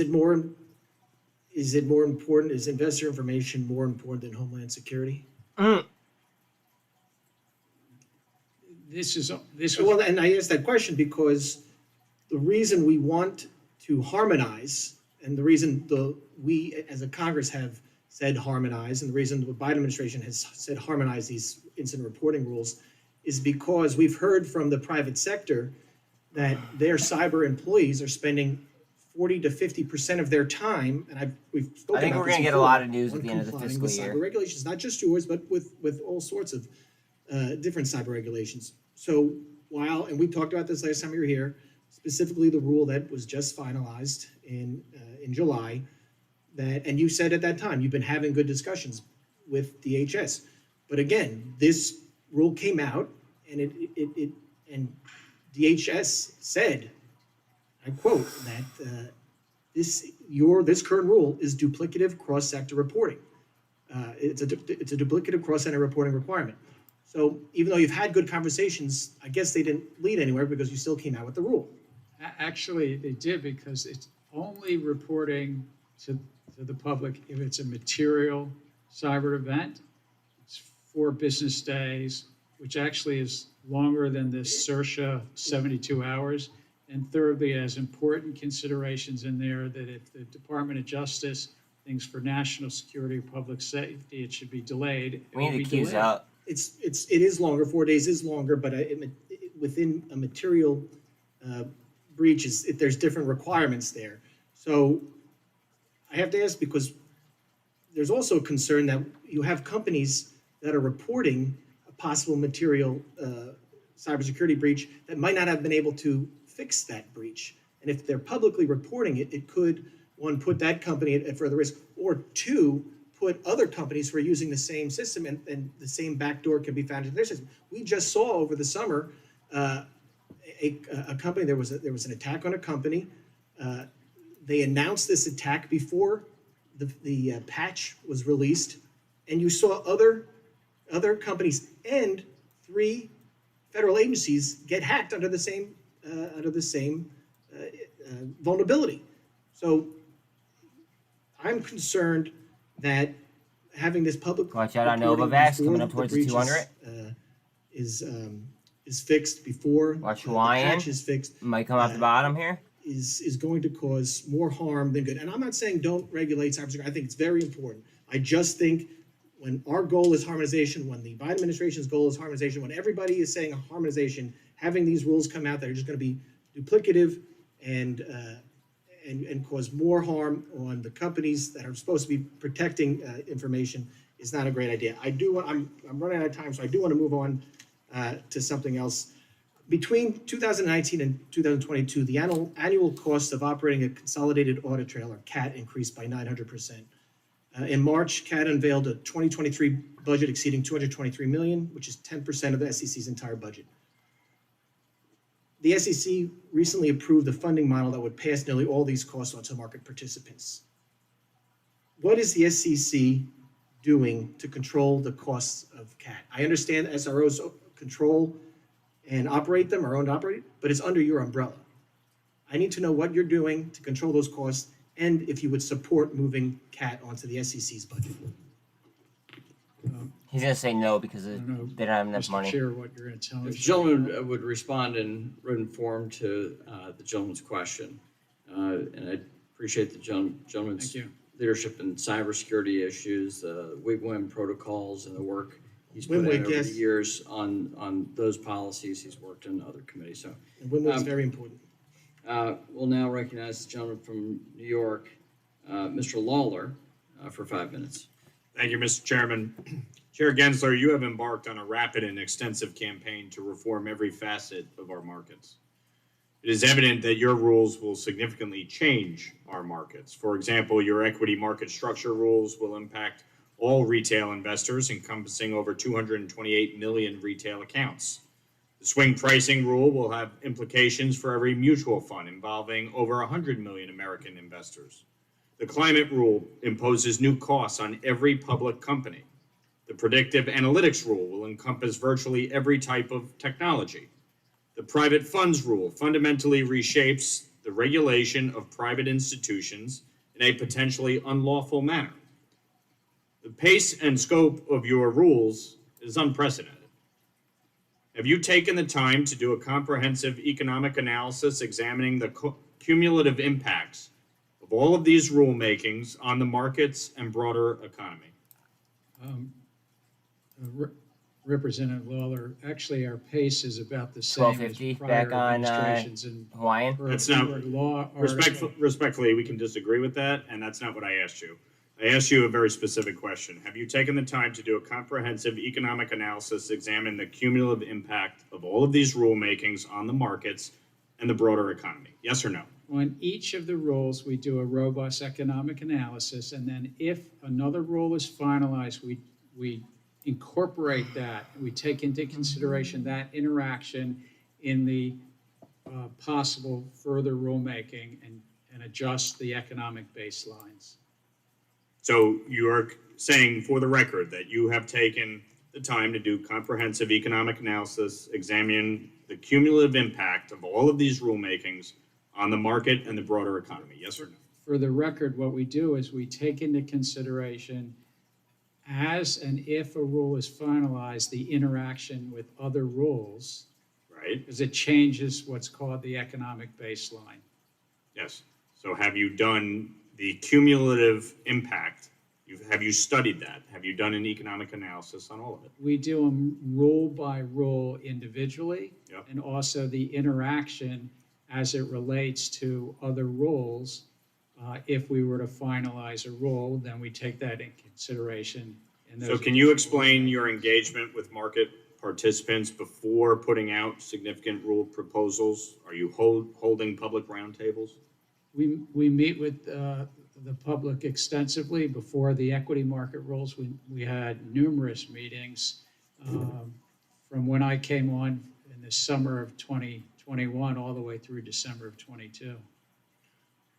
Chair Gensler, California Governor Newsom recently confirmed his intention to sign 2 bills mandating climate disclosure into law. You mentioned to the press last week that the SEC staff is, quote, going to take a look if it were to become law because it may change some of the economic baseline for our rule, end quote. It's evident that the law will indeed alter the economics of your rule. So can you make a commitment to allowing the public an opportunity to provide feedback on the Commission's updated economic analysis before finalizing the rule? We take in consideration public comment. We've had 16,000 comments, a lot of comments on the economics, and we often will adopt based on those comments. No. What I'm asking you is, based on the reevaluation, based on the potential change in law, will you commit to allowing the public an opportunity to provide feedback on the Commission's updated economic analysis before finalizing the rule? I would say this, we're compelled, this is an important thing. California, It's a pretty straightforward question. Will you allow the public to comment on the updated economic analysis before finalizing the rule, yes or no? we would. He hates saying yes or no. If we finalize a rule, it would be part of that finalized rule. Okay.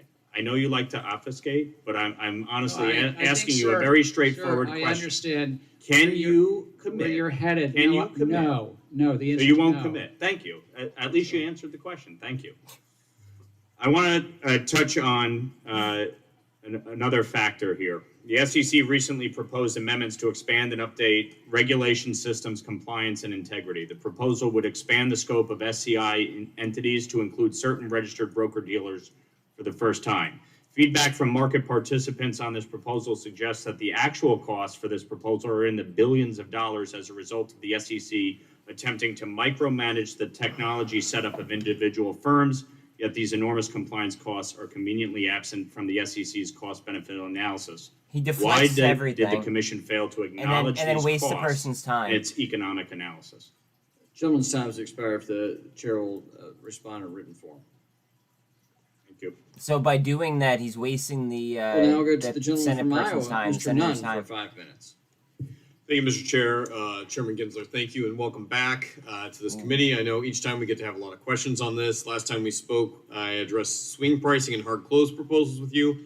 I also want to reemphasize here the devastating impact that's had on many of my hardworking constituents, from their retirement plans, their 401ks, my nurses with 457 plans, my teachers with 403B plans. I think you get the gist of where we're going with this.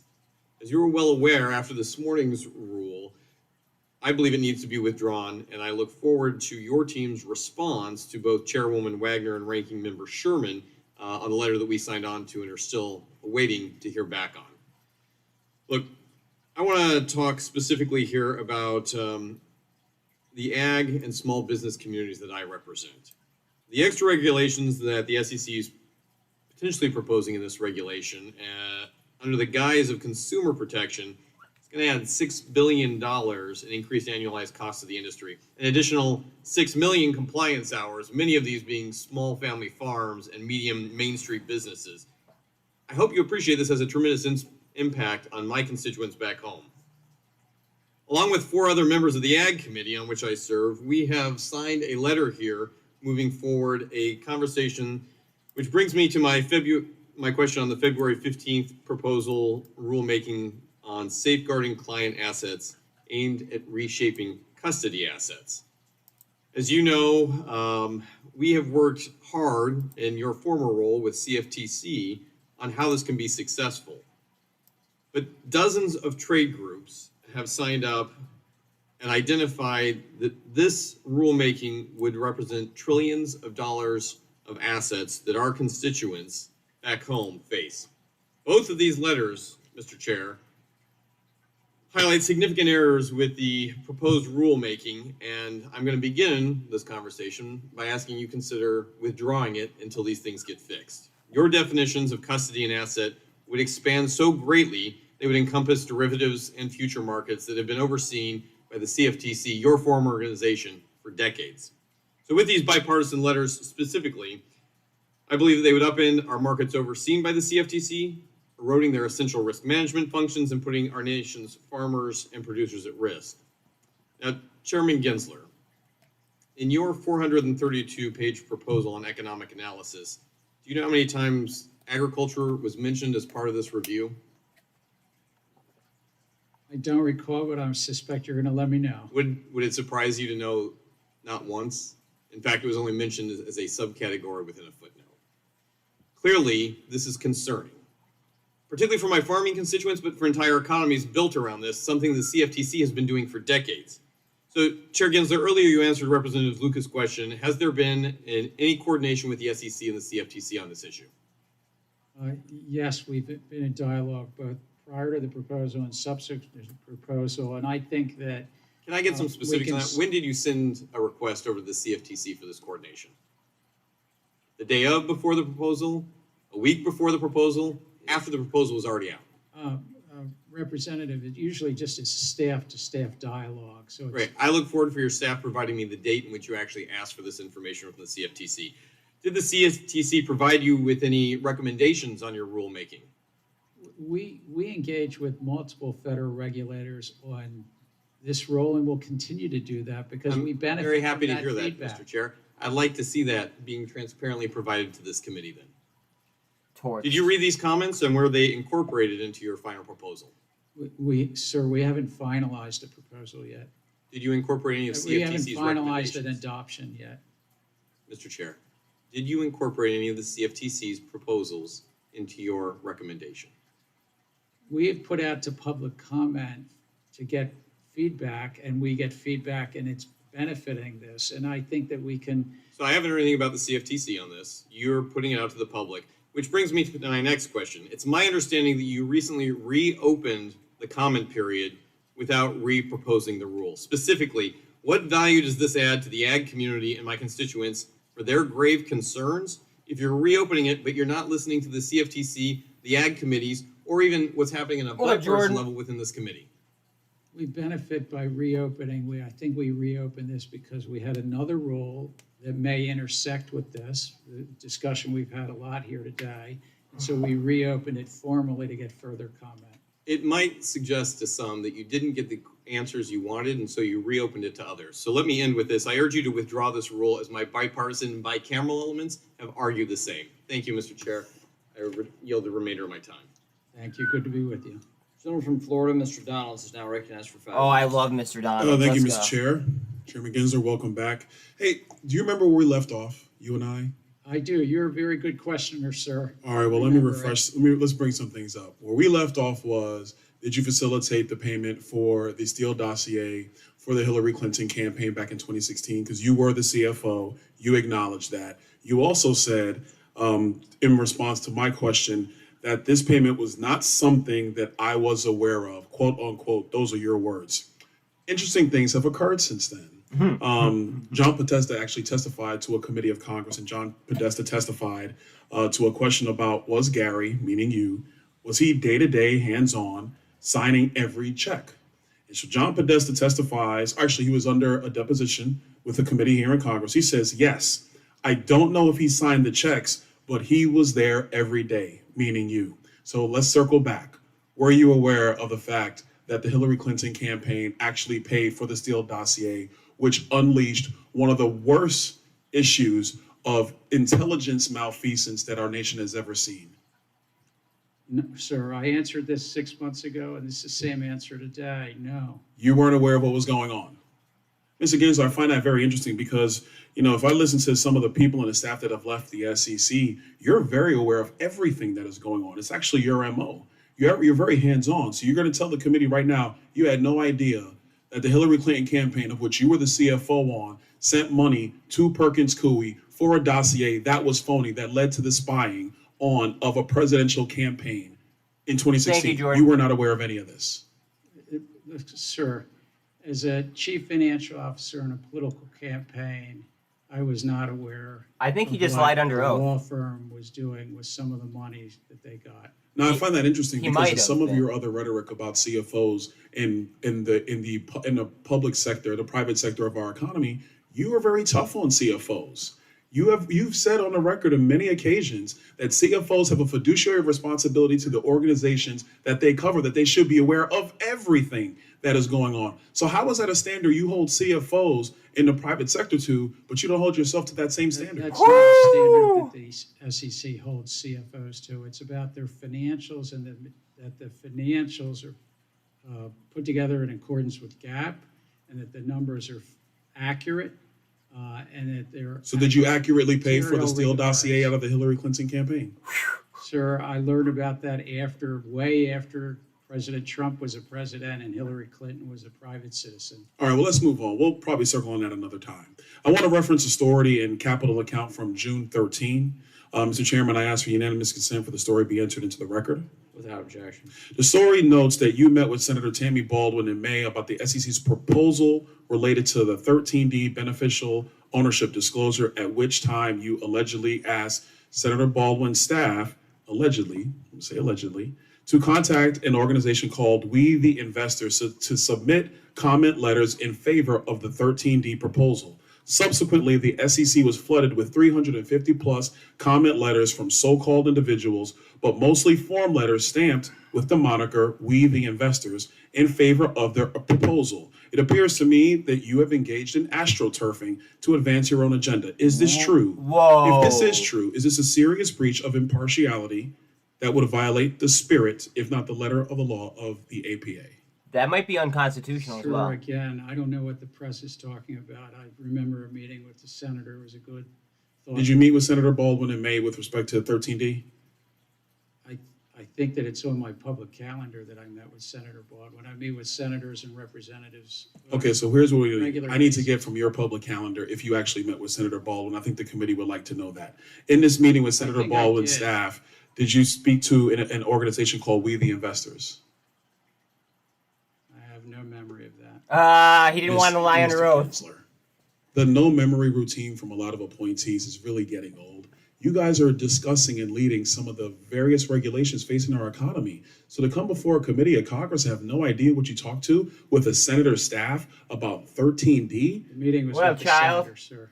All right, well then, if you don't recall Yeah, you what too, you bro. said to a United States senator about key issues facing our Sir, economy no, from a I regulatory basis, Please, sir. that's a real problem, You're don't you a good think? questioner, but please, sir, that story is not one that I would confirm. It's not a story that I believe is accurate. Let me ask you a question, broad base. Do you think it's appropriate for the chairman of the SEC, or frankly the head of any agency, to engage with outside groups to accomplish the agenda they want to see through rulemaking? We're responsible under the Administrative Procedure Act to hear from outside parties, market participants, constituents in your district, members No, of that's not my Congress. question. We want to hear from outside obligated- groups. we're Is it obligated okay to members. foment outside groups to help you Gentleman's time's accomplish what you want to expired. see? Gentleman's time's expired. Thank you, Mr. Chair. Representative from Indiana, Ms. Halchin, is recognized for 5 minutes. Thank you, Mr. Chairman, Ranking Member Waters, and thank you to Chairman Gensler for speaking with us today. Chair Gensler, under the last Democrat chair of the SEC, Mary Jo White, the commission adhered closely to the statutory authority of Congress. During her time as chair, 59% of the SEC's proposals were mandated by Congress. By contrast, under your leadership, only 17% of the commission's proposals are mandated by Congress, according to a report from Professor Hal Scott of Harvard. Why is there such a rush under your chairmanship to promulgate so many rules without specific mandates from Congress? It's because technology and the markets have changed so much. She was coming in as chair right after a financial crisis, so naturally there was, I think, 120 mandates that Congress placed. But you're accurate. We've picked up about 10 of those from Dodd-Frank, one from the Holding Foreign Companies Accountable So, Act. Chair Gensler, there's a perception that the SEC is neglecting public input, and particularly from bipartisan letters that the members of Congress have sent to voice valid concerns regarding individual rules and the rulemaking process. The concerns encompass the bipartisan concerns about insufficient comment periods and a general response to bipartisan concerns regarding proposals on swing pricing, liquidity risk management, and equity market structure. Are you aware of similar bipartisan concerns being raised with previous SEC chairs? If not, could you elaborate on why the opinions of Congress don't factor into your considerations? Well, the opinions of Congress most definitely factor into my consideration. It doesn't seem so, Mr. Chairman. It does not seem so when only 17% of the proposals that you have brought forth are the result of mandates from Congress. I find it incredibly frustrating that anytime we provide comment or send what we call strongly worded letters about our opinions on how the SEC should behave, it seems like these must be immediately thrown in the trash and disregarded. I want to turn to Reg SCI. The SEC originally adopted Regulation Systems Compliance and Integrity, otherwise known as Reg SCI, in 2014 in response to several market disruptions at national securities exchanges. Earlier this year, the Commission proposed to expand Reg SCI to certain broker-dealers. However, unlike in 2014, the Commission fails to provide a single instance of a broker-dealer systems disruption that had a significant market-wide impact in the securities markets. In fact, the SEC's own proposal acknowledges that broker-dealer systems performed well during the unprecedented trading volumes and volatility at the height of the COVID-19 pandemic. Further, the Commission admits that it, quote, finds it impracticable to quantify the many benefits associated with amended Regulation SCI. Once again, this seems like the Commission is providing a solution in search of a problem. Chairman Gensler, given that the Commission cannot point to a single broker-dealer systems disruption or any tangible benefits to applying Reg SCI to broker-dealers, how can you justify that proposal?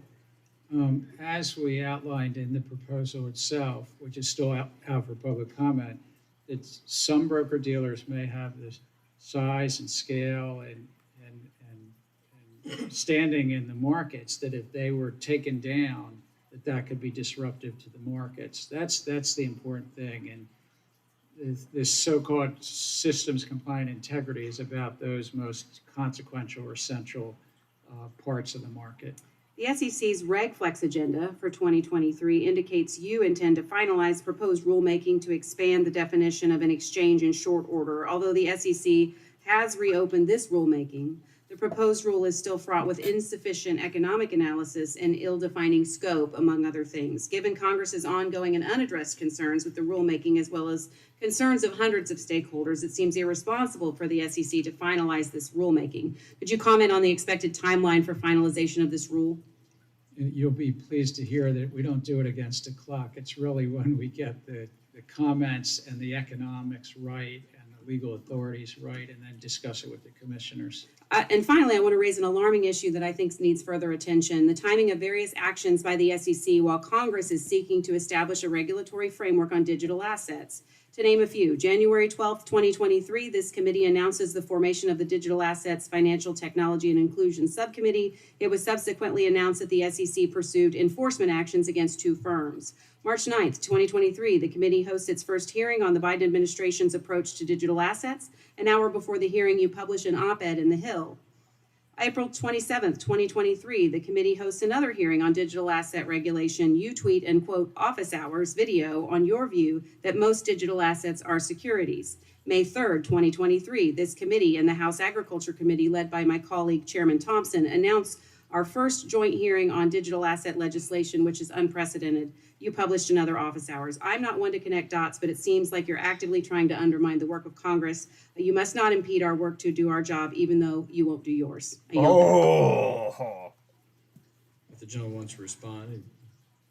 I very much respect the work of this committee, and particularly the work of this committee around crypto assets. We have a robust time because this is a field that's rife with fraud and abuse, and so our enforcement agenda sometimes does roll out while you're doing your good work here as well. Mr. Ogles of Tennessee is recognized for 5 minutes. Thank you, Mr. Chairman. Mr. Gensler, thank you for being here. I do want to echo the chairman that and support the chairman that, I think we've come to this crossroad where subpoenas may be necessary. It seems that compliance and requests for information and documentation has been kind of shortcoming. And so with that, Mr. Chairman, you have my full support when and if you decide to move forward. But Mr. Gensler, I want to kind of, one of the things that concerns me is sometimes the subjective or what the perception of subjective and arbitrary nature of the rules. In May 25, 2022, the SEC proposed amending the names rule to further regulate the names of investment funds. Well, I think everyone would agree that it's misleading of a fund called the Mexico Growth Fund, made most of its investments in Japanese value stocks. Many names may be subject to differences of opinion. The proposal specifically mentions ESG funds. Mr. Gensler, is the SEC equipped to determine what, broadly speaking, is good for the environment as it pertains to ESG? No, sir, we're not an environmental regulator. So again, going back to the subjective nature of some of the rules and the compliance that is forced, I mean, it's kind of like what's better than environment, paper, plastic bags? And so when we should be focusing more on the fiduciary aspect of a fund versus its environmental compliance, I have concerns. When you look at the social component of ESG, who would you entrust, or how will you determine whether or not a company is compliant with the social portion of ESG? So in terms of this names rule, it was basically truth in advertising, that if you're going to say you're a social fund, to use that, you have to actually then describe what the marketer of that fund means by social, and then ensure that you invest as you're marketing to the public. This was really a rule in most regards, the names rule adopted in 2000, 23 years ago, to protect the investing public, that the advisors they pick are doing, that they say what they mean and they mean what they say. So, but again, to my point, this creates a very subjective nature to the rules process, right? Because you just said that you basically, you don't have the capability to judge the environmental component. You don't have the capability to judge the social component. And so now if there's a clear definition and disclosure in the prospectus, who is to determine whether or not they're compliant, right? And so you now have a rule that can be abused or a rule that's completely useless. And so why even have the rule when at the end of the day it should be about? Well, it's sort of like, as one of my fellow commissioners said when we voted on this rule, if you say that you're selling pepperoni pizza, that there's actually pepperonis on the pizza. I like pepperoni pizza, so don't get me wrong, right? But yeah, I just look at, and forgive me, these rules outlive any given administration, but under this current administration, the Biden administration doesn't necessarily have the greatest track record of trust with word definitions. So, and I don't mean to be, a contrarian here, but if the administration can't figure out what a woman is, how do I trust them to have any kind of bearing or judgment on? I totally understand what you're saying, but that's not what we adopted in a names rule is that if you're marketing to the public that you're, let's say, an environmental or a green fund, you describe what that means and you ensure that at least 80% of the investments in the fund meet your self-described. Sure. You can describe what a pepperoni pizza is, but if you describe it, you better comply with it. But again, I just, It's so the fund when manager's you look at discretion. like the climate disclosure, and the burden that's being put on businesses to track their supply chains, you're now creating an enforcement mechanism that the company has to enforce on its supply chain. So again, these rules that you're pushing down on business, that you're pushing down on these instruments, only does one thing but drive up costs on, at the end of the day, the end use. So the very people that you're trying to protect, you're hurting because of the arbitrary nature of the rules that you've put in place. It's very frustrating. And again, Mr. Chairman, I'm about out of time, but I was just going to say that I would say open up the floodgates, hit them with subpoenas, get the information we need, the obfuscation and not answering questions. I'm sick and tired of it. I've sat back here and I've listened to this entire hearing. I mean, dude, you wear tap dancing shoes better than Fred Astaire, and enough is enough. And I don't mean any disrespect, but it's time that questions are answered, that we have the information we need. Mr. Chairman, I yield back. Wow. Thank you, Mr. Chairman. Thank you, Chairman Wow. Gensler. It's 2:29. It's not your longest day in a committee, but thank you for being here. As I stated in the outset, it's my request of you and your agency to comply with our request as a committee. I don't want to use a compulsory process for the first time in our history between this House of Representatives, this committee, and your agency. So I think it's would be a purposeful act on your part if it resulted in us issuing a subpoena. Oh, shit. Without objection, all members will have 5 legislative days within which to submit additional written questions for the witness to the chair, which will be forwarded to the witness for his response. I ask you, Chair Gensler, to please respond no later than October 30th to those written questions. Look this at hearing is adjourned. Bitcoin, too. I'm gonna stay live, but if you guys just came to, watch the hearing or listen to the hearing, please like and sub. Looks like we're getting some pressure up though across the board. Bitcoin, Qs, SPY, etc. But yeah, all right. Appreciate y'all. Okay. Wow. That was wild. I think that Donald's is a savage. I think he's my favorite. You brought 40 calls down to the bottom. I'm going to say, oh, bro. I'll lose my shit. I will lose my absolute shit. I'll be honest. I'm kind of hurting at the moment. So that would be huge. Oh, man.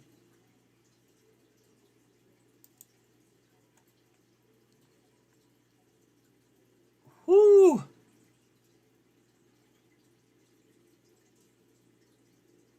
Man, I just wanted to, I don't know, give Gensler, a glass of milk or something. He needed something. Whew. Yes, he's a brilliant lawyer. Oh, you're talking about Donald's, right? Okay, Novavax. Novavax might tear, guys. Novavax is 58% short. Just so everybody knows.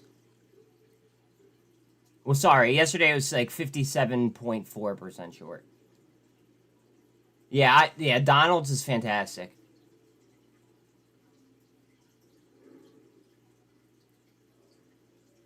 Oh wait, yeah, let me shut off the bit sound. Hold on. My bad. Okay.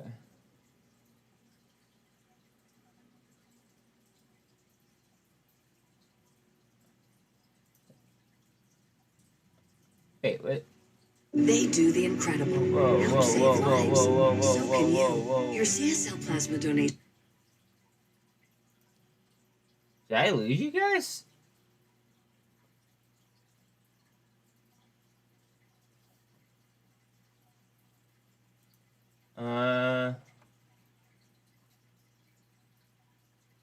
Hold on. I don't know if I'm still live or not. Okay, I am. Alright. Whew.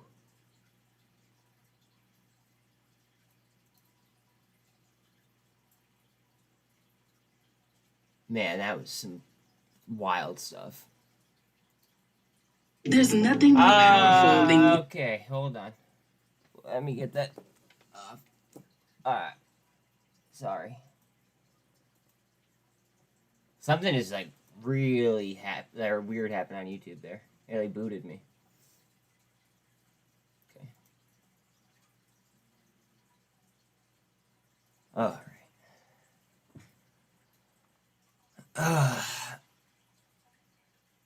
But yeah, let's look at Novavax real quick. I want to see how short it is now.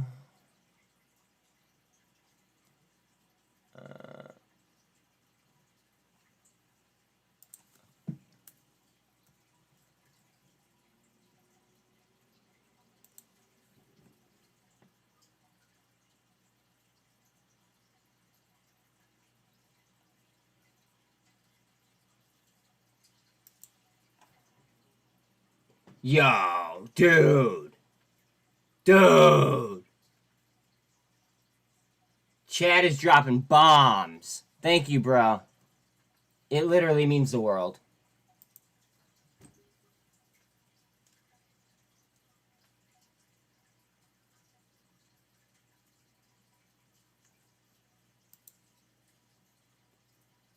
Means the world, man.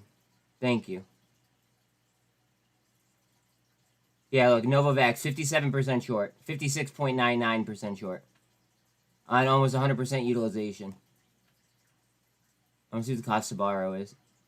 Shares available to be borrowed. 100,000. Cost to borrow is 16.36. Novavax, watch out, guys. I have a bunch of 9.5s. Like a bunch of 9.5s for the end of October.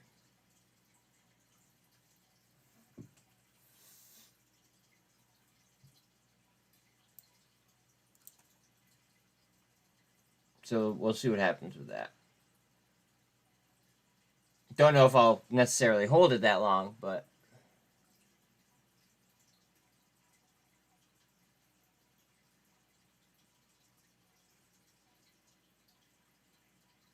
Let's go. Get out of here, Novavax.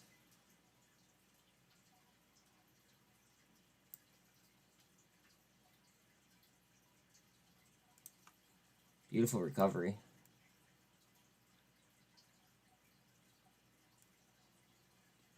Usually it's like the escalator up, but the elevator down. This is kind of like the opposite.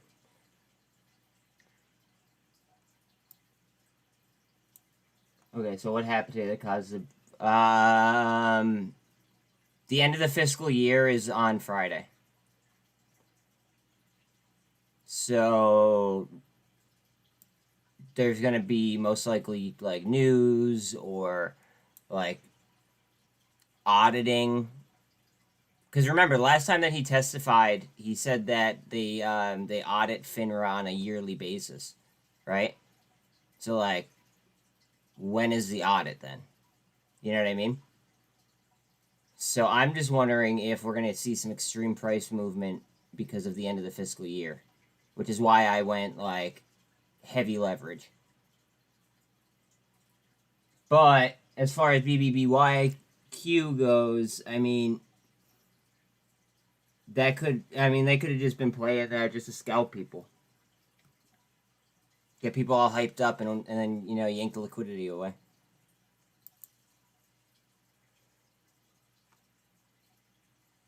Because it was over 100% at one point.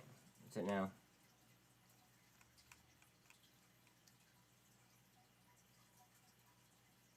Yeah, it's only 46% now. Ttoo trying. Let's go.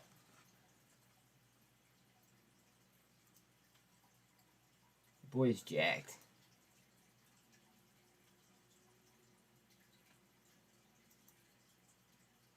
Alright, let's see. Bear with me here. There we go, okay. No what? What part?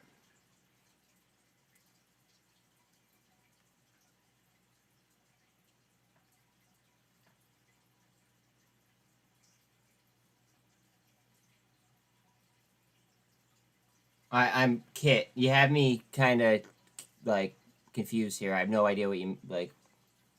What you're saying no to, or why you're saying why. I'm sorry. I'd love to answer you though, if you'll explain.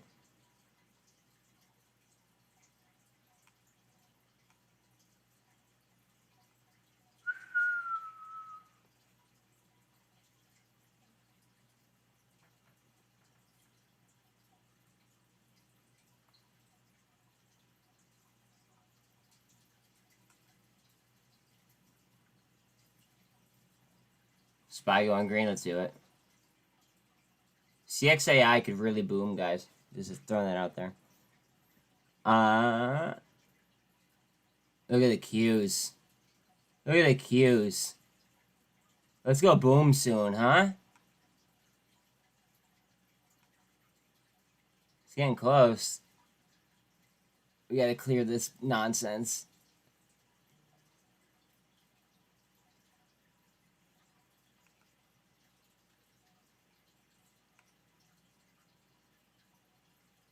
Does anybody know what happened with Dtalk? That one day it just took off and ran like almost what, $26, and then now it's been like suspended for like a week now. I didn't really look into it because I wasn't playing it. Mullen showing signs of everything's gonna show signs of life right now though. Look at the queues. Queues are vertical.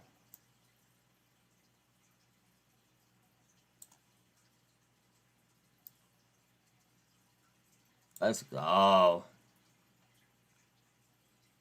Dollar strength is all the way up to 106.68-ish.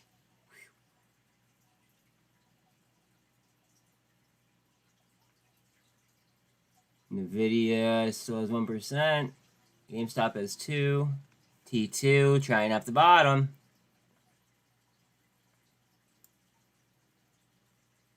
Let's see if it picked up in volume at all. Yeah, alright, we're at 57 mil in volume now in Ttoo. Let me pull up AI quick, just because we haven't looked at it since I pulled up the queues.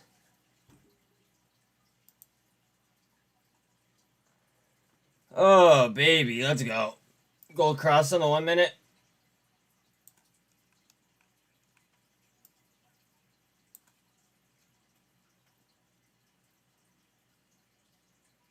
Oh.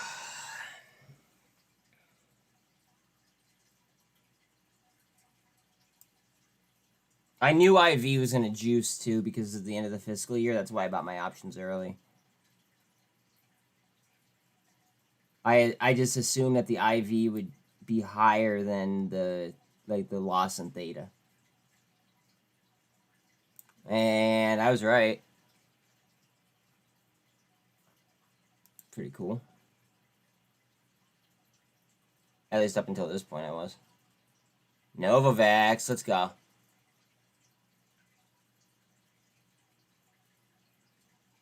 Elevator rate to 950.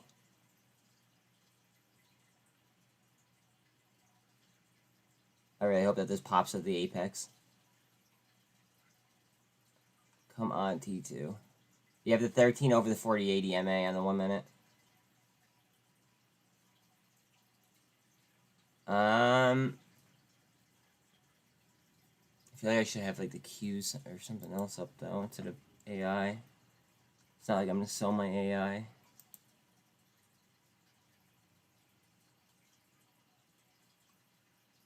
Q's trying to go for a gold cross in the 1 minute. Q's have the gold cross on the one. Hawaiian is just underneath the 200 EMA. Guys, remember, Hawaiian dropped because of a natural disaster. And they already received some federal aid. Still watching Fngr. Fngr is a play that I felt like I was like really late on. I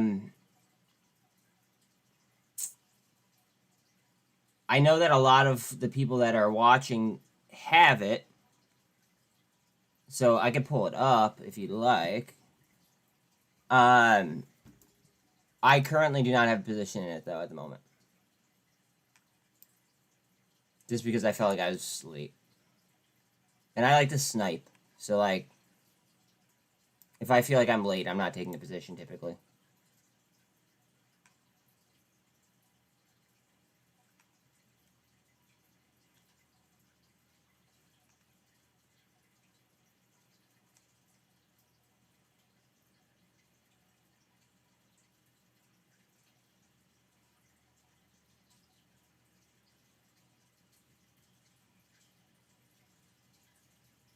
Hawaiian Electric. Yeah, watch this thing gap from like 21 bucks back to like 30. I pissed myself.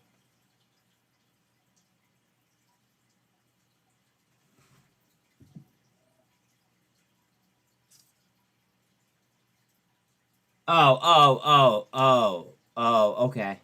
Thank you, Kit. I got you now. I was very, very confused by that. I appreciate that. Back to green for Novavax.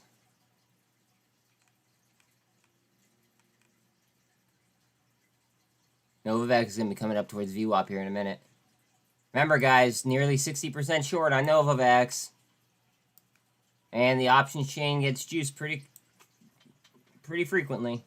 Throw that out there. Make sure that you're paying attention to the chain.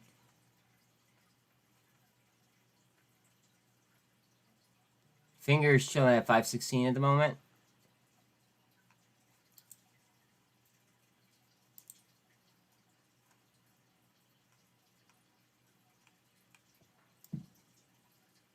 On a 30-minute, it actually looks kind of alright.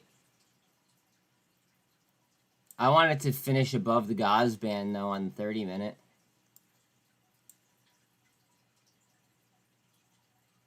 Like, a move up to, like, 530-ish and a hold.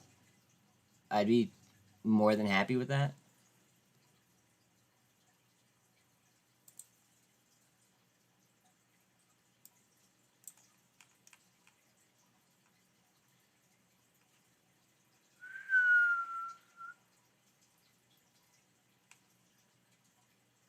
VRM up 6.5.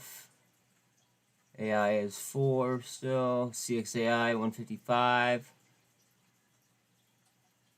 Open just off 10%.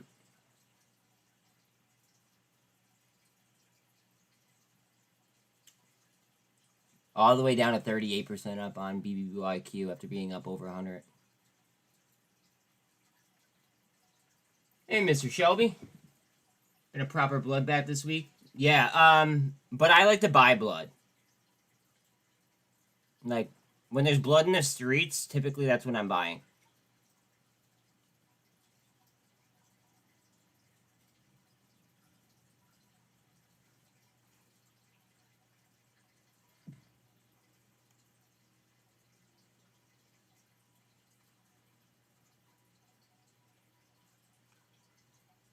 And I say typically because it's not like an always type of deal, you know.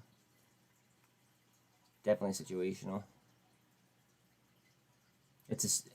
Well, my whole thing is I like to time the reversal. That's my whole thing is I want to time the reversal and then I want to cut my losses if I miss as soon as possible. That's typically like my go-to game plan.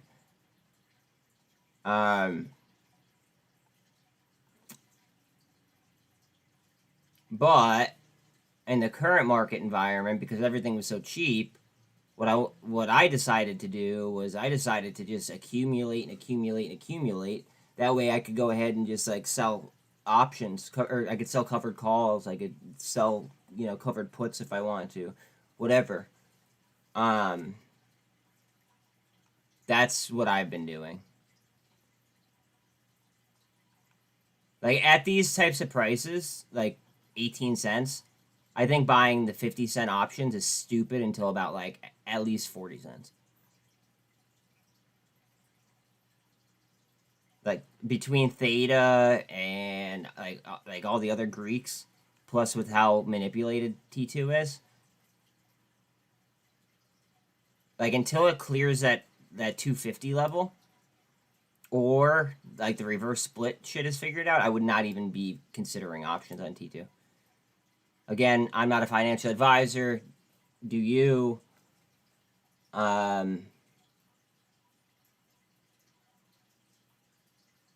But you have to make a trading plan and then stick to it, because if you can't stick to your own trading plan, then like chances are you're not going to do so hot.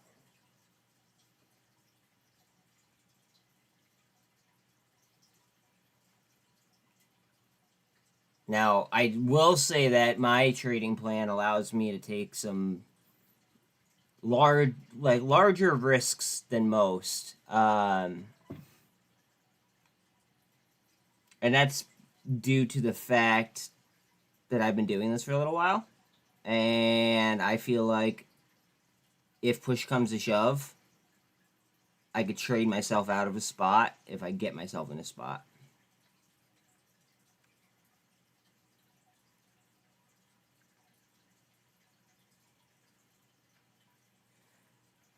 I get you. It just, this time they waited on me to place my beard and then pull the rug. So I've not fallen, but maybe 50. I'm treading water, not sinking, have a couple longer bets. Word, I hear you. Because of the end of the fiscal year this week, I went ahead and I threw out a good amount of leverage, though. Just in case. I mean, we had the testimony of Gensler today. We had CPI, GDP. We have the UAW. We have the government shutdown. All that stuff. I wanted max leverage for. So I have a good amount of options for next week, and then I have even further out options on Novavax. The ones for Novavax are the last week in October. And those are 9.5s that I got for like dirt cheap. I just figured, why not? It was nearly 60% short, and I don't know.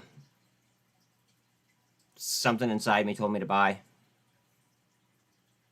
So what's the story on this Gensler guy? Gensler is the head of the SEC.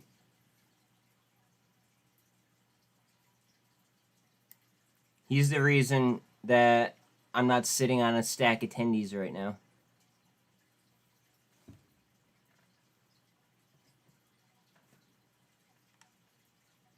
No, I can't blame him. Because I could have played against retail, but that would screw with my moral compass. So I'm just not gonna do that. One could have made a lot of money, going short on the market though, with the whole political situation. However, statistically, the market moves up over time. So as long as I don't over leverage and beat myself, I'll be just fine, I think. You're killing SPY options. Let's go. Let's go, Chad. Reminds me of a guy named Fitch not long ago. Definitely instinctual. Yeah. I always go with my gut. For the most part. Every now and then I'll catch myself and I'll be like, nah, that might be pretty dumb. But if I think about it, chances are I may consider throwing at least a flyer out on it. You know what I mean?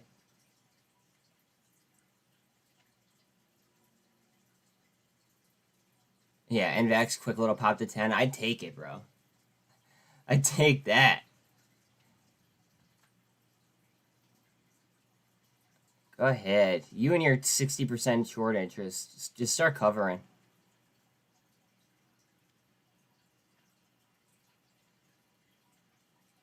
Costs a lot of money. Honestly, bro, I should just go write an article on Benzinga about Novavax right now. That's what I should do. That may be unethical, though, so I'm not going to do it.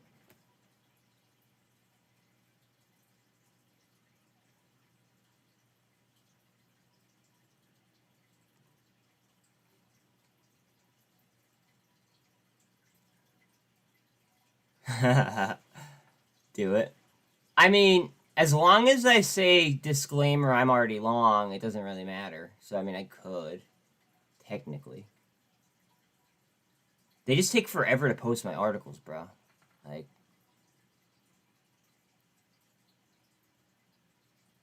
I've written, like, several articles for publication and only 2 posted so far.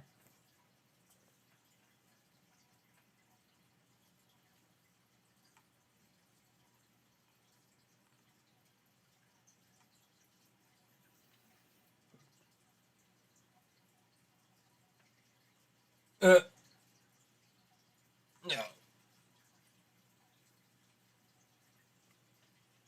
Oh, man.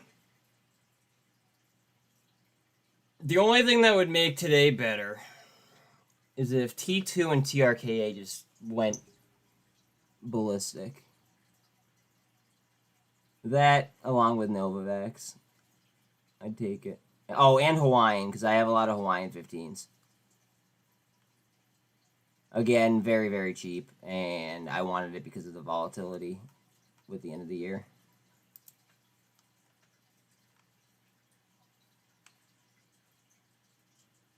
IoT's back to $25.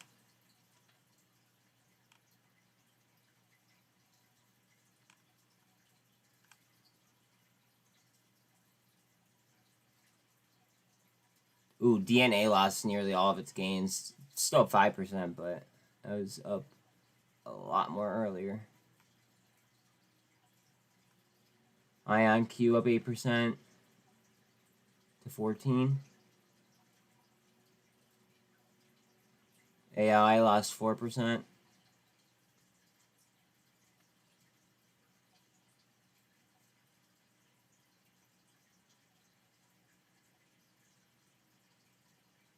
Tlry to 238. That could be a decent buy.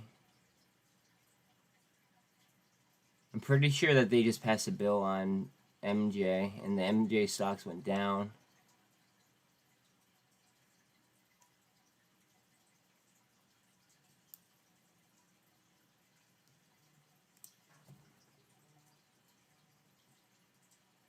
Alan, my dude, what's up? Oh, dude, I was trying not to puke all morning hearing Gensler speak.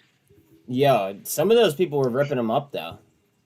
Yeah, but some of those swamp donkeys were showing exactly who they are. No, I agree. How about that one? How about that one? I gotta tell you, go ahead. My SPXS shot up this morning. Mm-hmm. Way over 100% profits. I sold it. That a boy. That a boy. So 100% gains this morning. Fuck yeah, dude. That's what I'm saying. You would expect that, like, my options on, like, or, like, Novavax went down, like, a lot, right? But they really... Not really. Yeah, no, but they really... Yeah, I was going to say they really didn't, just because of the IV pump. Right. You know what I mean? So I've still got some options contracts on the SPXS that I'm just letting those ride a little bit. Mm-hmm. I'm going to see what this is doing. That is not spinning. Okay. So, yeah, no, I just we're gonna let a couple contracts sit and see what happens with her and see how she wants to be. Letting them ride. I'm with it. Yeah, because I want to make that money. You know what I'm saying? Oh, I know what you're saying. Because unfortunately, I got this obsession with money, Me too. and I just gotta have it. And what's funny is, so I made over 100% today. Uh-huh. While I'm sitting here on the river, trying to catch kings. Oh, that's dope. So I'm literally trading from my phone in between casts Well, this morning. I'm happy that you were able to, listen to that nonsense and myself. Oh, dude, that guy Gensler, he's so ridiculous. AVTX is up almost 11%.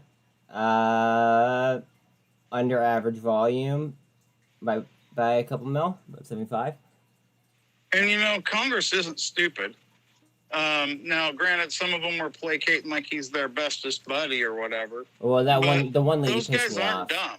dumb. They know exactly what he's doing and what's going on.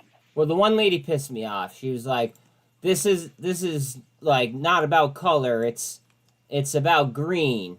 And then she goes, Well, "What about diversification?" It's like, well, you just said that it was about green.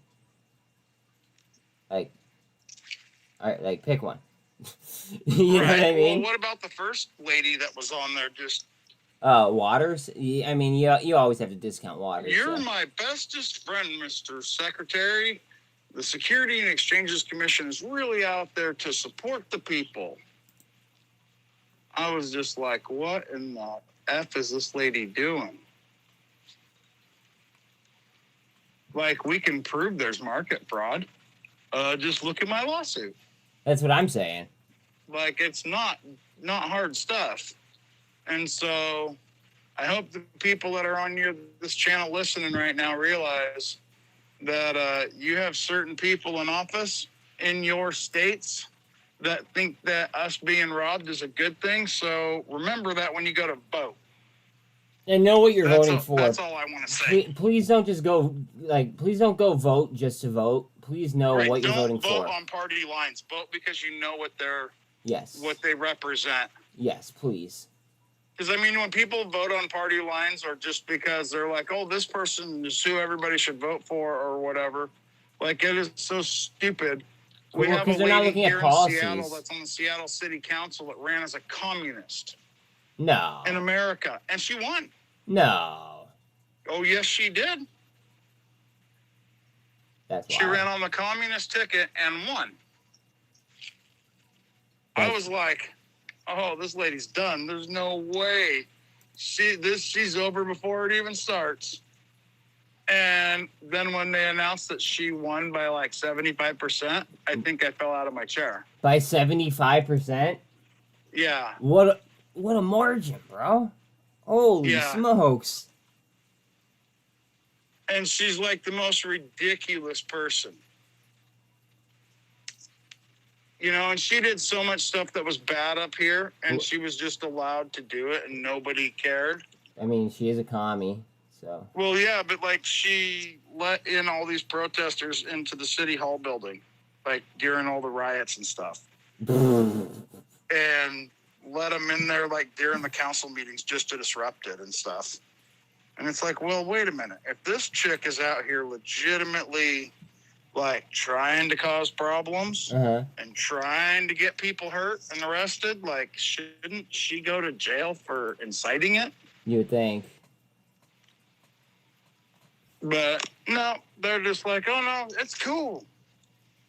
Go ahead. SFLM says D-Block up 22%. Okay. I see you. Good volume, too. It's only 0.2 of a penny. Well, 2.5 of a penny.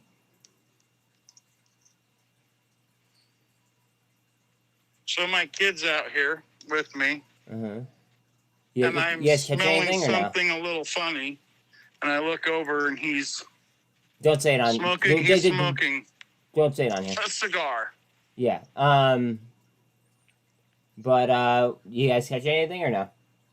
I had a really nice salmon this morning, but unfortunately I had too light of pound test on my pole. That sucks. And it took the whole lure and everything as he was like jumping out of the water. I mean, at least you have to see him, right? Yeah, he was about 30 pounds. That's no joke for a fish. We're really close to the ocean where we're at, or really close to the salt water for the sound. And so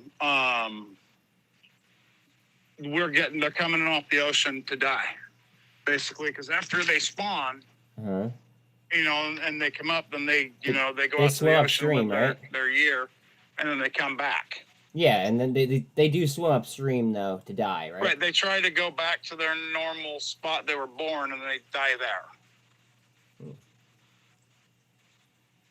And so, we're right in the path because I'm about a half a mile from where the river goes into the ocean water. Nice.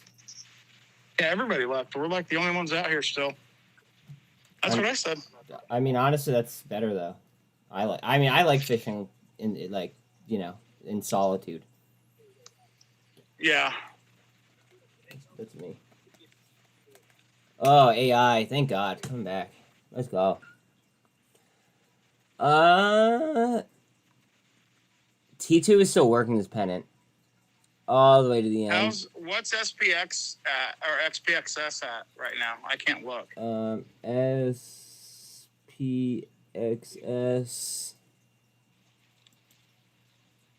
You're down. 1582. Oh, that's fine. You're actually at a key level right that's here. That's where it was when I bought it. Wait. You're at a key level here where you might either want to cut or double down, potentially. Yeah, that was this morning. Well, no, I'm going to let it go down a little further before I double down. Okay. I'm just counting Elliott waves for you, that's all. Yeah. So, hopefully we get us a little king action here this morning. And this afternoon now, I guess. Well, it's close to noon, I think, here. Nice, dude. But I've been out since 6 o'clock this morning. Mm-hmm. I thought, you know what? Or it was 6:30. I was like, you know what?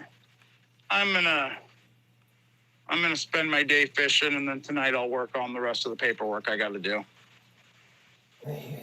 Because I needed a break. I hear you there, bro. I hear you. My son says that God puts your life on pause when you go fishing. I mean, says you're supposed to resume afterwards. BBAI up 18%. No, I mean, I personally just like the outdoors. That's just how I am. Cup and handle set up on AI. Country here. What's that? We live in God's country here. Yeah. I mean, you can go up and there's 1,000 waterfalls around Mount Rainier. We have some of the best rivers and streams. That's dope. And you can't really beat our fishing unless you go to Alaska. That's dope. So I kind of love it here. C3. And I'm going to leave at some point when I buy my yacht, but now. Yeah, but then you could just, drive or put it in the sound and come hang out. Go back to hang out. Oh, man. Let's go.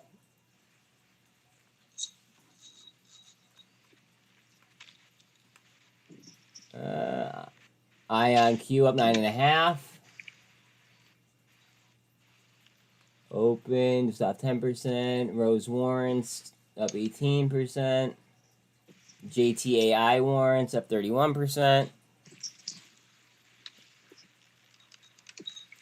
Coming up to a fib line on C3. Novavax headed towards VWAP. We're getting some good macro pressure right now, though, from Bitcoin. Oh, wait, I thought I had to use that. Hold on, let me... Put the queues up over here. Queues. Yeah, we're gonna get it in the queues too. Big up on the queues. Okay. Shit. Guys, I have 8 viewers. I'm gonna call it a day. I appreciate you guys, especially you, Chad, dropping me like 100 bomb. Man, thank you. Thank you. But yeah, I will be. What's today? Today's Tuesday, right? Oh, today's Wednesday. So I will be on Arca's stream in the morning, and then I'll probably stream in the afternoon tomorrow. Nice. But I appreciate you guys. Thanks for coming to hang out. Later, fam.